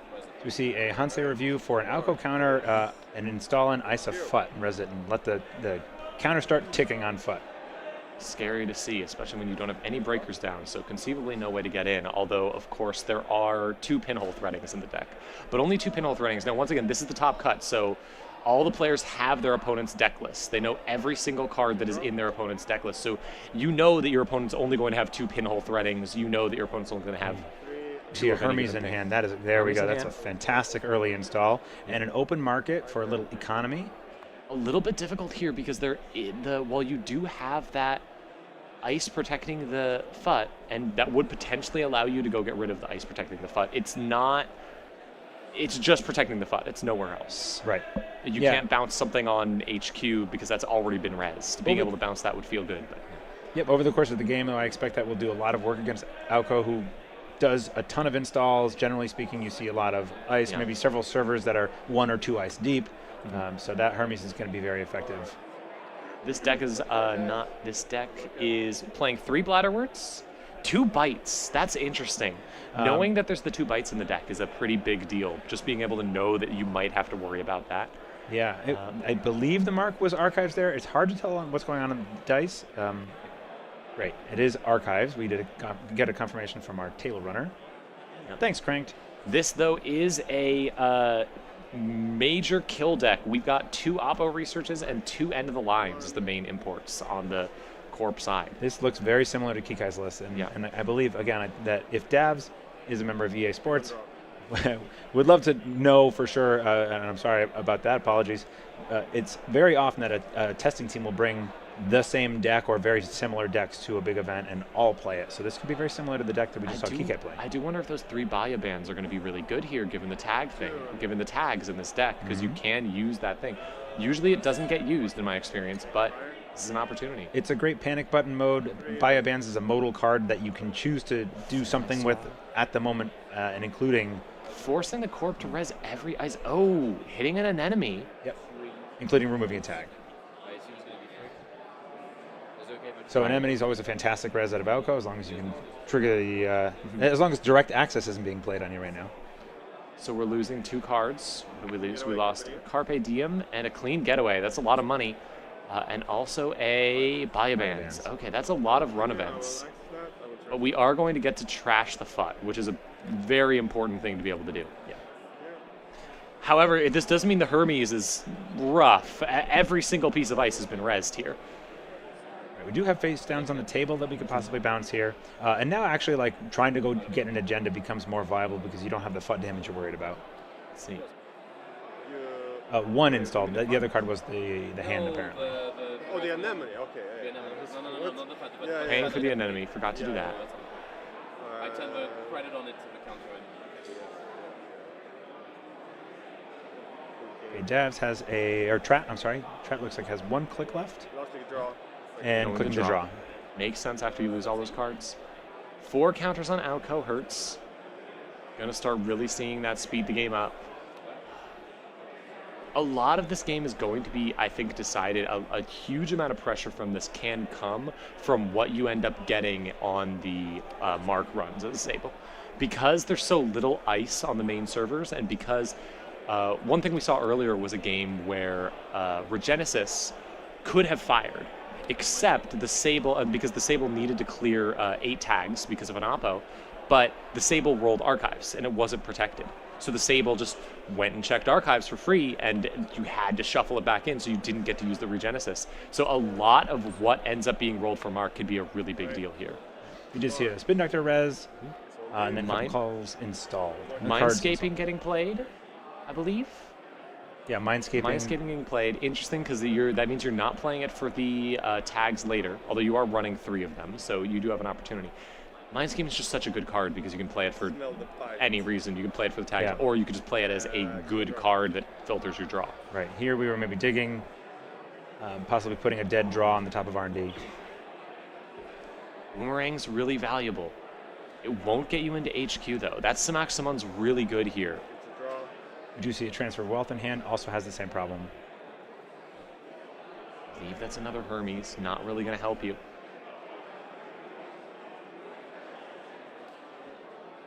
The Boomerang can get you into that server. Biobands on, I presume, R&D? Yeah, we assume to draw some cards, maybe get an install in here. No, we're running the remote on Flyswatter. Is that true? No, I'm sorry. That was just a pop of a Spin Doctor, so right. Biobands Archives. Shuffle 2 things back in. So yeah, Biobands Archives. Now, for accessing, we're going to resolve the Biobands. We're going to draw 2. And I assume install 1 for 1. Oh, 2 credit less. That's so good here. That's going to really let you start dealing with those few pieces of ice on the board. Trat's on 5 credits here. What do you install with the Biobands? Probably the Kurapira. Yeah. No, the Unity. Interesting. Interesting. To get through this Flyswatter server? Well, there's nothing in the Flyswatter server right now, I don't believe. So it does get down there. It's the only jammable server, right now. I could see either being installable. Getting into R&D. You do want to get through the HQ pretty bad, though. Open market. Another open market. Yep. Always feels good. You can start really getting a bunch of credits there. And it's on the Kurapira. Okay. No credits right now. All of it's on those open markets. Right. That's a lot of credits you're going to get eventually, but it's going to take a bit. Yeah, we're going to drip for 2, and then hopefully be able to generate some pretty quickly on that next turn. Yeah. Now, Samaxamon is 3 to break with Kurapira, I believe. That sounds right to me. Yeah, so that's reasonable to do. It's not great, but it's reasonable. And once you've broken it 3 times, you can then get through something else. See a false lead in hand. On Dev side of gosh. Another agenda, which is probably see how they run, I think. Yes, it is. It's usually running Anemone. 3, see how they run for a lot of kill potential because of the tag. Anemone, and there's another card I'm not quite catching there. That might be an end of the line? Kind of in the middle of the... I'm not sure. Yeah. Okay. Yeah, I think it's a CBI in the line. Yeah. To have 1-1 is EA Sports, apparently. Great. Thank you for the confirmation, chat. Yep. So we see an install on HQ for a second piece of ice and install on Res of FUT. Yep. Behind that Flyswatter. Very happy to have the Unity FUT now. Can potentially be gotten rid of, but you got to get the credits for it. Right. Archives marker again. Archives feels good if you have a Carpe Diem or some other way to get in, but Chesva in hand. see where this goes. You need 4 credits to go blow up that FUT. 1 to break, 3 to blow it up. And you know that if you don't blow up the FUT, you're risking taking a bunch of damage. Currently just 2, along with whatever you get, but it just keeps getting worse. Yeah. Clean getaway, that's great. That's That just is a very free good. 3 credits. If you need 1 more, but then it's just a free 3 credits. I assume we might see click for a credit and then just run archives with a clean getaway. That's it. Run, clean getaway, run your mark, we assume. Yep, and then we can see reaching for the mark click. Before access, I'll use a moon pool. Popping a moon pool before access to take some face downs out of archives. Looks like we didn't see any trashes from hand. Not Two getting, agendas. yeah. Notably not trashing any cards from hand, so you're not getting an Alco trigger. But I guess you just had to get those. Oh, my wow. Oh my, Is that game? that's game. That's net damage, I think. That's 4 net damage? How many cards in hand? 3 cards in That's hand. the game. That was the game. Oh my god. Holy bananas. I was joking before the game that we might have. Last year's semifinals was so fast. What Last just year's happened? I wasn't done yet with talking about this game. I saw the 2 get shuffled back in, and I was like, okay, well, I guess. That makes I sense. mean, that makes sense. So Archives why did might the be 2 bad. get shuffled back in for folks at home? Who Well, yeah, you have to shuffle those back in because otherwise you just lose the game instantly because Of course that's it does. more than 6 points. Because Right. as soon as you're above 6 points, it's over. But putting 2 Fujis in archives and just Wow. letting the runner run for it. I have whiplash. Oh my gosh! And that was the thing is, if you hadn't rolled mark on archives and you hadn't drawn the clean getaway, it wouldn't have happened there. The folks in the background here just realizing what's Wild. happening and putting their hands on their head. Well, Wow, yeah. that's Trent should be over. smiling. Look Great what I just game did. for both players. That came out of nowhere. Oh, and there's the applause, a little delayed. Amazing. You can see the hall in the back of background is getting cleared out here as we go and narrow in on the grand finals, which is suddenly upon us. Yeah, We've had 3. I was planning on doing more, but I guess that's our game. That was incredible. Yeah, I guess I'll go home now. I don't think you'll be going home. I think you'll be sitting around watching the grand finals. That's true. Man, what a fast game. So wasn't total ready for contrast that. to last year where our grand finals game was an hour and a half long, and we still could have that. But just, man, these Netrunner games, you never know. Yeah. It could be over in 5 minutes.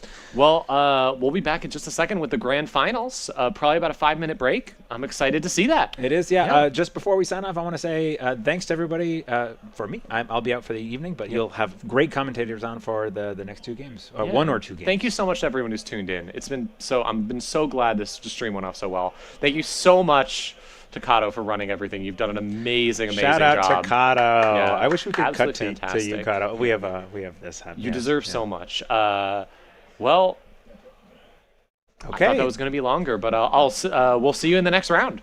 So long. Good night.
Hello and welcome back to Edinburgh. We are at the finals here after a long day of Netrunner. I'm Izzy, she, they. My name is Andre, he, him. And we have two really good players here who have been playing incredibly well. I am so excited. We've got two European players here winning this European World Championship this year. We've got our challenger from the lower bracket. It's Davs. Davs is French, I believe. Yes. A member of EA Sports, the testing group, and what's their list today like? Do you know? Davs has been playing, mind you, coming off the EA Continental Championship, been playing this like tag kill AUKO deck. You're probably pretty familiar with AUKO if you've been playing Netrunner this year. It's been absolutely popping off, and while it's been targeted by at least one big ban list in the last month, we're still here. We're playing 2 End of the Lines, we're playing 2 Oppo Research, and the fork with all the damage that you can put out, and of course, falsely, the neutral 3-1 agenda seems to be taking that Sting slot, and it seems to be converting really quite well for Davs. And on the other side of the table, from the upper bracket, it's Zomsraft from Sweden, here piloting a Hoshiko deck. Looks very mulchy to me. Yeah, this deck is really cool. We got to see Zomsraft play an absolute clinic earlier today in the top cut. This is a 51 card deck. It has a bit of asset tech, has a bit of tag tech in it. As much as 51 cards might be less consistent, hopefully the console bling is a bit more consistent to get some card drop, but we are off. Again, Zomsraft is undefeated in the top cut. If Zomsraft takes one game here off Davs, Zomsraft will be the world champion. So Davs has 2 games to claw back, but in a pretty good spot to do that. We're going to open here with a hedge fund, 2 cards on the table. Who do you think is favored here in this matchup? Oh, I don't know. I talked to Davs, and Davs doesn't feel super confident about this, but Davs is like very humble. There is some good tech here. So Lago Pranwa Shelter, you have some Gourmands, you have some of that Trash Synergy package with the Solidarity Badge, but some of these cards are 2-ups, they're 1-ups. So we'll see. Again, the Steelskin Scarrings need to hit at the right time. You need to pull down the right threats at the right time, and I don't think we have any actual tag tech and any survivability tech. So outside of Audrey throwing a Steelskin Scarring at instant speed, we don't have any stone chips, we don't have no free lunches. First card, Bladderwort. For 3 going down early, we do have a setup card on a Gachapon. I think a lot of the money in this deck comes from Fermenter. So we'll see what's in that machine here, whether we grab that or we grab an early companion to set up. And we're getting that flip, which is so important for Hoshiko early. Yeah, you love to touch turn 1. And I think Bladderwort's one of the only cards on the table you need to deal with immediately. A cohort could probably fire once, but no res here means that we're going to go straight into our first draw. The second, mandatory draw with no AU kill counters to speak of. In terms of influence, like we're talking about a mult, so we're talking about Simulchip. We're talking about a copy of Illumination. Yeah, Illumination with Blink is really cool because if you have any 1-cost or 0-cost cards, they become 0-cost cards, and then you can install off the Blink, so you actually get this like really deep dig. It's only 1 of, and while Davs is going to draw a card, put 2 on the table, we're going to crack the machine and see what we have. Paladin Puemo is a nice start, and that's probably what we have to go for here. So those drips of credits just come in so valuable early in the game. Yes, especially to set up. And this deck, I think, doesn't have that much liquidity, so setting up is going to be where a lot of the money's going to come from. And 2 strike funds and a Simulchip going back sure makes sense to me. Devil Charm getting removed, Pinhole. There's 3 in this deck, and it's a very important card. If you don't feel comfortable contesting an early fat John Bautusita, that is a card that protects all servers. So we'll see if Zomsraft grows to regret that, or whether that's just the call. We want to call this deck, make it a bit smaller, already starting with 51 cards.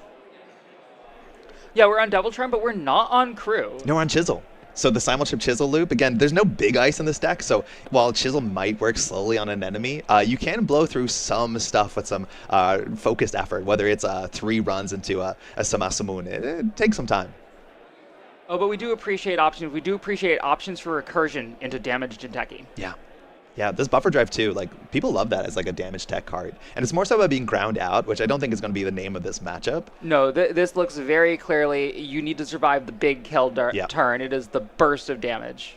That was Zomsraft thinking, we have that Paladin Puemo credit. You can use that to install non-connection cards. So we're going to start there. That's a 1-of badge in the list. That's super important to get down. If you trash a card a turn, that's a power counter you can use to either remove a tag or draw a card, both very valuable in the matchup. Dav finding the Fuji on the table. Dav's just putting it. That's going to be 2 damage, our first AUKO counter. But we're up 3 points and the Paladin credit. We'll see what Zom has in the hand. We did see a couple, I think it was strike funds shuffled back in, so knowing where those are is a bit of information that's valuable. We've seen a few games with early Fuji hits, and I have to say it's worked out for the Corp so far. 2 cards we're going to touch. Losing the second pinhole threading and the twinning, which you could set up with a Paladin, but I think maxing multi-axis is not exactly your goal in the We've first got a couple second turns. one. We don't mind losing it. I think the third pinhole is in hand too, and there was a Steelskin Scarring that was missed, unfortunately. Maybe fortunately if you're saving it for the kill turn. Yeah, it could be. And you know, we have good money on Dav's side. We're now at threat 3. There's 2 oppos in this list. One could come across as soon as this next turn. We've got if the money Davs for really it. wants to. Yeah, the money is good. So Zom needs to decide here. Not getting the Solidarity Badge charge, which is very valuable on the oppo turn. Buys you a whole click little and saves you 2 credits. 2 clicks left. We're feeling pretty safe here. Yep, 3 cards in hand. What's on the table if you see a Fuji? Trying to get a good read. And it looks like we're going to bite again.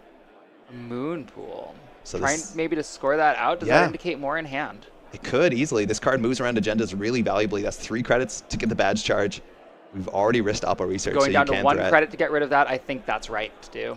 There you go, And Fermenter. Fermenter coming down, definitely right if you've got the Fermenter in hand. Yeah, not using the Paladin Puemo credit. That looks like sometimes a mistake, but the idea is with Hoshiko, you're going to lose that credit anyway, so you might as well use it before you lose it. Really kind of cool, thoughtful play.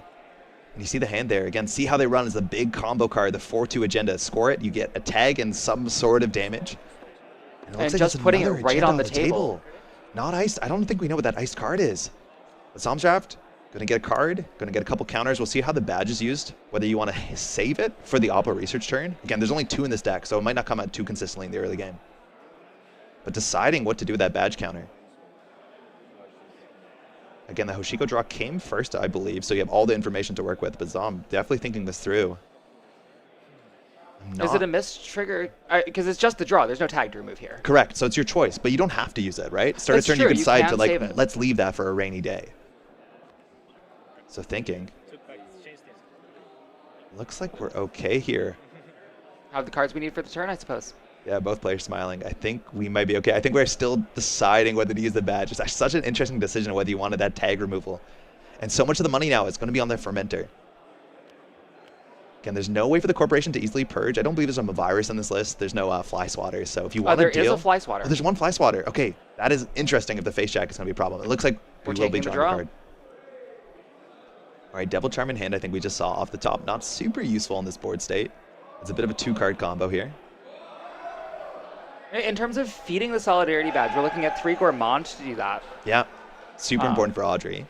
Otherwise, it's spending credits to trash things and trashing your ice. Chisel. Yeah, Chisel Charm. It's in this matchup less necessary. We saw such a great game against Restoring Humanity. And while the hand has more money with another Fermenter here, Psalms Draft is going to need liquid credits. And I don't think you're happy popping a Fermenter at 4. Sometimes it's the thing you have to do. We'll see if we take a turn off and hop back into our corporeal, non-digital Hoshiko form. Absolutely. Now, all the ice is fairly small. Audrey gets through it pretty well. Just a card and the virus counters that you're getting. So, like, yeah, I think you're right that the trashing of the ice is not going to be the super critical thing in this matchup. Okay, on the table, it wasn't an agenda, it was a bladder ward. Okay, so we have much over for the 4 credit threshold. So that's just going to be a pad campaign like. Drawing up, we have 2 agendas in hand, and we did actually find the fly swatter. If you can force a res into that, that will throw Zomdraft's economy in massive disarray. It's really been interesting seeing the evolution of these Ncheki lists, how they're using the bladder wart, where now it's like, a lot of times it was ducking down to it by resing assets and just playing the whole game at, 2 or 3 credits and just dripping in, spending them immediately. Now it's being like, okay, no, I'm going to go up. The damage doesn't matter every turn. I'm going to play Oppo for 7 credits, and that's going to get me low enough on the turn that it matters. The one turn I'm trying to get that kill. It matters so much, and if you're happy to pay 7, you have the setups now where you just need enough money for the Mindscaping end-of-line combo, which is what Davs wants to set up. But that Steel Skin in hand, Zomdraft's not going to play that to draw cards. I think we're going to hold it for some insurance. The question is, what is in the remote server? I think it might be the false lead saying, hey, there's not that many ways you get through this piece of ice. Audrey won't do it. You get purged out. So the only way through this ice immediately is a Botulus or a Chisel, and one of those gets ruined by the res of the Fly Swatter. Yeah, I mean, your face does get you through a lot of this ice if you don't mind what's in there. So this is the one hard end the run besides, I think, rolling the die. I think there's one diviner if you're looking at your even and odd distributions. Zomdraft is thinking, again, this is an untimed final, so players are definitely going to take the time they think is necessary. They have the lists ahead of them. This is open deck list, so we can decide what the risks we're taking on by challenging this remote. Thinking this through, we do want to touch a card this turn. I'm pretty sure with Hoshiko to go digital, you get that card and a credit. Yuko hasn't fired yet, right? Just the one counter. Just one counter. From that Fuji steal. And again, this thing does snowball. Once you draw those 2 extra cards a turn, then it's easier to get more counters and, the wheels get greased well. Yeah, so much of the AU, like the question, right, is how do you play that early game in order to get those counters flowing as quickly as possible? Yes. and do the cards that you have allow you to do that. And the face check into an enemy is like one of the things Zomstraft has to play around, because that's one of the big like kickstarters. Yeah, because immediately you get 3 just 2 counters. 3 even, yeah, right? Let alone knocking 3 cards out of the runner's hand. Yeah, 1 for the damage, 1 for the trash from HQ, 1 for the damage from the subroutine. Yeah, absolutely. 3 counters. Fermenter, 4, 6. That's gonna Reasonable be with the beginning second of our one economy. clicking. Yeah, you never want to Especially if we're going to face check and then we're risking the fly swatter. But I don't know in the hand if we see any way that we can get through ice, whether it's the hard botch us. Okay, Audrey. Now that means we can trash the Bladder Wart and challenge, but you will get purged down. Now this is an AI breaker. It doesn't care of type. And I think perfectly that this might be Is this the last fly click? swatter. And I think we have one more. Gonna get the badge, gonna get the Audrey counter. No, that is last click. Top deck, another agenda. It's a longevity. False lead might just be scored out here. We're gonna cash out that powerful neutral agenda that can rob clicks. That's the case. 3-1. We're on the board. Now this card. You're going to have to be careful between your clicks, because at any point in time, if you're between clicks 2 and 3 and you end up hitting a bite, you end up getting a tag from a Phonatria, you can just take the rest of the turn away, and if the runner does not have enough cards in hand, that can easily be lethal. Yeah, I don't know how well this Jinteki scores out, if at all. The kill plan is very much so first and foremost from my reading of this list. Yeah, we're not on Regenesis, so like getting to 7 is actually a fair bit difficult. This is more about like pushing forward enough that the runner has to keep up, but they're on the back foot because like respecting false lead, getting oppo research. Absolutely. We can oppo for 7 now as much as the money is the rate limiting factor. I do say, like, any Jinteki deck with 3 Moonpool and 3 Cohort Guidance Program, like, that can score out. Yes. That's a price for 1 credit. Again, another card that works well with Bling. Speaking of Bling, there it is. And we're hitting a Steel Skin. We're going to be drawing a whole bunch of cards here. So you can install a card at -3. And if you install the Blink, it sees itself, I'm pretty sure. Absolutely. It's the Masterwork trick. The Masterwork trick. So deciding here, again, one of these cards will be installed at -3 cost. It can't be an event, so Steel Skin Scarring will just draw cards. So the question is whether you want to go for the little guy, the gourmand that will eat things, the botchos to challenge servers, or the Bling to set up hopefully Looks your draw like it's engine. the Bling. Get that engine going. We have Bling at the World Finals in 2025. I didn't expect it. And the Lago on top is a great install, getting you the card draw to keep up with installs both on the corpse side to match tempo. Now, Zomstraft has more cards in hand than maybe expected. Not a lot of credits to work with as much as Paladin does. I have 1 to commit. Now, other than the Moonpool, I don't think many of the kill lines in this list depend on an install on the turn of the kill. So the Lago is a little limited in terms of tech here in a way that often in the kill matchup, the Lago helps more. Yeah. Still, having that card draw to power you through the game is absolutely going to be a meaningful difference here. Yeah, it's more so to keep up. It's not like some other lists we've seen where you have a FUT and you install an advance, a hybrid release to do 3 damage. That's been a winning line against Davs earlier today. And Buffer Drive coming down very expensive, but gives you a bit of this late game recursion as much as it is a recursion card.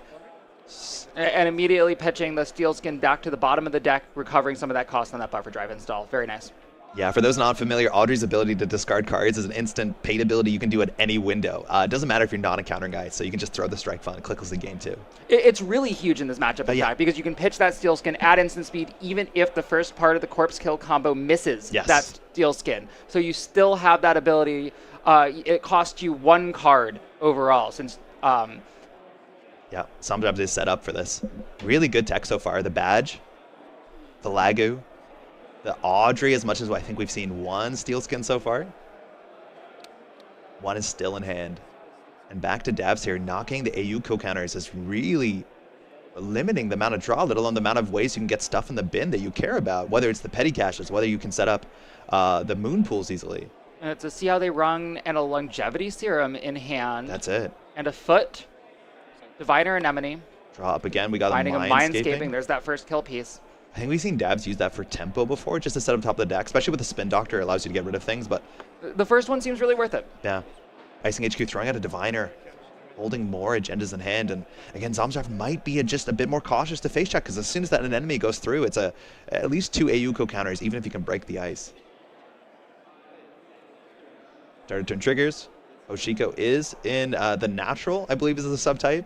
But we're going to get that Paladin Puemo. The big decision is whether you keep the Solidarity Badge now or you keep it for that, hopefully, a nice way to interact with False Lead into the Oppo. I have to admit, this might be the first game where the Solidarity Badge has been a major consideration. Yeah. Usually it's just, you just take the draw. Why not? Just take it. Looking in the list here again, 49 Corp cards has got Dabs this far. A field of 360 players. We're down to just 2. Not sure if they've matched up earlier so far in the tournament, but Dabs has been playing against this AU Coco list for such a long time. I'm less familiar with Zomdraft as a player, but I know that he's been grinding a fair bit on JNet, testing with some very strong players, and has a lot to show for it. Click 1. Checking archives, we'll see a flip. I think it's just a Diviner. System Gateway the Code respect Gate. is so important. 2 face downs in archives could be lethal so quickly. What's your read that's in the remote server? I'm not sure what that is, but it's been on the table for a long time.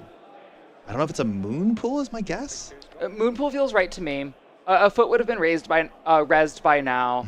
And it looks like the agendas are both still in hand. My guess is it's a Moonpool. Devil Charm getting installed for free. Now this means that the Audrey you can charge as ice. Well, I guess the strength doesn't really matter, but making sure to use that fermenter before we get purged out, which I think Dabs would have maybe considered next turn. Notably for free by spending the Paladin counter, which is not trigger blend. Yeah. Yeah, that's always unfortunate. You think the companions are going to help you with Bling, but in no way do they work, because you did actually spend credits. They just came from somewhere else. Zomdraft thinking here.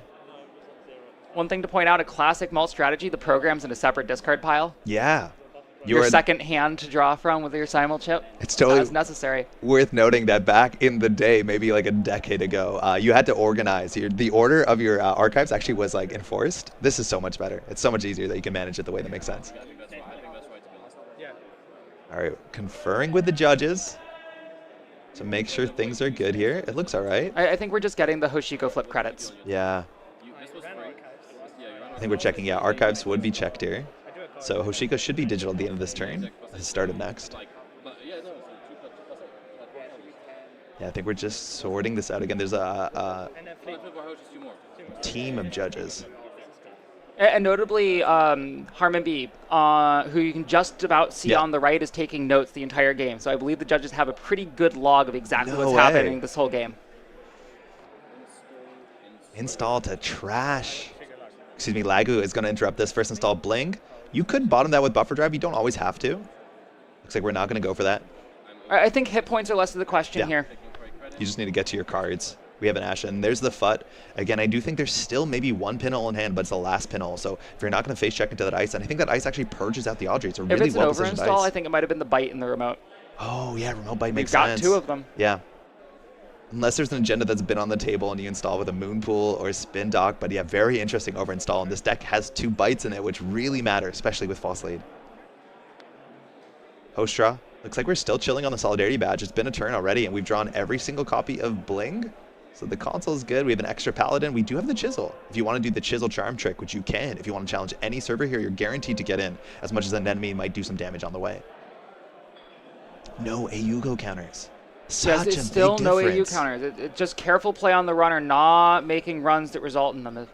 Blank ID, and Davs loves that forward pressure to put cards on the table. We saw a game a couple rounds ago where Davs had to discard Kikai discarded like 5 cards from hand at the end of the turn. Cohort, AUGO. Yeah, absolutely. No, like, and a Hansei review off the top totally changes the game here. Yeah, just turning that ability on. Chisel going to come down? Yeah, we got to take the foot down, or it's so hard to interact anywhere else. Yeah. So we might not res that. Just pin the Chisel down for free. Might as well. And FUT coming down for 3 credits. It's going to be another badge, another Audrey virus counter. 7 credits left for Zomdraft there. Davs still on 1 point, and we have to watch out. This is a window in theory. Now, it doesn't make a lot of sense, but this is where you have to ask, do you want a false lead? And the answer here is no. And at some point, Davs can find the oppo, pay the 7, which, again, that Hansei you talked about. Massively important if we ever find one. Click 3 checking this remote server that was over-installed. Which is another reason, like, the ice might not get rezzed. Oh, it's the anemone. That's absolutely 100% worth the res. This is going to be great. There's going to be 2 counters. AUGO should fire next turn. It's going to be 3 counters. Audrey can break the upper team. Yeah. We'll see if it's worth it. Probably is for the counter. So 2 damage here, hitting. Ooh, a simul chip going. That's going to be bottomed. First card trash this turn. That's the last pinhole threading, but simul chip is now on the bottom of the deck. Better than the bin, but not by much. Yeah. So now it's either do you want to spend the Audrey counter and a card of your choice, or just take the net damage to give an AUGO counter. And I think the AU counter is probably worth a lot. So we're going to use Audrey, boost the strength, throw out the second Paladin.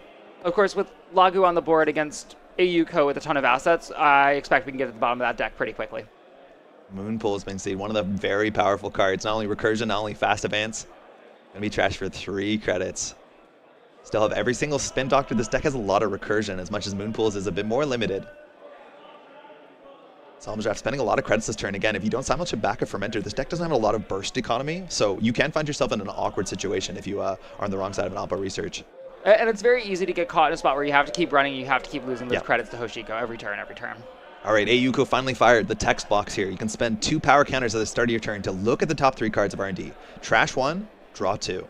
Now, the ordinal number of which card you trash, that is public information. So if the top card was known by Zamdraft, you have to say, I trashed the first card, for instance. But this is all unknown. And now the bin can fill up. We can get deeper into the deck, find those Hanseis, find those petty caches.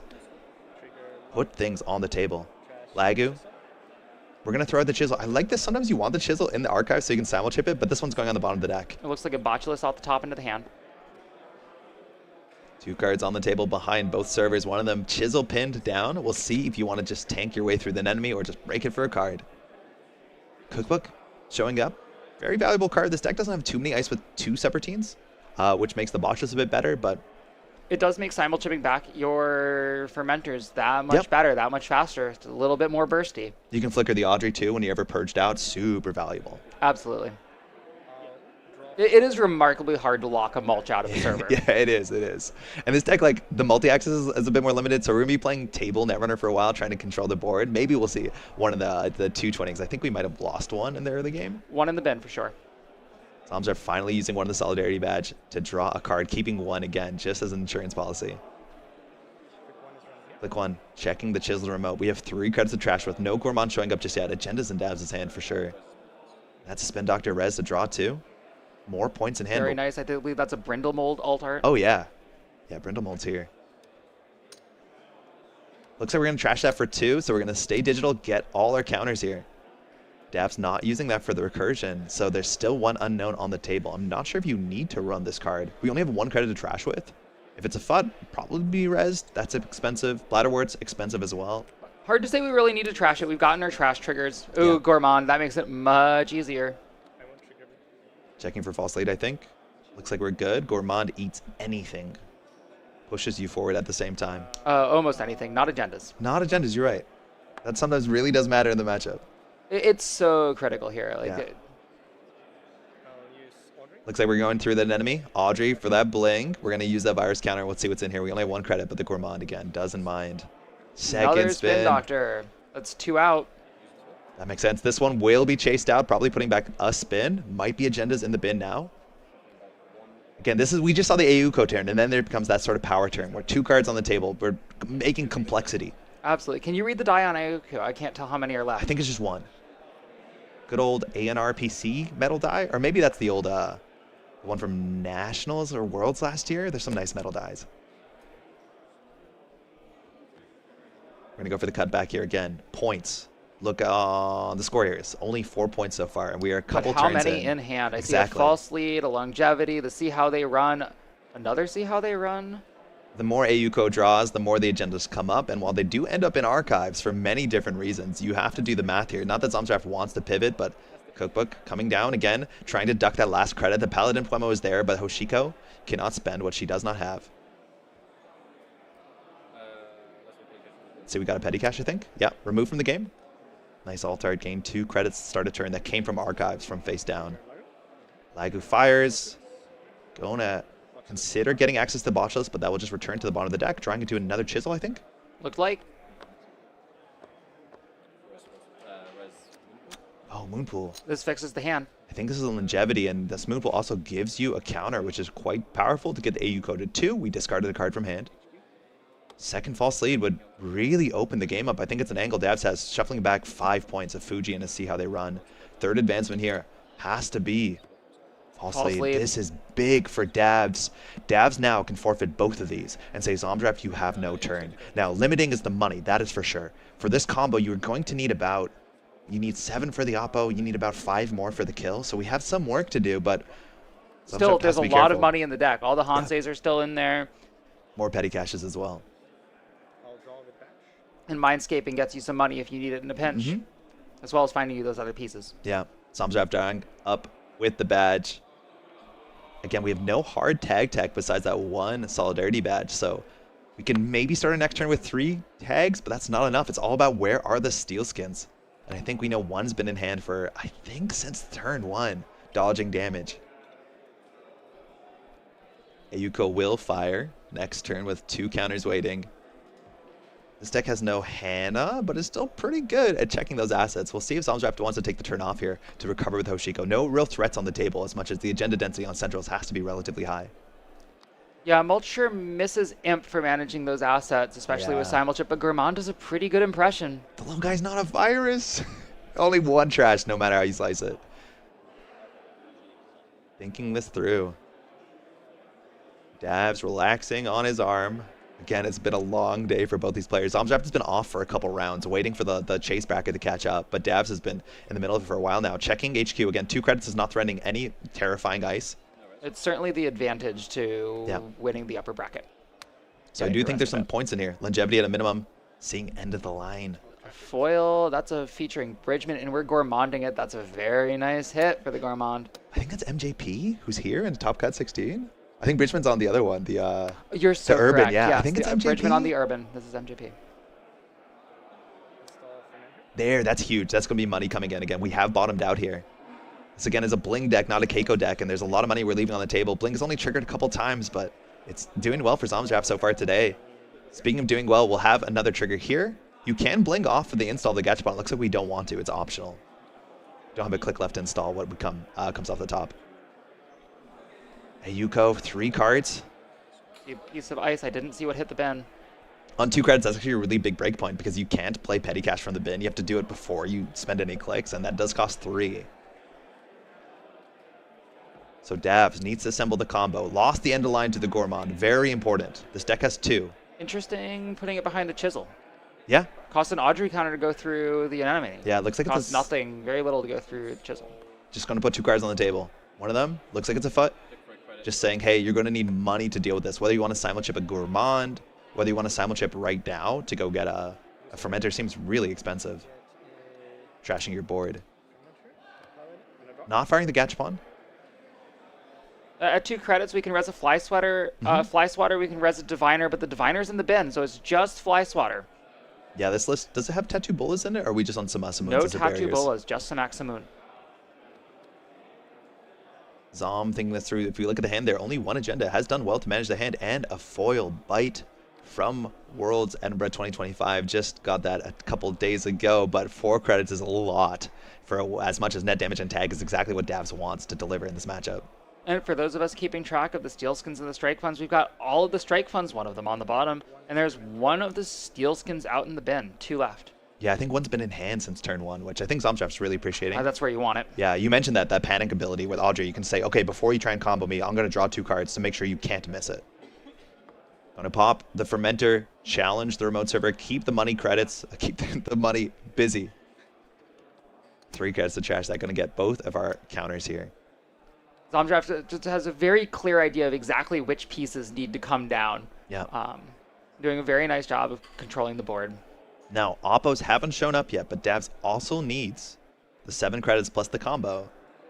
And it's whether the Zamdraft can get the disruption up. Honestly, you can do a little Oppo here because you've got the 2 false leads. Yeah, small Oppo's good enough. You're right. Yeah, this can actually be a fair bit cheaper. You can do, I think, a 7 credit combo at a minimum.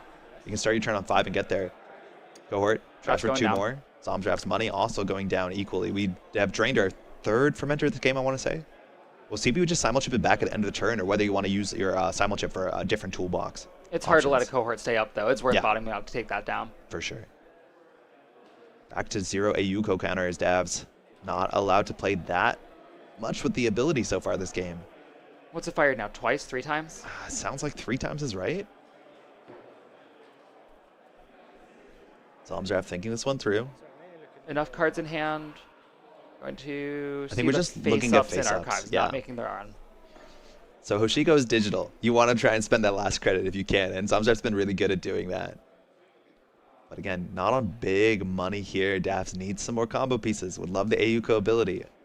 2 Oppo researches just in this deck. We've seen a lot of these sorts of decks in the last couple months that were playing like 3 Oppos, 1 end of line, hoping to find their end of line mindscaping, but always having the Oppo. This is kind of the midpoint, which is fascinating. Checking HQ. 1 agenda in there. I think it's the 2nd card. Let's see what the die says, or just Zamdraft's hand founding it.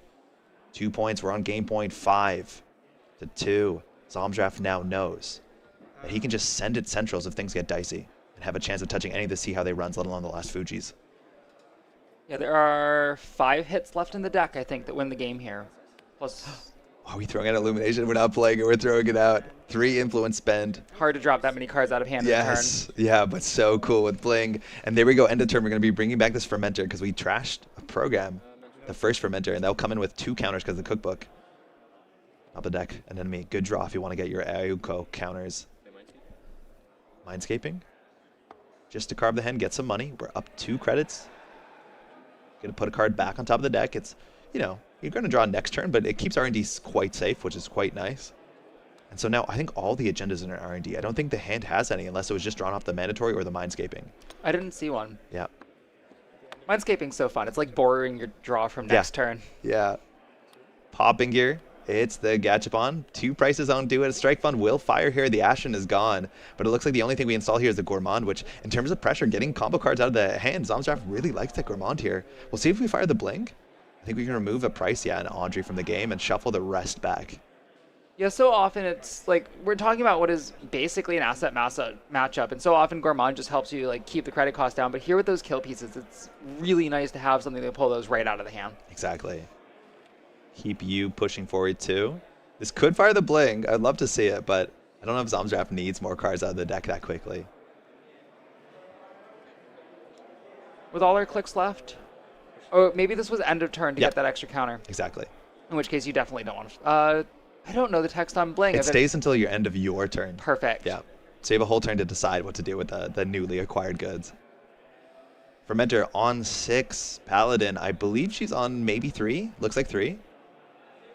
So we can install most things here. Going to get the badge charge too. Bottomed out on credits, so I don't know if we can pop the Fermenter right away. Avs, I think, has credits for the combo. The question is, where is the Oppo research? And how many steel skins does Zom have in hand? Now with only 2 tags, the most damage you can do is 8, but you need every end of line for that, and 1's in the bin right now. If you want to do Mindscaping end of line, I think 2 Mindscapings are spoken for. That only does 7 damage, which a single steel skin. And Zomdraft is certainly very aware here of when that combo is live, knowing that Oppo requires a trash or steal in order to go live. And one of those is likely just to end the game if you steal. So the trash is the thing I think Zomdraft has to be careful about. 2 players here. We are about, I want to say 19 to 20 rounds in of Netrunner across this weekend. High stakes standard, taking their time to figure the way out of this Davs. Trying to summon the combo line while Zomdraft is looking at a hand of maybe 9 cards. A bunch of irises. Trying to figure out the right line out here that doesn't end in a flat line. There is quite the crowd here watching in the room, and I'm sure even in a larger one over in the second room watching on the big screen. Oh, no way. Thinking about the options here. Hoshiko is going to say flip. In theory, you can take a turn off here if you want to, but we're going to start by checking archives. Face downs in here. None of them can be recurred. We'll see. Oh, it's the... That's it. 2 That's points it. in the bin. Zomdraft is our 2025 world champion. Well played to both players. Just hiding it there, spending some time. Click, check the archives. Want to keep the hand clean there. Zomdraft goes undefeated in this top cut of incredibly competitive players. We have a 51 card Hoshiko Bling deck taking down Worlds. What clean piloting on display Super here from clean. both players. Yes. Phenomenal play from both players. On the other side, it was an Epiphany deck that took it? Yeah, I it don't think we was. saw too much of it on stream. We saw the final game of the upper bracket final was that Epiphany game. We saw that do its thing so beautifully demonstrated for us. Heck yes. We have a 2025 world champion. We're going to have a lot of shuffling outside right now. I believe we're going to be able to have the prize reveal to our world champion just on camera in a second. After that, we'll be having an interview. I'm very excited to talk to Zomdraft. I'm not very familiar with Zomdraft, but a very, very strong player who's been brewing some interesting lists. Yeah, no, I'm really happy. All the way here from Sweden. Glad to have a European champion, someone on their home turf taking it this year. So exciting top cut. Again, we had 16 players today for the top cut. I believe all 16 players were not present in the top 16 last year, so a totally fresh cut. A lot of these players, it was their first top cut. Like of it this. was a lot of familiar names too, though. It Very, very exciting. And a meta that I think, I don't know if this is exactly predicted to be the outcome, but you saw the power decks across both sides of the table, and the Epiphany and Hoshiko takes it. I certainly saw NBN's share of the meta, and I saw the ban list and how that hit NBN, and NBN was not my pick for the top cut, not my pick for getting to the end of the winner's bracket, not my pick for taking the whole thing. Yeah, I want to see more of that Epiphany list for sure, but I think we got Hoshiko one more time at Worlds, which I think I'm excited to see more Anik for sure, especially the mulch type Anik. You know, if it's going to be Hoshiko, I'm so glad it's this one. Yeah, you're right. I don't think we saw dolls in sight. Oh, it's been a bit since we've seen dolls on camera. It's been a minute. It's been a minute. They seem to have been pushed out a little bit as we get further into it. I know there's so many different ways the Corp can tech against those dolls, and we've seen a lot of them. We've seen different includes in the runner decks to try to counterbalance that, whether you're bringing in your Unity to deal with the VSA, whether you're bringing in the Hush to deal with a couple of these pieces, whether you're bringing in something to deal with Hagen. But at the same time, it's like, you know, in terms of like in a criminal deck, Reg Breakers and Chesva gets very efficient very quickly. It seemed very good today. In terms of the Hoshiko deck, like we're seeing Audrey do the work right now. Yes. And you know what? The same tech that deals with the dolls is what's dealing with Audrey as well. And we saw like Chisel Charm immediately to delete hammers, like the sort of respect, absolutely. The ways that you need to deal with this sort of tech. Yeah, this is a world that was really defined by like tech and counter tech in so many ways. Like so many of the matchups came down to like watching the tag kill combo games, trying to figure out how do I deal with the fact that the runner has 2 no free lunches and a stone chip chart room on play, and then I get rid of those, and then they install the class act. Yes, yeah. It's been very exciting finishes squeaking through the line. Shout out also to Davs, who's had such a phenomenal year of Netrunner, playing this AUCO tag list just to the highest level. If I'm not mistaken, I ran into Davs at Barcelona World Championship just 2 years ago, and I think that was the first event that he came out to. So within 2 years, you know, showing up again, just bubbling out the cut even back in 2023. Absolutely stellar finish for both players. Huge shout out to these players. It's been really an incredible weekend. In addition to our main event, we've had so many side events. We are throwing it now, though, over to Jeff for the prizes.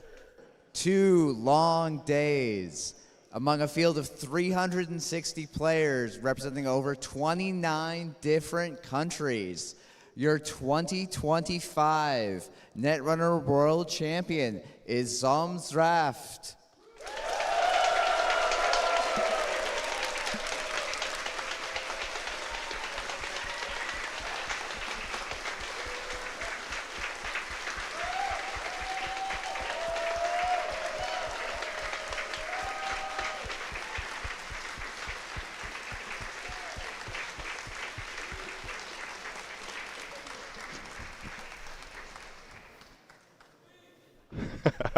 All right, one more round of applause, please.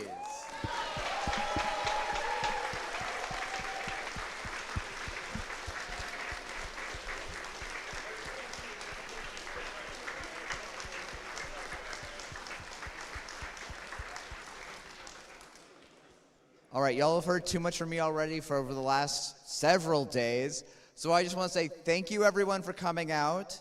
I want to say thank you to all the amazing volunteers who have made this day possible. I want to say thank you to Dovecot, and I mean, honestly, again, thank you to the entire community. You all are amazing. This has been such an amazing weekend. Thank you, everyone.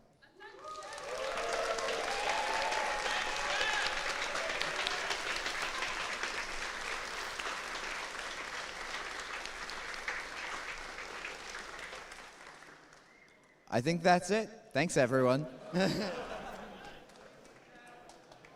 Fantastic. Zomdraft seems, a bit taken back, maybe not expecting this. Again, I don't think I talked to anybody today, maybe one person. If you ask them, hey, this is Worlds, you're up today this weekend, are you going to win it? So many people I talked to said, no, I'm not confident. I don't know what's going on. I don't think anyone's confident about winning a field of 400 plus people, almost 400 people. I don't know. I've talked to people before at massive events who were like, yeah, this is my day. I can do it. I think there was so much, I would say, uncertainty, especially on the corp side. I'm really interested to see from Zomdraft if this was the called shot and if this is what the expectation was just, 48 hours ago. Yeah, I do believe in just a minute here we're going to get him for an interview. Yeah, perfect. I don't know if we're going to throw to a break in a bit. There's a lot of people outside right now. We are, again, at the Dovecot Studios. We've been here all weekend. This is a Tapestry Studio. It's been around since 1912. It's such a phenomenal What an venue. incredible venue. And to be surrounded by so much great art, especially upstairs in the balcony, it's really been a treat to be here. Perfect. I believe we got a thumbs up. We might be trying to get an interview in, so just bear with us for one moment as we make sure things are working out on our side.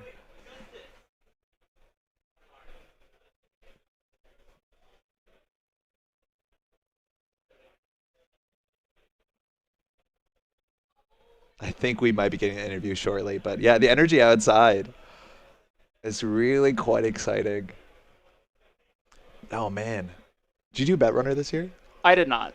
Me neither. I never like to do it. It makes me so nervous. But I wonder if there was a $1 pick that's cashed in really well this year. I certainly hope so. That's so cool. I'm really excited. Yeah, we're gonna take some moments, I think, to cool down. There's probably a lot of excitement outside as the Zomdraft probably catches breath. It is bustling out there, watching what's going on.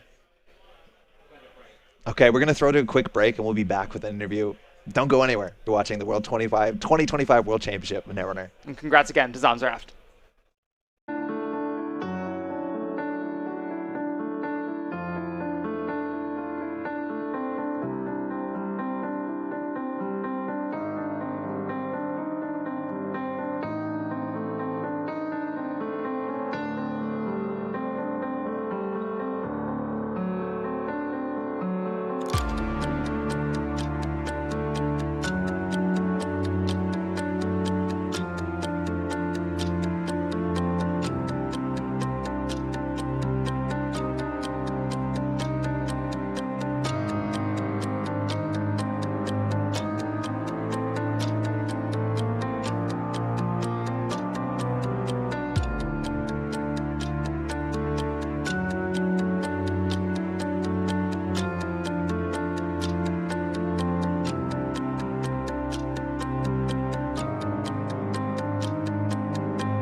Welcome back. We have just concluded the Netrunner World's 2025 Championship, and we have our champion with us. Zomdraft, how's it going? It's going great. It's a surreal experience, truly, to sit here as the world champion. I never expected this when I entered the tournament. What were your expectations? Because this weekend we had 360 players. This is the biggest NSG Worlds, basically the biggest Worlds nearly of all time. Yeah. What were your thoughts going into this event? I had great confidence in my decks going in. So I maybe didn't practice as much as I would have liked. Strange to say on this side, but that's the truth. But I felt good. I felt good about my play. I was definitely aiming for top cut as going in, but I took one game at a time. Getting into first, it was getting into day 2. Yeah. Then it was getting into Top Cut, and then it was in the Top Cut. I just stopped thinking about the future. You didn't lose a game. No, that's insane. Absolutely wild. So, your background. So you come from Sweden. Yes. I know you're not part of a testing group. Is that true? Okay, you don't have to say anything. I know you test online with some really, really strong players. Yeah. How do you prepare for Worlds? Do you have like a gamut of decks you expect to be here and you're targeting that? Or you just grind reps with what you think is good? I grind reps with what I think is good. Like Okay. we had, going in, we had this Anarch, which I played, which we call Vampire. Yeah. That was like, I knew about the deck for a couple of months, and I knew I needed to get really, really good at it before I dared play it in a tournament. Okay. So it was grinding that a lot. That was a big part. And then the Epiphany, which Minstrel took to a really high placement at... the Showdown? Just Showdown, earlier? exactly. So that's exactly my kind of deck, this MBN Asset Spam. I loved playing it when it was NEH, and I've been looking for something similar in Elevation, and I found it, and I really liked it. So I decided probably 3 weeks before going here which decks I was going to play. And you locked in? I locked in. Okay. I was like, I'm not going to change. You never wavered? You never got any sort of bad testing data? You're like, we should really go Sable or whatever? No. Honestly, it was like a little bit of thinking about Shaper. Okay. But I was like, no, this Vampire Hosh is way too good. Okay. So what can you say about this deck? Firstly, where does the name come from? It's sucking the life force out of your opponent. They're the will to play. They're gonna no fun allowed. We're gonna trash everything. That's the name. Why did you end up with this against this meta? So the deck is a bit unconventional in a lot of ways. We have 51 cards. Yes. We got to talk about the console because I don't think anyone guessed that this console would show up at top tables, let alone win Worlds. Why are we on Bling? Well, I would say it's similar to how some multilists were on Anika before the rotation. And Bling fills a similar kind of role as a mass draw console, but of course it's in faction rather than having to splash for it.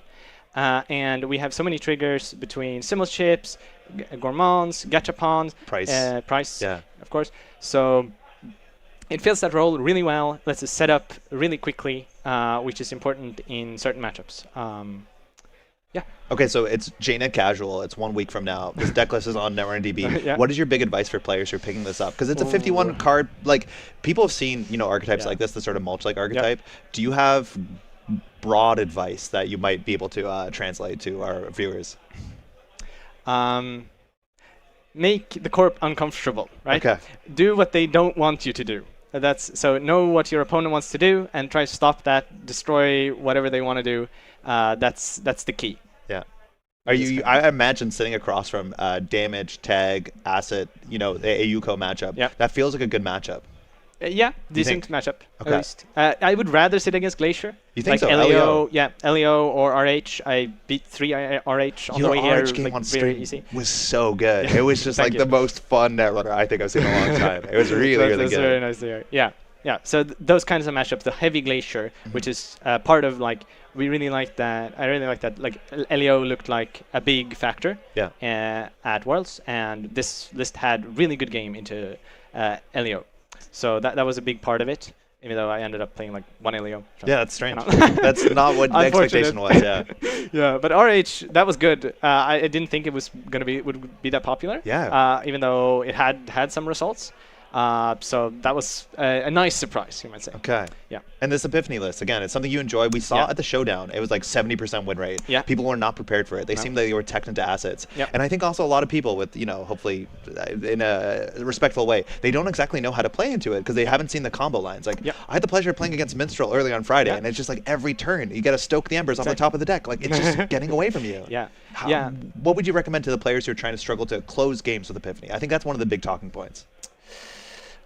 I mean, to me, it's like you have to push early with Epiphany to create those kinds of combo opportunities. So it's a lot about you want to trade agendas. You want to get up to that threat. Threat 4 for Starlit, threat 3 for Oppo, threat 2 for even the little public access plaza. Yeah. So push early to kind of force the runner into an awkward position, because that's when you can do these combo lines with Freedom Information and Hollow Man and everything. Yeah, very cool. I think that's such an exciting deck, and I know it's such a high skill level deck. I'm excited that brought you such success today. Yeah. I think champ cards are a thing. Have you considered this yet? No. You've had 10 minutes so far to yeah, figure out your exactly. champ card. Yeah, no thought. That's no worries. What do you think you're going to do tonight? Do you have plans? No. Have they been changed so far? No, I could only look one game ahead. That's good. So I have no plans at all. It's just it's crazy. I think that's really good tournament advice. The one game ahead, that'll get one you. game ahead. That's all you need to worry about is just one game at a time. Yeah. Thanks so much for joining us. Do you have any shout-outs you want to make on stream?